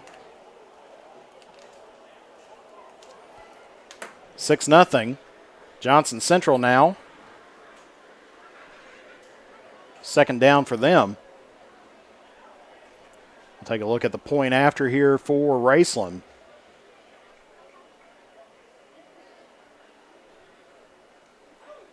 And no good, so it's still going to be 6-0 Russell over Raceland. Here's Johnson Central. Throws it across over toward the right-hand side, gets it up to right around the 31-yard line. That'll be third down there for Johnson Central.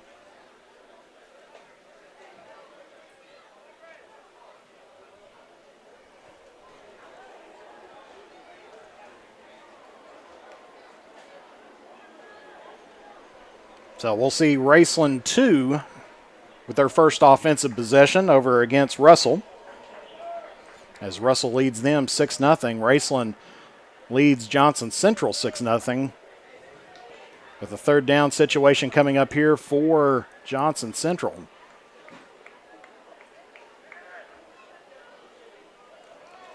Trying to go deep to the corner. And incomplete.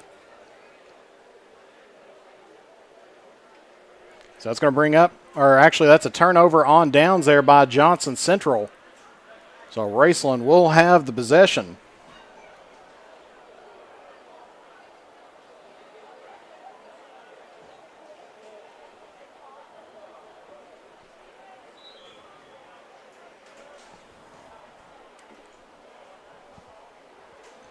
Because on this side of the bracket, we'll have one more game. The winner of these two games taking on each other. Then we'll have the championship coming up.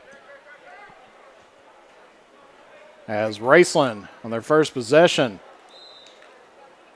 Incomplete as he ended up going out of bounds. So that's going to be second down Raceland there.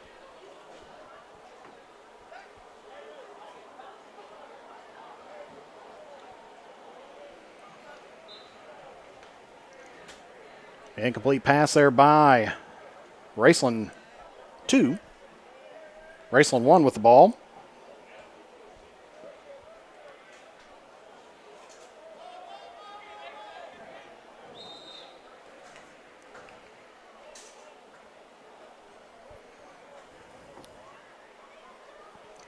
So it's going to be bringing up third down here for Raceland 1.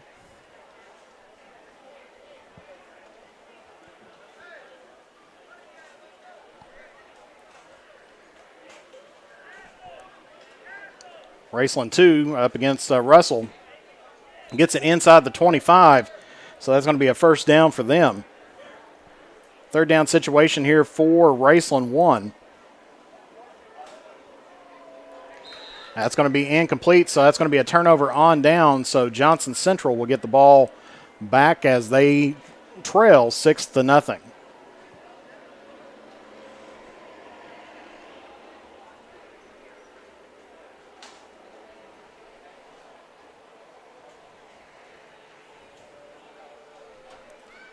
.13 minutes, 19 seconds left to play.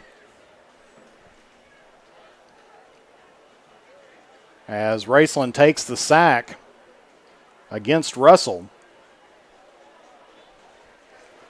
They do have a set number. I think it's about 7 seconds that they got to get rid of the ball before taking a sack.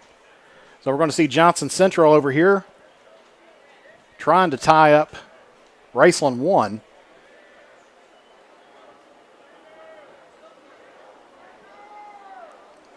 He's going to look deep on this one, and incomplete pass into the end zone. That'll be second down there for Johnson Central.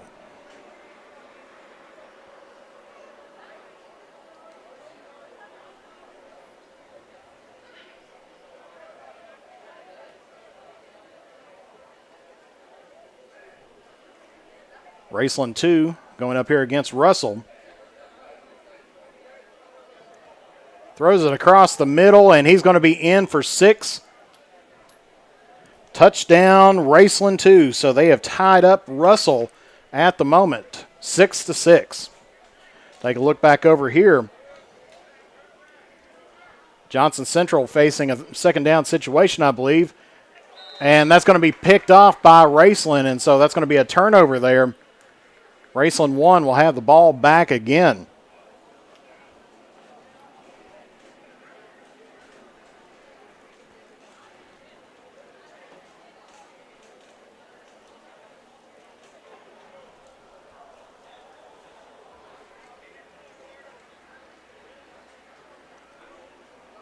So trying for a 1-point play, no good. So it's still 6-6 Raceland Russell. As Raceland Johnson Central, Raceland's leading, gets a pass up to right around the 32-yard line.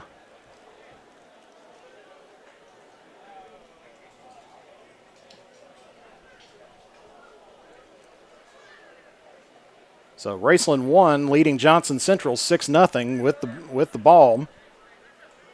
Second down for them.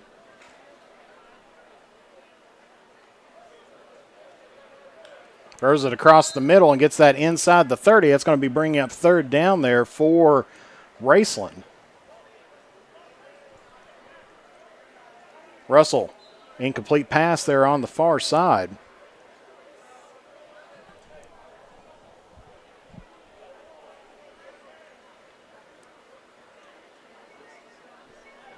So third down situation here for Raceland 1 against Johnson Central. Needs to get it to the 25 and gets it to the 20. And so that's going to be a first down situation there for Raceland 1.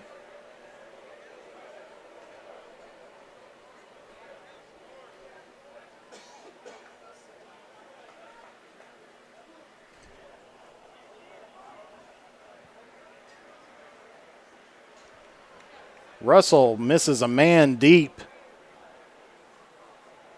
It's going to bring up third down for them.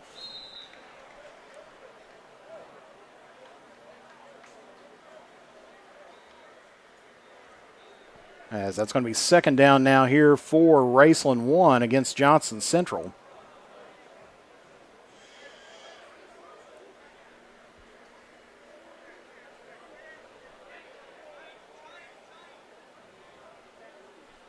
As they're right at the 11-yard line. Have to get to the 10 to get a new set of downs. Drop back, throws it across the middle of the field. He's going to get that first down yardage. Gets it right to around the 6.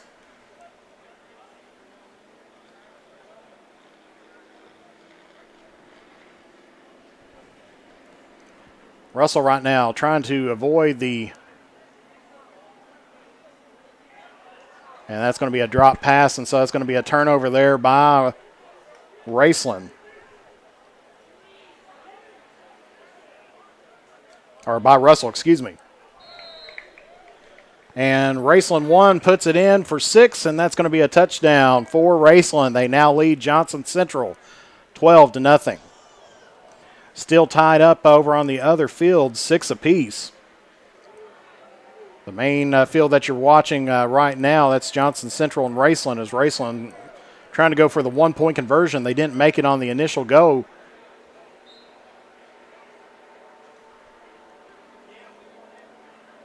So going for 1 point from the 3-yard line.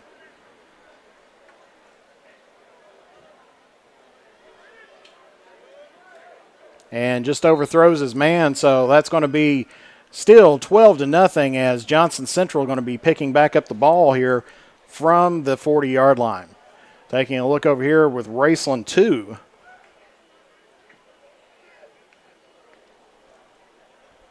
As they've got the ball right in on the 33-yard line.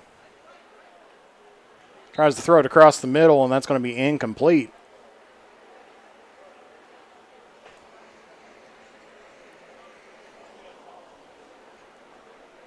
Trying to break a tie over on the left. As we see Johnson Central now here trying to get some points on the board. 7 minutes, 20 seconds left to play.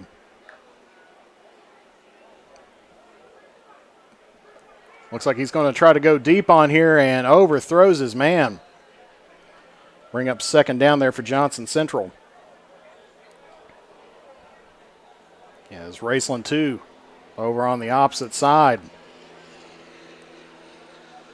Trying to find somebody, and that's going to be intercepted there by Russell. So Russell will take over from the 40 there. Johnson Central still looking for their first score.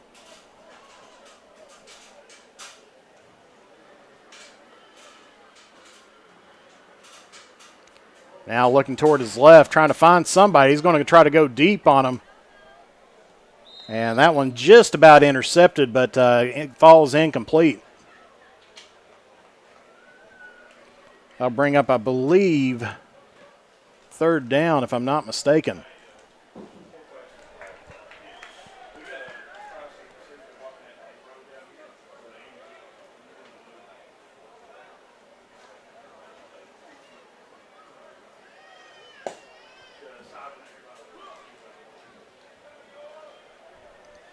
So Russell has the ball right around the 30-yard line on the opposite side. There is a Chrysler Pacifica blocking the road for where the ambulances come in. Trying to go deep again and just outside of his reach. And so that's going to be a turnover on down. So Raceland Team 1 will get the ball back at the 40. As we see Russell here after the interception. Just throws that right in front of his man. It's kind of a soft pass, but didn't have much on it, but just led him just a bit too much there. Here's Raceland Team 1, 5 minutes, 15 seconds left to play.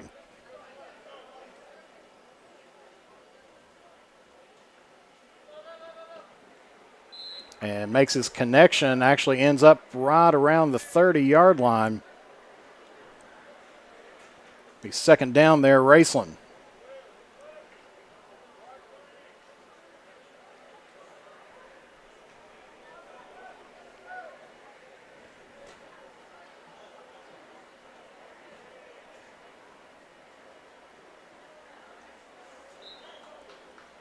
Russell gets the pass up to the 25. New set of downs, and they're going to say incomplete pass on that pass by Raceland, so that's going to be third down for them. Russell gets a new set of downs on the other end with 4:24 left to play.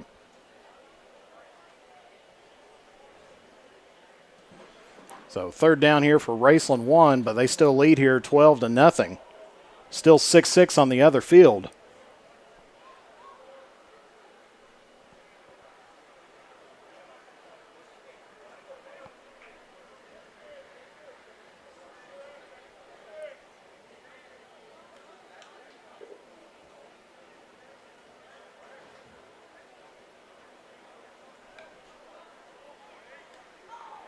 And that's going to be a complete pass inside the 25, and so that's going to be a first down there for Raceland.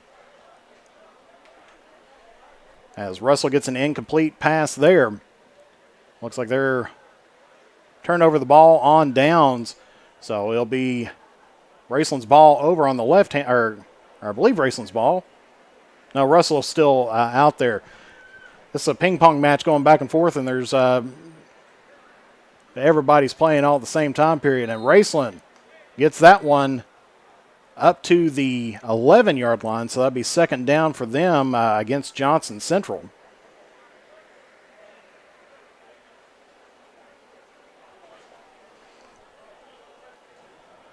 Russell here trying to get something going on. Throws it across the middle, and that's going to be incomplete on that side.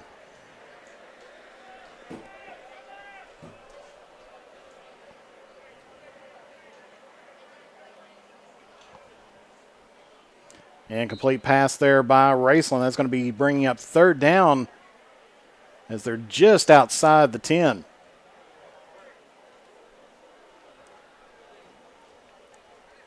Russell's still holding on right around the 24-yard line. 2:25 left to play.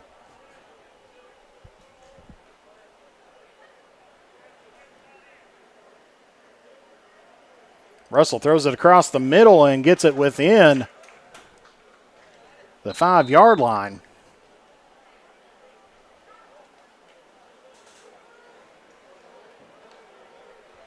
So Russell's threatening on the far side as Raceland looking at I believe a third down situation over here.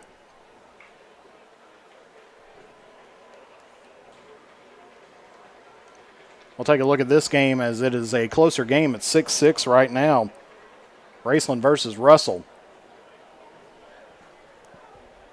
Connects his man, puts it in for 6, and that's going to be putting Russell in the lead now, 12-6. Back over here, third down situation for the Rams. And that's going to be incomplete there. So that's going to be a turnover there by Raceland. So Johnson Central running out of time. Or actually, this will be third down, I believe. It's fun going back and forth. So Russell, after scoring the go-ahead touchdown, going for 1. Throws it to the back of the end zone and incomplete.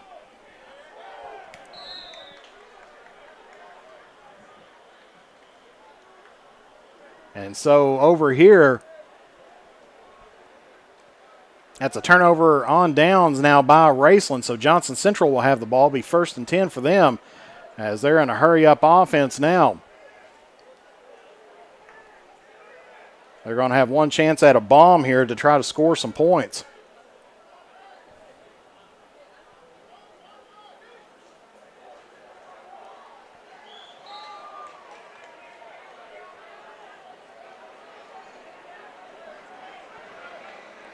And it looks like they've finished things up over at the Raceland-Johnson Central game. Raceland defeats them 12-0. And that's going to be incomplete in there. So Russell defeats Raceland 12-6. So they will advance to the semifinals. And Raceland 1 will advance over Johnson Central.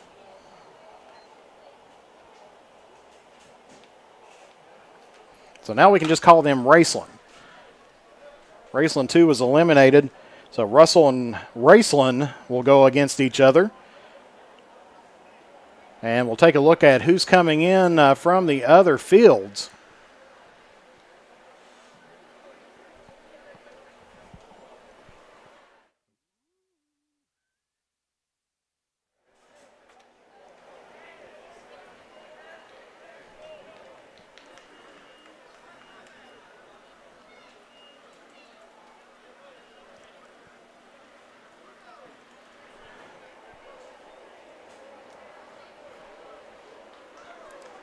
So we'll see what teams are going to be playing out here, as it looks like it's going to be Ashland taking on Shelby Valley.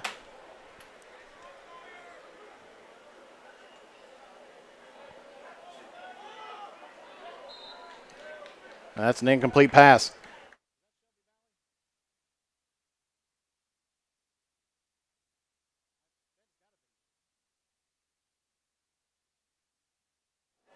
Yeah, so we'll have Ashland and Shelby Valley going on. So the other field got dark, and so now we're playing the opposite side of the bracket now.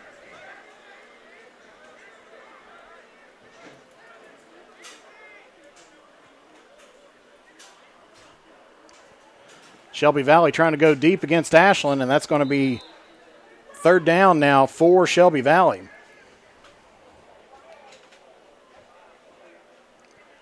No game going on the other side, so we'll focus on this one.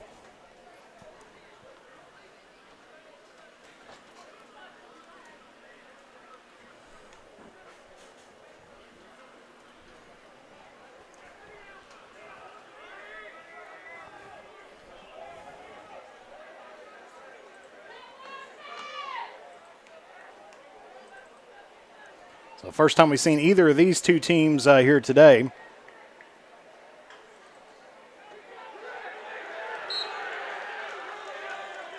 And that's going to be an incomplete pass there by Shelby Valley, so Ashland will take over.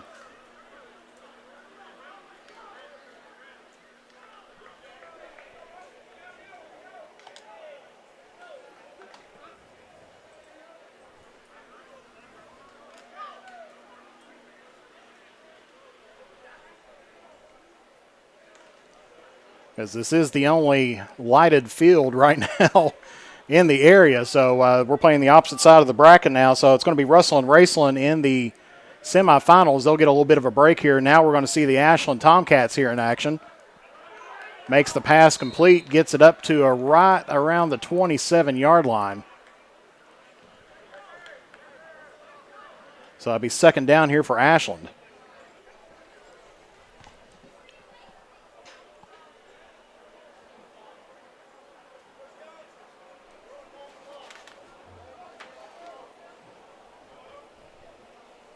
So Shelby Valley defeated Lewis County. Ashland defeated Prestonsburg.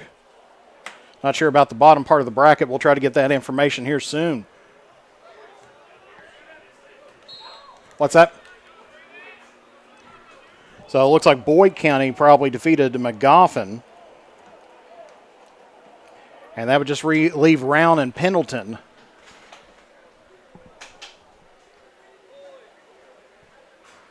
As it looks like it's going to be a first down there for Ashland as they get the ball up to the 20-yard line.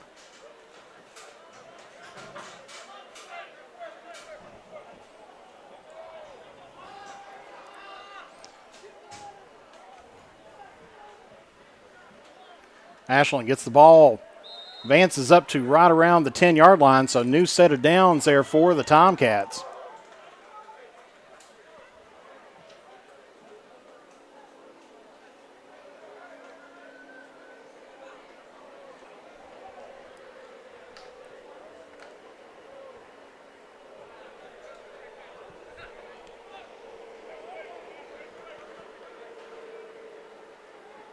Of course, I'm not sure how well Round County done today, but they played Pendleton in the first round. Ashland advances that to just inside the 5, so that'll be second down there for the Tomcats.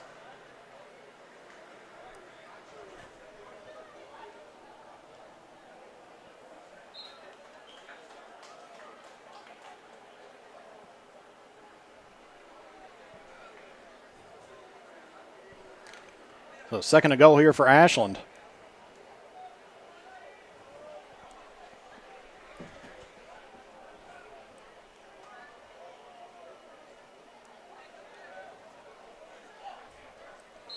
Throws it, and that's going to be incomplete. Third down here, Ashland. No score just yet. Shelby Valley versus Ashland. Winner will be in the semifinals. Of course, first time we've seen both of these two teams here today. Looks like we may have a Russell Raceland JV game going on. But we'll focus here on the varsity squad. That's our varsity.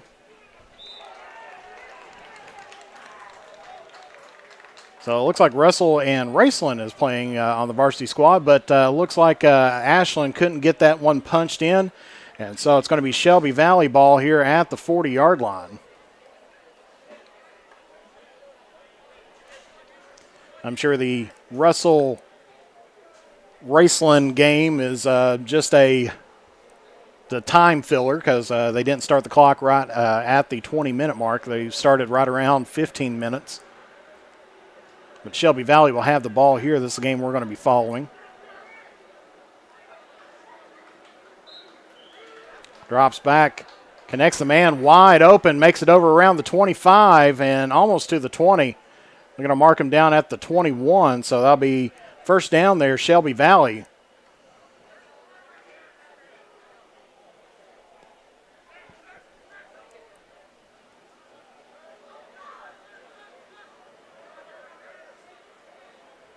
Dropping back again, connects his man, gets it to inside the 10.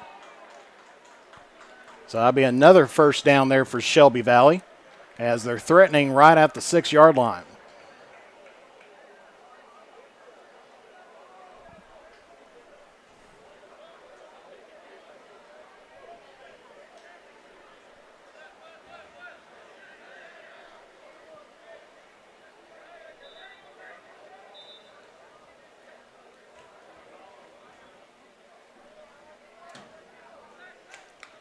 And looks like Shelby Valley is going to take the sack there, or loss of down.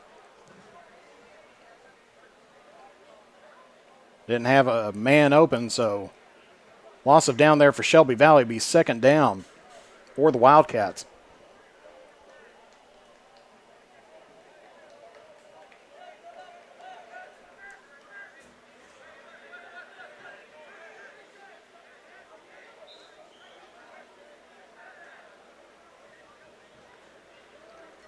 Picks up the snap, taking a look. He's going to try to throw it in toward the corner. And that's going to be incomplete pass. Third down now here for Shelby Valley.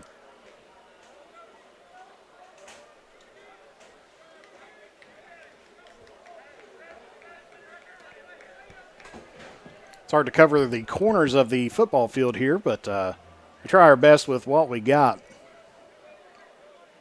So it's going to be third down situation here. Ashland got it within the 10 earlier and couldn't get it punched in. Shelby Valley facing a third down right now.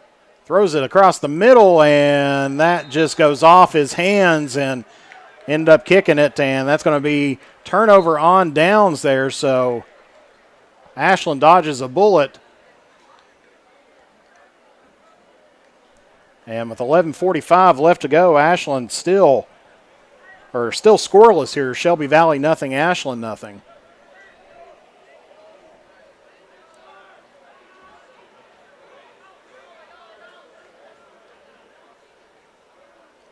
Ashland set now here from the 40. Gets it to inside the 35 to the 34.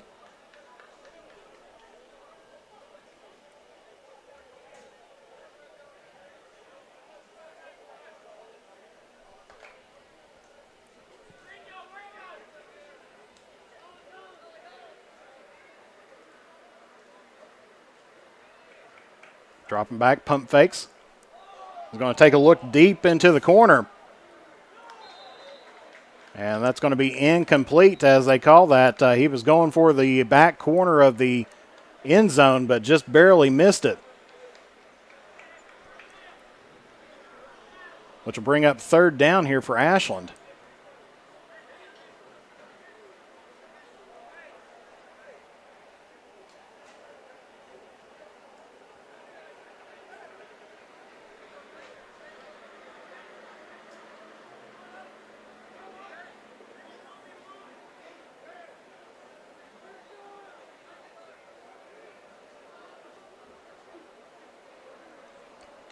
Tomcats get set.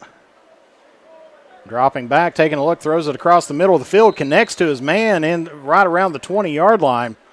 So that'll be a first down there for Ashland. Gets it just to about the 19.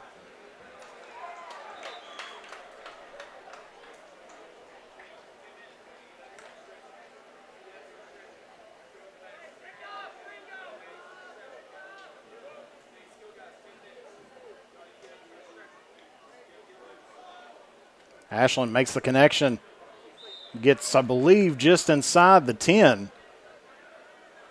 So that's going to be a new set of downs for the Tomcats. So they are, once again, I guess you can say, in the red zone.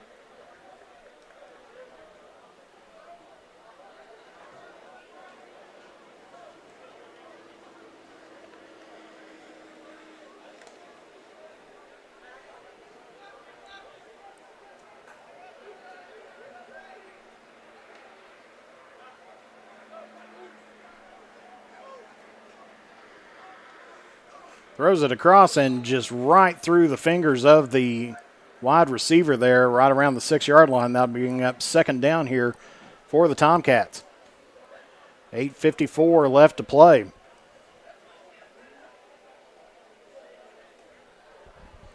Now we do want to thank our new sponsors that we have out there. We've got Tyler's Pizza, Horcuts Tree and Stump Removal Service, of course, James Do It Best Hardware, Eastling's Photography, and of course we've got Callahan's Excavating as well as Eric Ross coming back. So glad for y'all to be there. And of course, this is the Eric Ross first annual Carter County, or Battle for Carter County. Ashland now coming up with a third down situation here again, gets it inside the 5.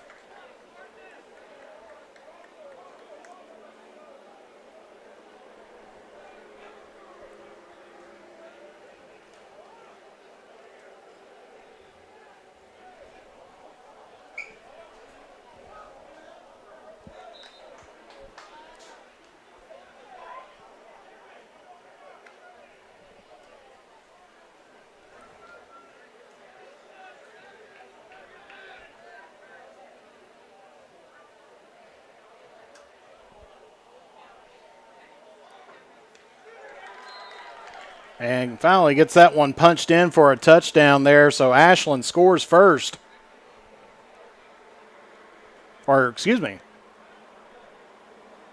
Yep, Ashland does score first. Had to double check the color of the jersey there, but was Ashland. So they're going to be going for 2 points here.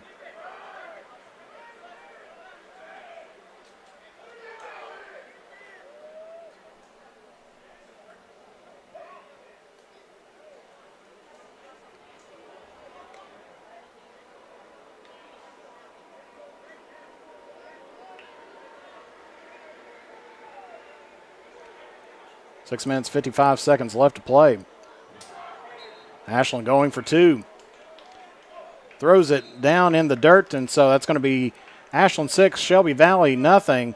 6 minutes 40 seconds left to play here in regulation.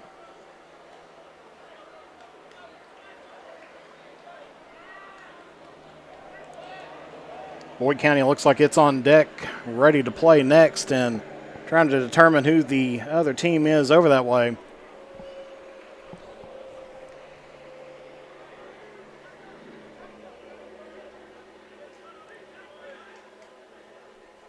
Shelby Valley gets it across the middle of the field, gets it right up to around the 27-yard line. That'll be second down for them, as they trail the Wildcats here, or trail the Tomcats here, 6-0.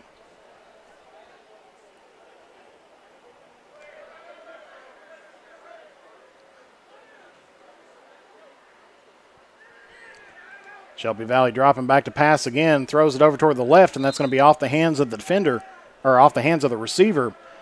So that's going to be bringing up third down here for Shelby Valley.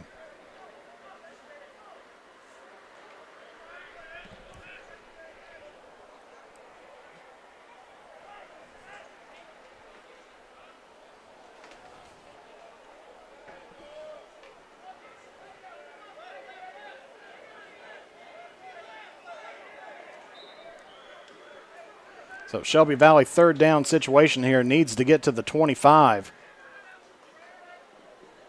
Throws it across the middle and does. Turns direction and gets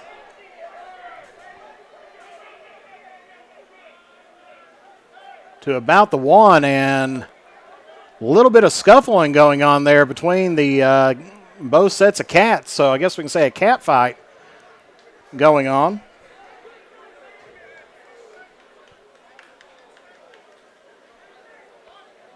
Of course, long day of football for both of these teams.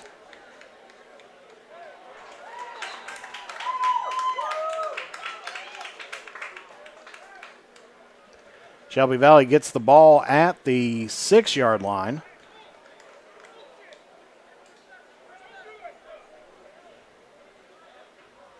.418 left to play.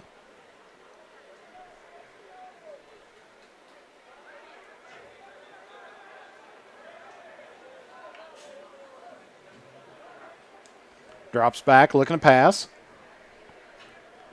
Throws across the middle, and that's going to be in there for 6, and that's a Shelby Valley Wildcat touchdown. With an extra point here, this is going to put pressure on the Tomcats.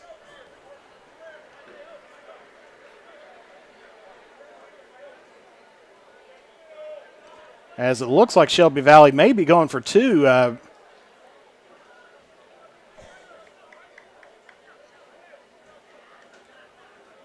Not really for sure why you would want to back it up an extra 7 yards, but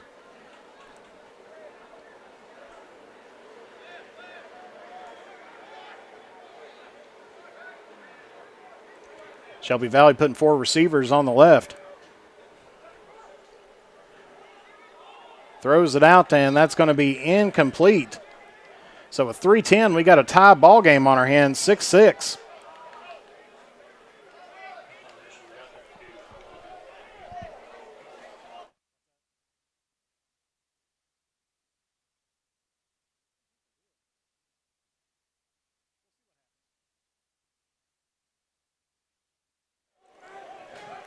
He's actually talking, said Ashland maybe got their 2-point conversion earlier. But Ashland's hurrying up to the line here. We'll see what happens. When you're trying to cover multiple games and everything, it makes it fun. As Ashland gets it up to right around the 31.5-yard line.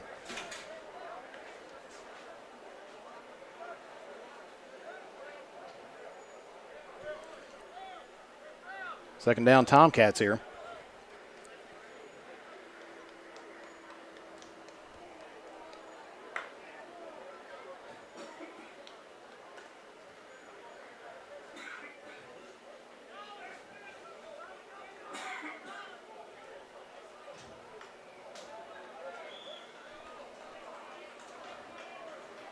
Ashland dropping back, taking a look, going to take a bomb down the field, and gets it in for 6, and that's going to be an Ashland touchdown. With 1:43 left to play, Ashland drives a bullet down the field. Definitely getting them the lead this time. Ashland this time look like they're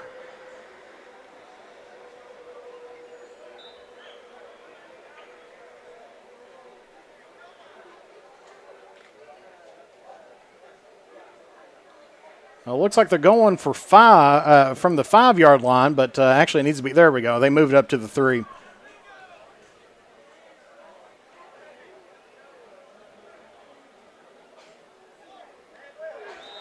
And gets it in and punches the extra point, and that is 13-6. Less than a minute left to play. Both teams quickly moving on. Shelby Valley trying to keep themselves alive in this tournament. 45 seconds left to play.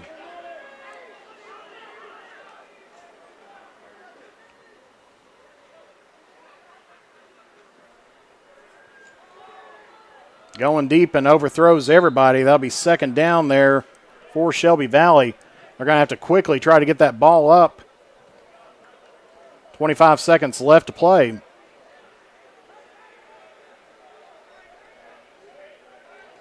This will probably more than likely be the last play of the game.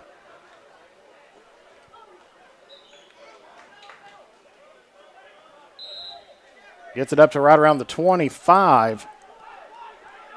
It's going to be a first down situation. Time's now expiring. They were able to get one play off. Goes deep, and that's going to be intercepted by Ashland. So Ashland has picked up the victory here, and they punched their ticket to the semifinals.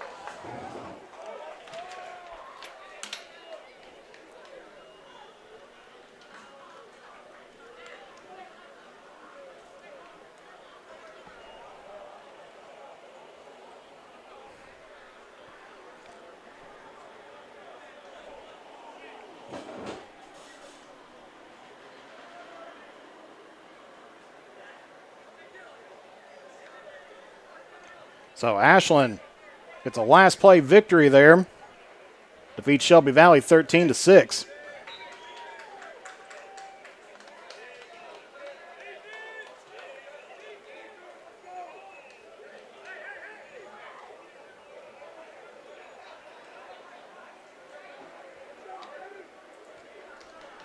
And so it looks like it's going to be Boyd County and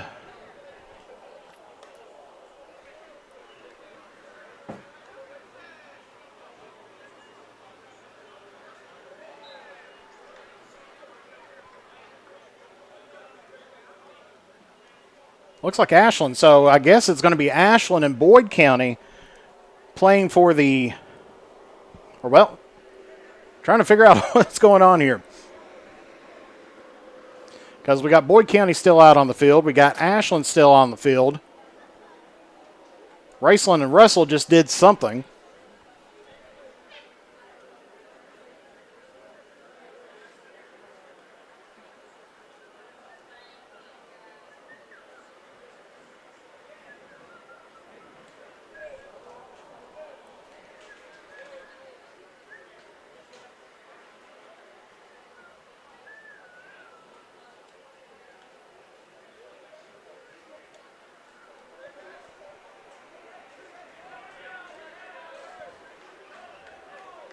So it looks like it's going to be Boyd and Ashland here in the finals as Boyd County are in the semifinals.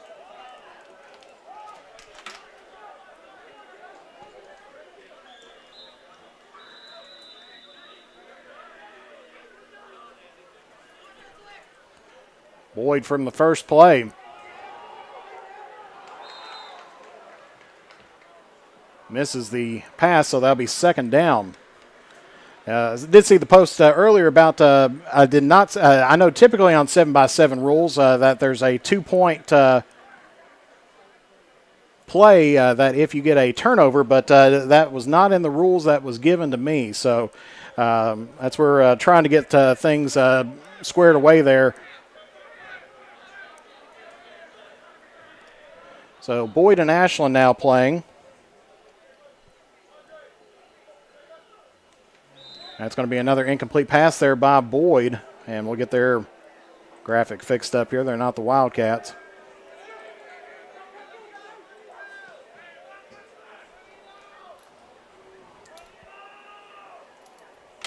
So it's Boyd and Ashland here in the semifinal. Like I said, I'm not too for sure what was going on with Raceland and Russell on the other side.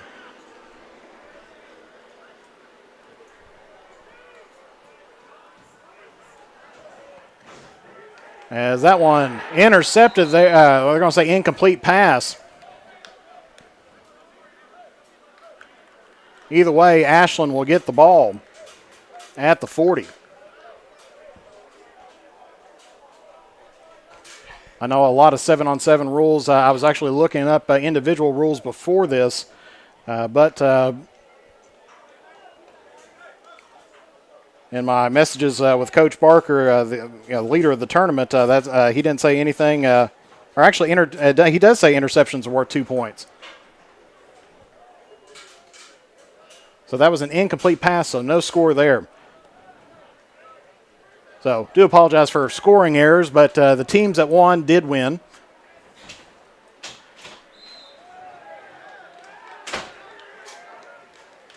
Ashland makes a complete pass, gets it out to the 36-yard line. Guys, when we have the semifinal going down on one end, we are going to go ahead with one of our trophy presentations. We would like to present the Tug of War Championship. This trophy. So the Tug of War Championship winner, as they're going on with this. We have Carter County Superintendent Paul Green on hand to present. So if Russell makes a connection toward the 30, gets contact, that'll be third down. The Tug of War champion. We did already have to give out the overall. And there's the Tug of War champions there. Johnson Central had to get on the road by Russell. That was sponsored by Patrick Flannery. And the Patrick Flannery. Congrats to those guys as well. Winners of one and the other lineman challenge goes to Johnson Central. We will have the final game after this semifinal. We'll have Raceland against the winner of Boyd and Ashland. So I guess they did play over there. So Raceland makes it to the championship. And it's going to be the winner of this team, or this game.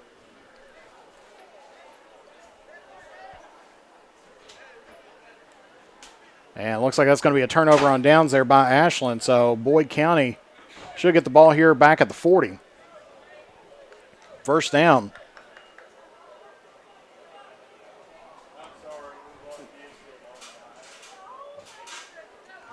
So do apologize for not being able to cover the Russell-Raceland game, but Raceland did defeat Russell. Did not get a final score on that. But the final game will be coming up between either the Tomcats or the Lions here, as they'll be taking on the Rams, who has been perfect on the day.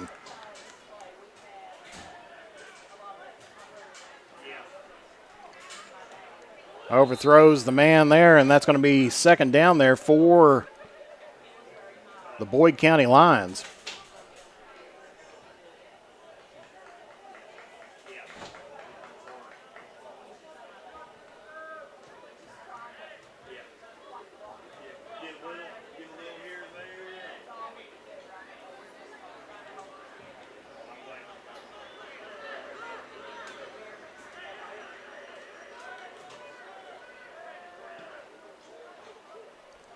Boyd County dropping back deep, throws it from about the 50 and makes his connection. They're going to say that he was touched right around the 22-yard line. So that'll be a first down there for Boyd County.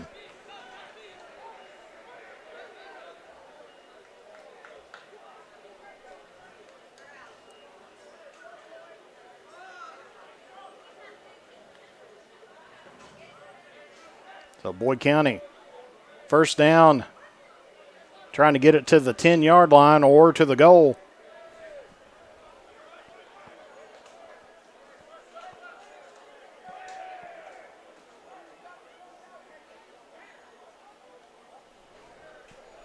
Throws that deep over toward the corner.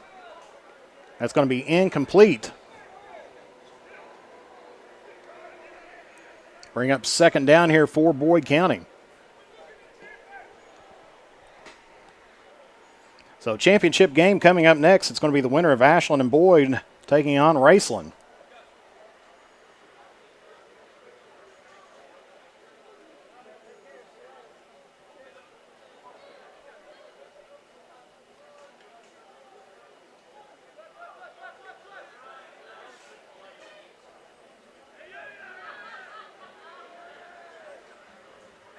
Man in motion here for Boyd. Drops back, taking a look. Throws it across the middle of the field. Gets it to about the 13-yard line. So that'll be third down here for Boyd County.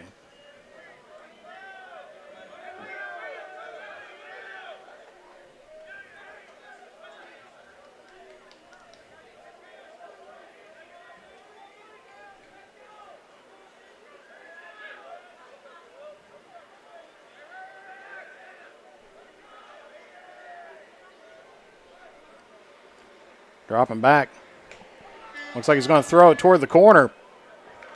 And that's going to be incomplete. So far I have no score just yet. No interceptions, no touchdowns. So 12 minutes, 50 seconds left to play on this running clock. Ashland's going to be taking back over here on the 40.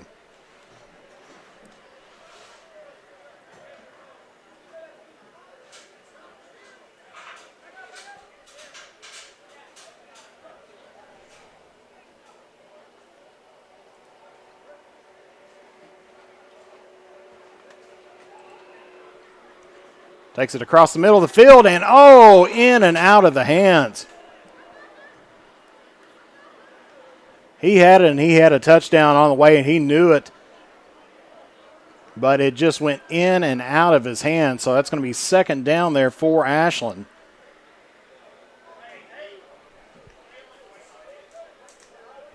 As we're getting close on hour 5 of this broadcast.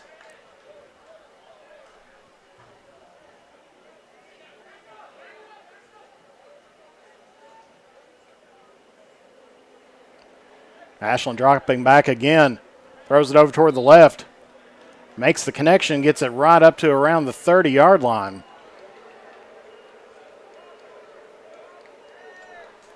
That'll bring up third down here for the Tomcats. As we said, no score just yet.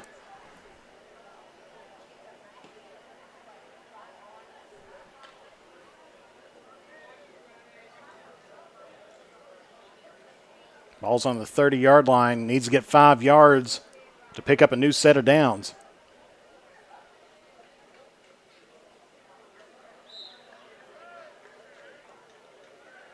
And that pass is going to be caught, and that's going to be just inside the 23-yard line. So that's going to be a new set of downs there for Ashland.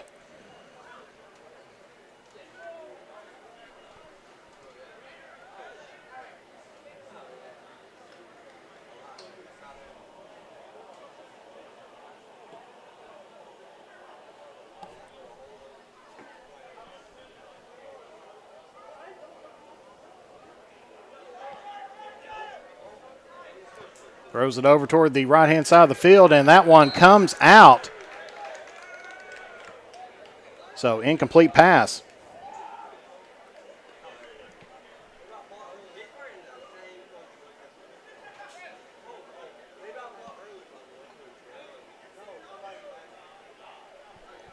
So it'll be second down here for the Tomcats.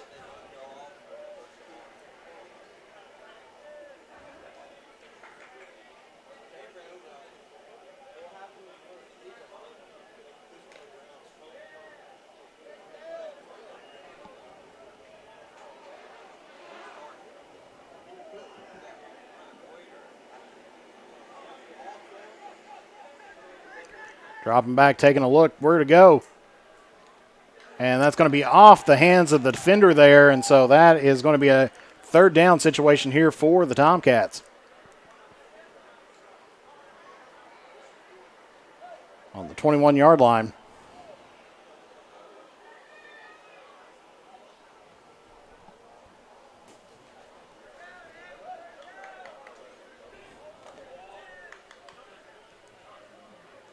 Still no score yet. 9 minutes, 10 seconds left to play.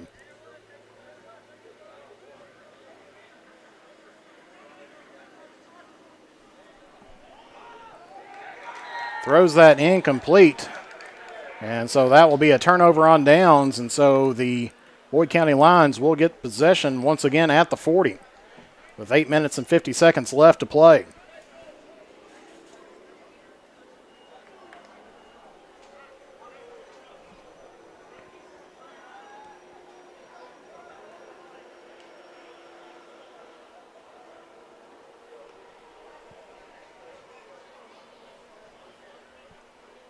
So no scores, still nothing here.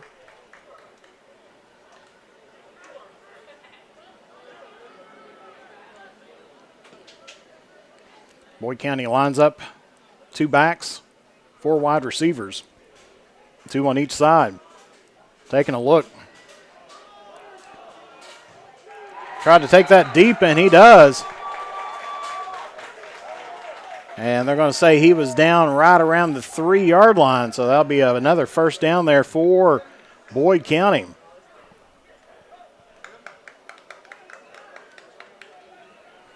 So Boyd County threatening here once again inside the 10, right around the 3-yard line.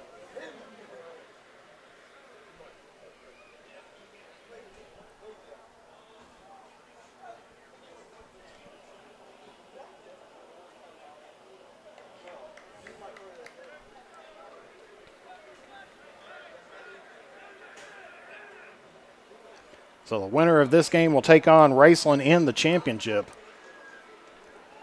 And that's where we'll end our broadcast here today. Throws it in toward the middle and sandwiched up between 2 Tomcats. Incomplete pass. That'll be second down now.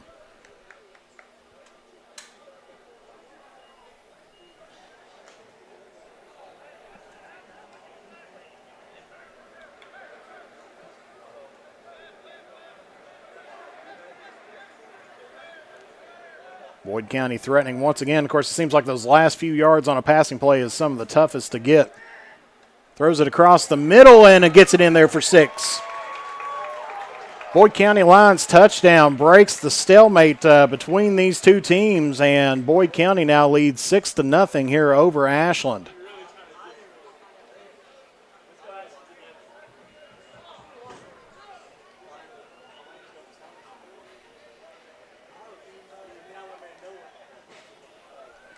Of course, big weekend next weekend as there's going to be a huge 7-on-7 down at Richmond. Of course, unfortunately, we will not be broadcasting from that. I think I'll be still getting over this one.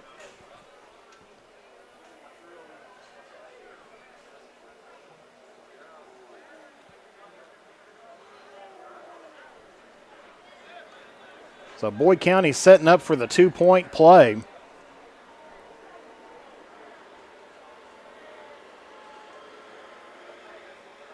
Man in motion, cuts back.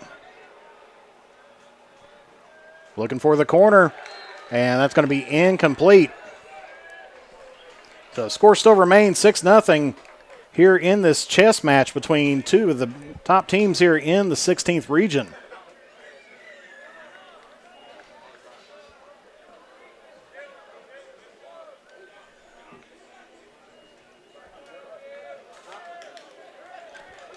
Ashland hurrying up, getting back to the line, trying to get all the team back there. There's about 5 minutes left to play. Ashland throws it toward the near side, catch, and makes it up to right around the 30-yard line. That'll be second down here for the Tomcats. Time not on their side at the moment.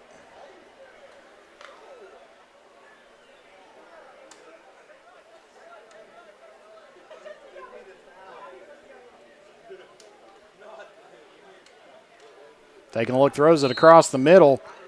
He's going to get it just inside the 25, so that'll be a new set of downs there for Ashland as the ball's right on the 24-yard line.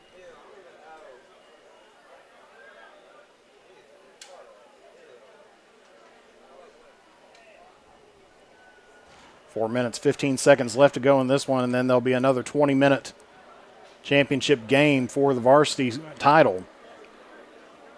Russell won the tug of war, and then Johnson Central won the other lineman skills challenge. Throws it across the middle, and that's going to be incomplete. Just off the hands of the Boyd County defender.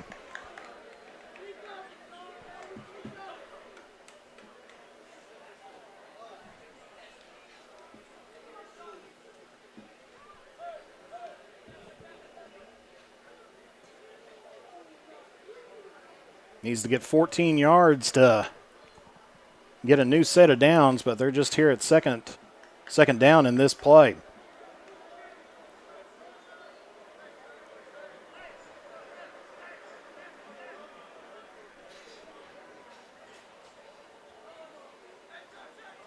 Dropping back, taking a look, throws it over toward the left, makes the connection. Gets it up to about the 17-yard line. But that'll bring up third down here for the Tomcats. Of course, Tomcats picking up a state championship a couple years ago. Boyd County definitely improving their program here over the last couple years. Of course, it'll be a whole new ball game once we're able to get in rushing back into the play.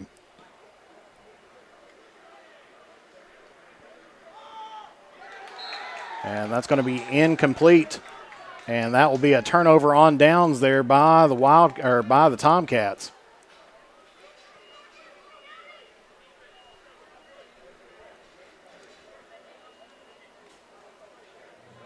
As Boyd County's in the driver's seat right now. They don't have enough time to run out the clock, but they will definitely milk this for everything that they can.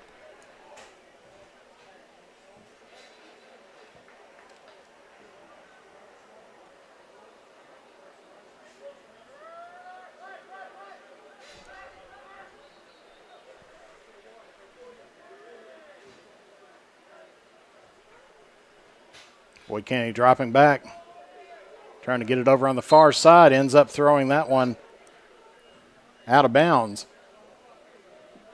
Bring up second down here for the Wildcats, or Lions. It's been a long day.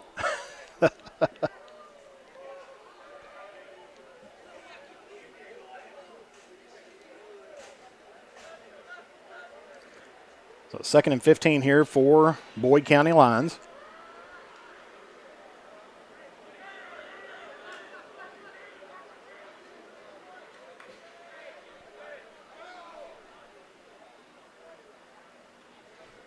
Puts it right across the middle of the field, and that is down on the turf.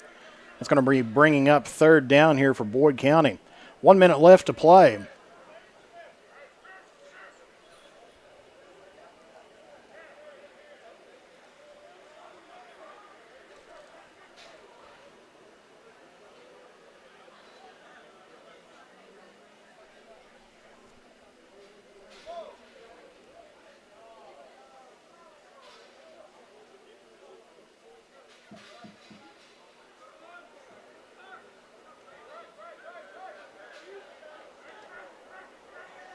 So Boyd County trying to eat up as much time as they can. 25 seconds left on the clock. Drops back. I'm sure this one's going to be a deep bomb. Puts it across the middle of the field, and that's in and out of the hands. Ashland gets the ball, gets a chance with 10 seconds left.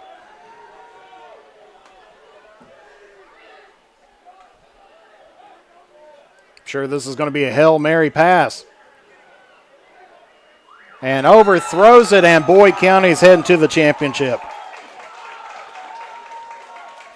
They're going to be taking on Raceland here for the varsity championship.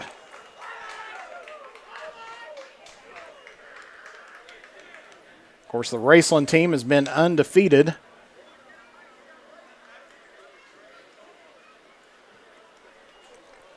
On the day.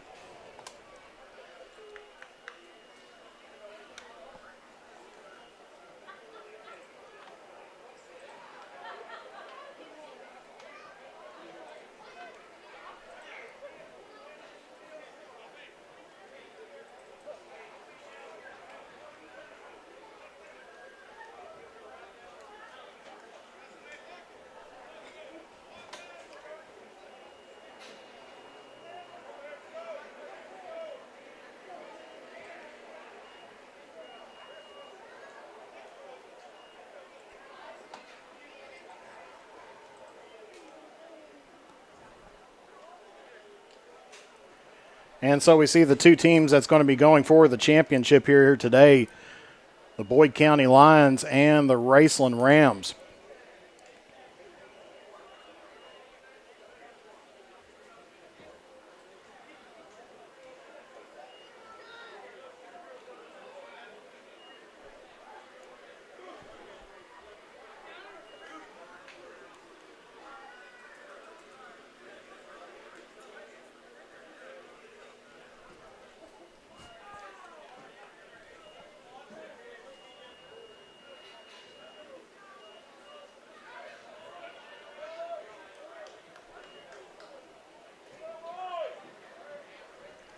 So this is going to be for all the marbles here on the varsity side.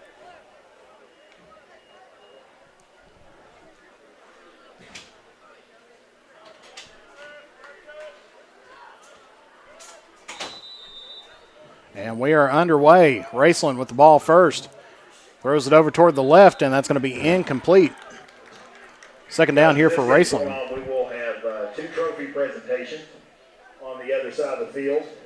First of all, we'll give our fastest little lineman award. That's the fastest piglet award. That is sponsored. So the fastest piglet award coming up here. Clerk. And the winner of that is Ashland's Isaiah Luckett. So Ashland comes away with the fastest piglet award. We also have our fastest larger lineman, even though this guy's not super huge offensive lineman. But this is the fastest hog award, and it is sponsored by Duval Moore. So Duval Moore's fastest Isaac hog. Messer from East Carter. And Isaac Messer from East Carter picks up the fastest hog award. As we get back to championship time here, as that one's going to be in and out of the hands there, and that's going to be a turnover. And so Boyd County will get their first possession here from the 40-yard line. So we do want to congratulate those players that has participated in the Lineman Challenge.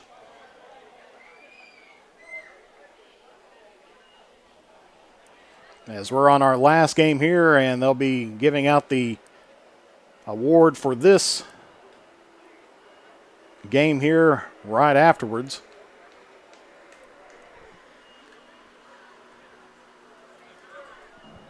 And let me get the correct time on here.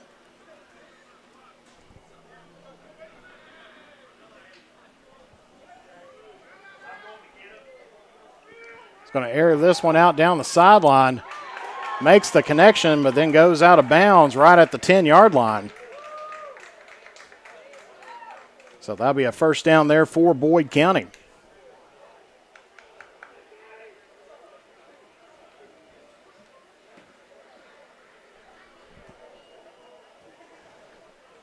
So 1st and 10 or 1st and goal here for the Lions.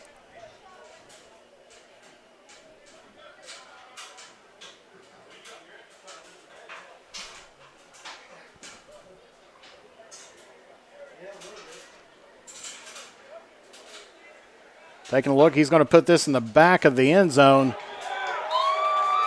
And touchdown, Boyd County. So Boyd County strikes first with a touchdown here at the 17-minute, 20-second mark. And we'll see if they're going to go for one or two here.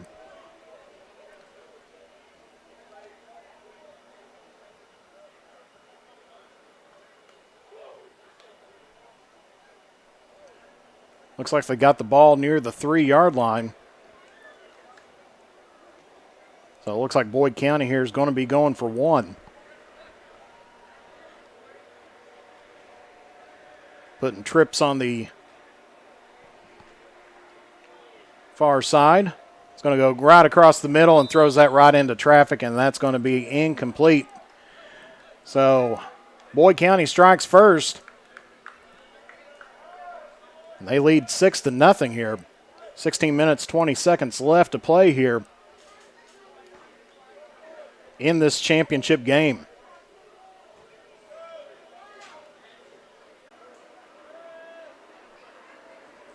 Raceland now with the ball. Dropping back, taking a look, puts it across the middle of the field, finds his man. Gets right up to around the 29-yard line. I'll be bringing up second down here for the Rams.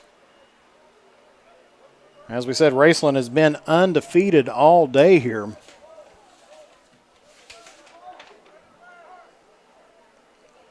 And I believe maybe as Boyd County has as well. Dumps it off just across the middle. Picks up the first down yardage. Gets it up to right around the 20-yard line.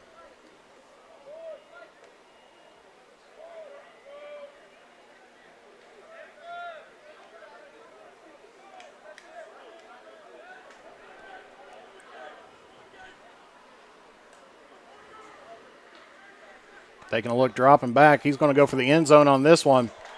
Finds his man, and that's going to be a touchdown, Raceland. At the 15-minute mark, Raceland ties things up here at 6 apiece in this championship game. A lot of games have been going on here. We've been able to cover Fields 1 and Fields 2 here today. We want to thank East and West Carter for supporting this and inviting us here today.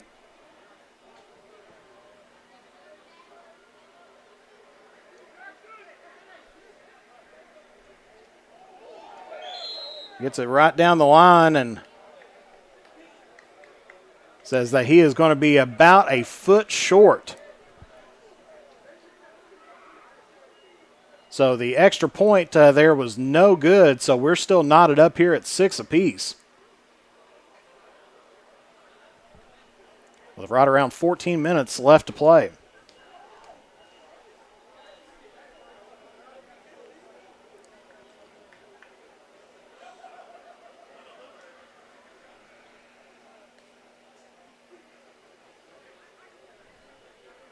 So Boyd struck first, right around the 17-minute mark. Raceland struck back at the 15-minute mark. Now Boyd will have the ball again here at the 40-yard line.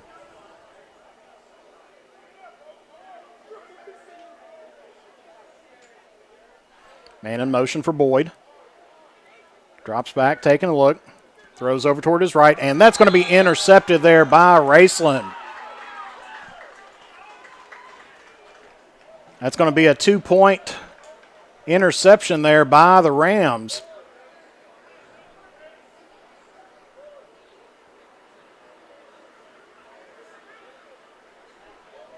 So Raceland now leads here 8-6.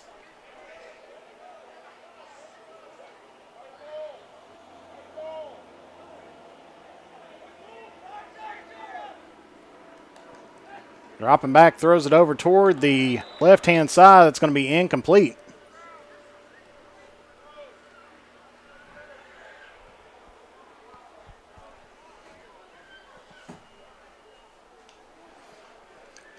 Second down now here for the Rams as they picked up the lead there with the 2-point interception.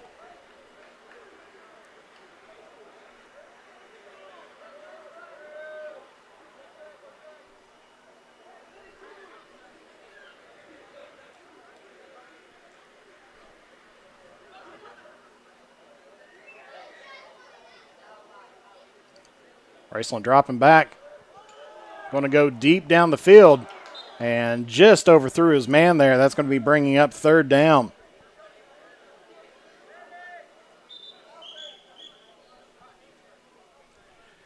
And we're going to get a stoppage of time. Injured player on the field for Raceland. He's able to get up and go underneath the zone power, walking back to the huddle.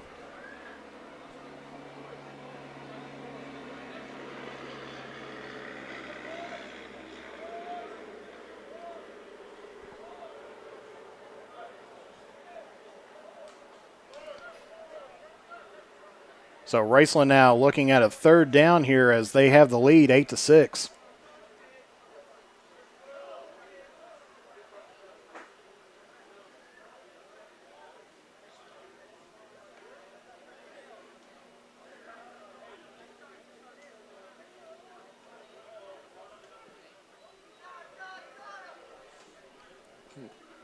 And they're going to say incomplete pass, and so that's going to be a turnover on down. So Boyd County getting a chance here with 11 minutes and 18 seconds left to play.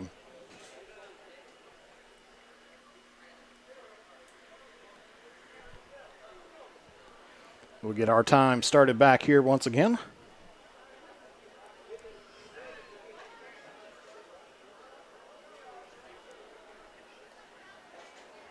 Raceland on top, 8-6. Got 2 points after the interception. So Boyd County behind the 8 ball at the moment. Makes the connection, gets it up to right around the 32-yard line. Be second down here for the Lions.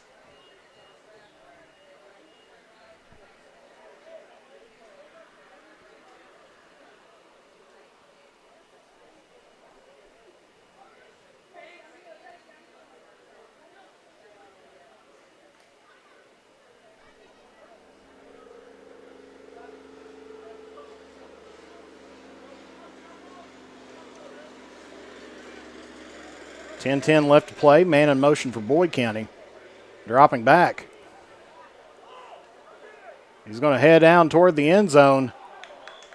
And that's going to be an incomplete pass. Brings up third down here for the Lions.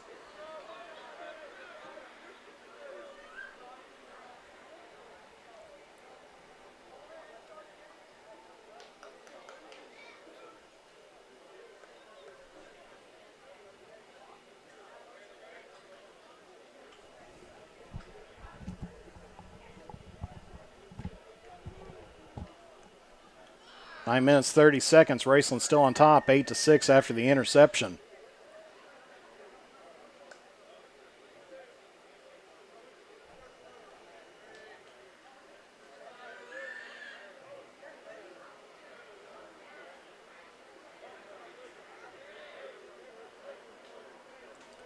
Boyd County, third down play.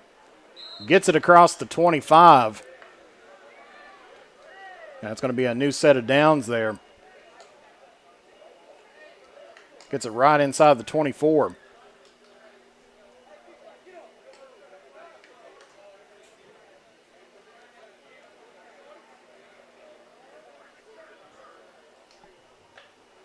Still plenty of time for both teams here.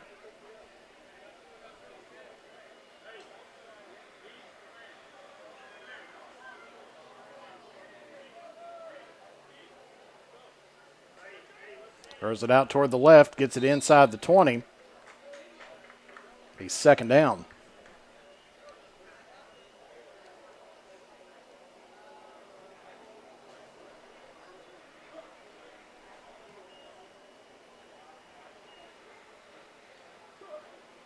Ball's on the 19-yard line, 9 yards to pick up a new set of downs for the for the Lions.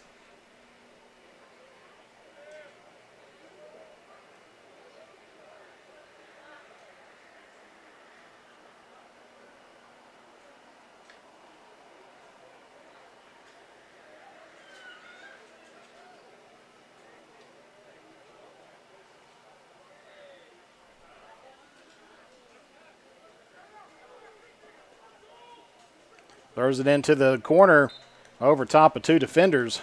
That'll be bringing up third down here for Boyd County.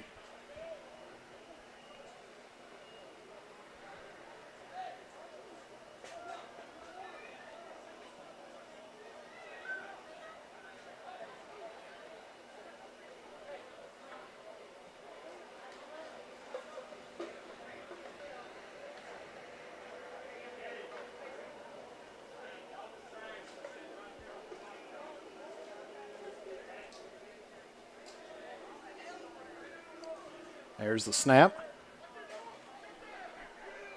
Looking toward the other corner. And overthrows his man there, so that's going to be a turnover there by Boyd County.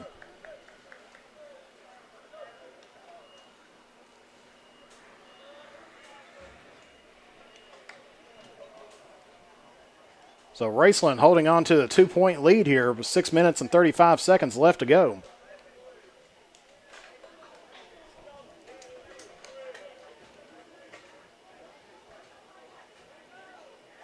This championship game, the exclamation point of a full day's worth of work.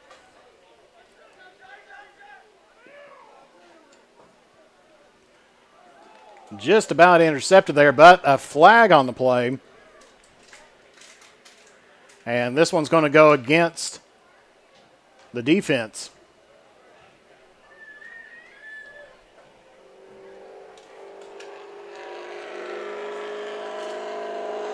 So penalty is going to go defensive passing interference. So this should move the ball up toward, because typically that's a spot foul, or it depends on what kind of passing interference they call that.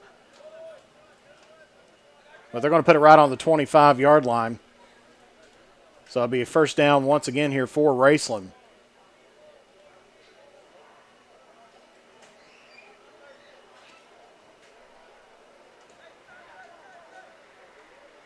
Puts it right across the middle, gets it across the 15. Little shake and bake there. Brings up second down. As he gets it up to right around the 12-yard line.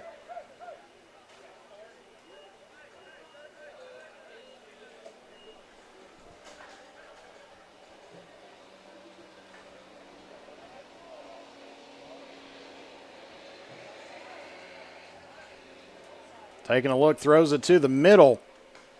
Connects. And so that'll be a first down as they're going to get him just inside of, I think, about the 2-yard line.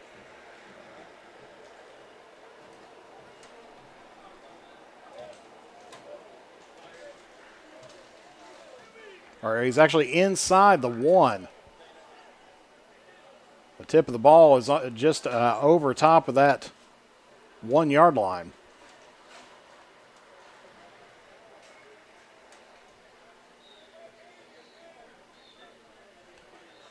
This could add on to Raceland's lead right here.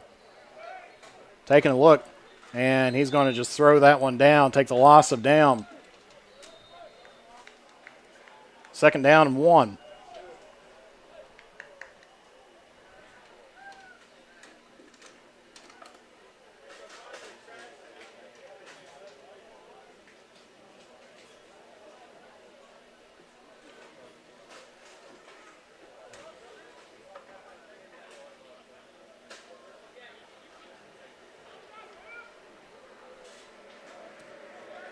Throws it, and incomplete pass. It's going to bring up 3rd and 1 here for the Rams. This time over on the right hash mark.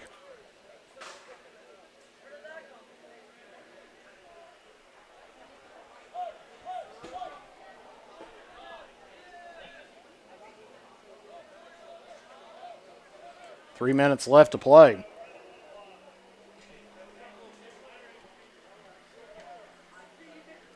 Throws it over to the opposite side of the field, and that's in and out of his hands, and so that's going to be a turnover on down.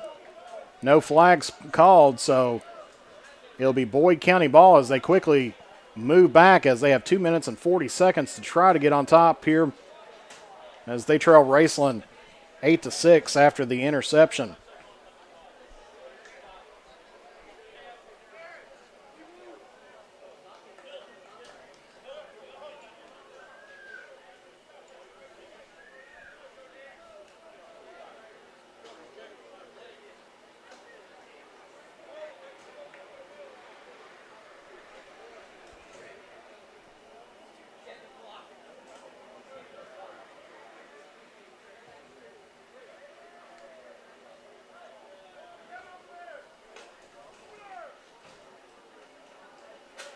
Yeah, it looks like Boyd County is just going to take the loss of down.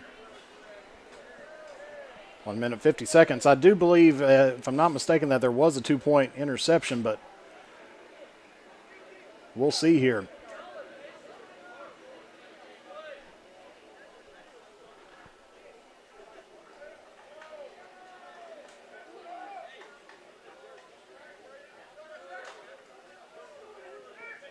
And that's going to be an incomplete pass. Brings up third down here for the Lions.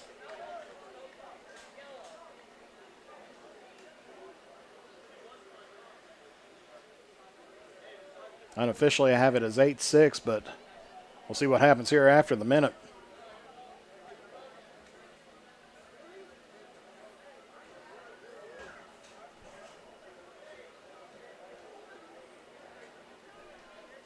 So 1 minute left to play.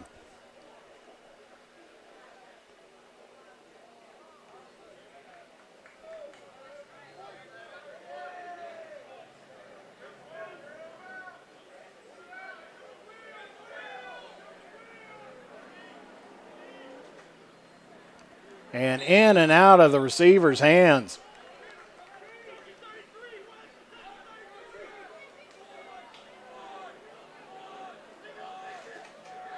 .30 seconds, and it may be a tie ball game here.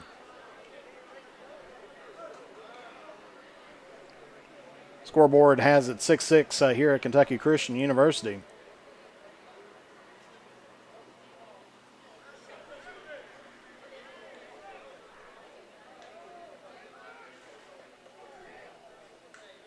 Throws it down.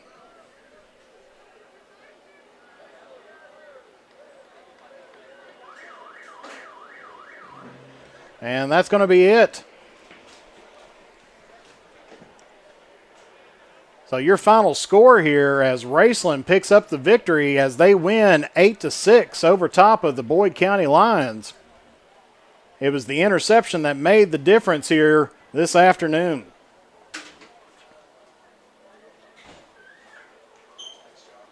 See you later. So as we see the team shaking hands and everything, we'll We do want to thank everybody for coming out. get to the first trophy annual presentation. Battle for Carter County 7-on-7 and Lineman Challenge.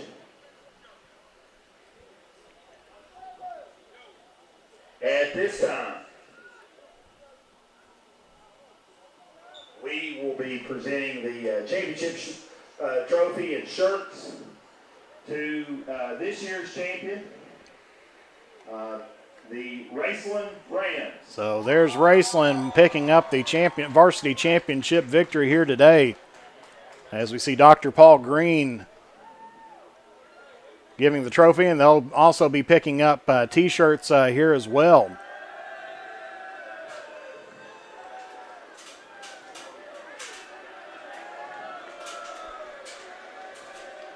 And we do want to make a quick public service announcement. We have been updating people on the field about this.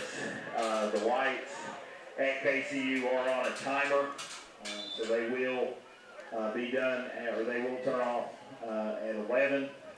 So we'll go ahead and leave there as the lights are going to be shut off on us here. So we will go ahead and leave here. We want to congratulate the Raceland Rams on a victory here, picking up an undefeated We'll see you again next year. Thank you. 7-on-7 here today. So for Jeff the Mantis Irwin, thank you very much for tuning in. Thank you to all of our sponsors. Thank you to Eric Ross for sponsoring this event. And once again, thank you to East Carter and West Carter as well. So good night. God bless you all, and we will see you all again. And stay tuned to our Facebook page. And also, if you want to make sure that you advertise with us, we got plenty of spots available. So just give us a phone call or email or message us there on Facebook. So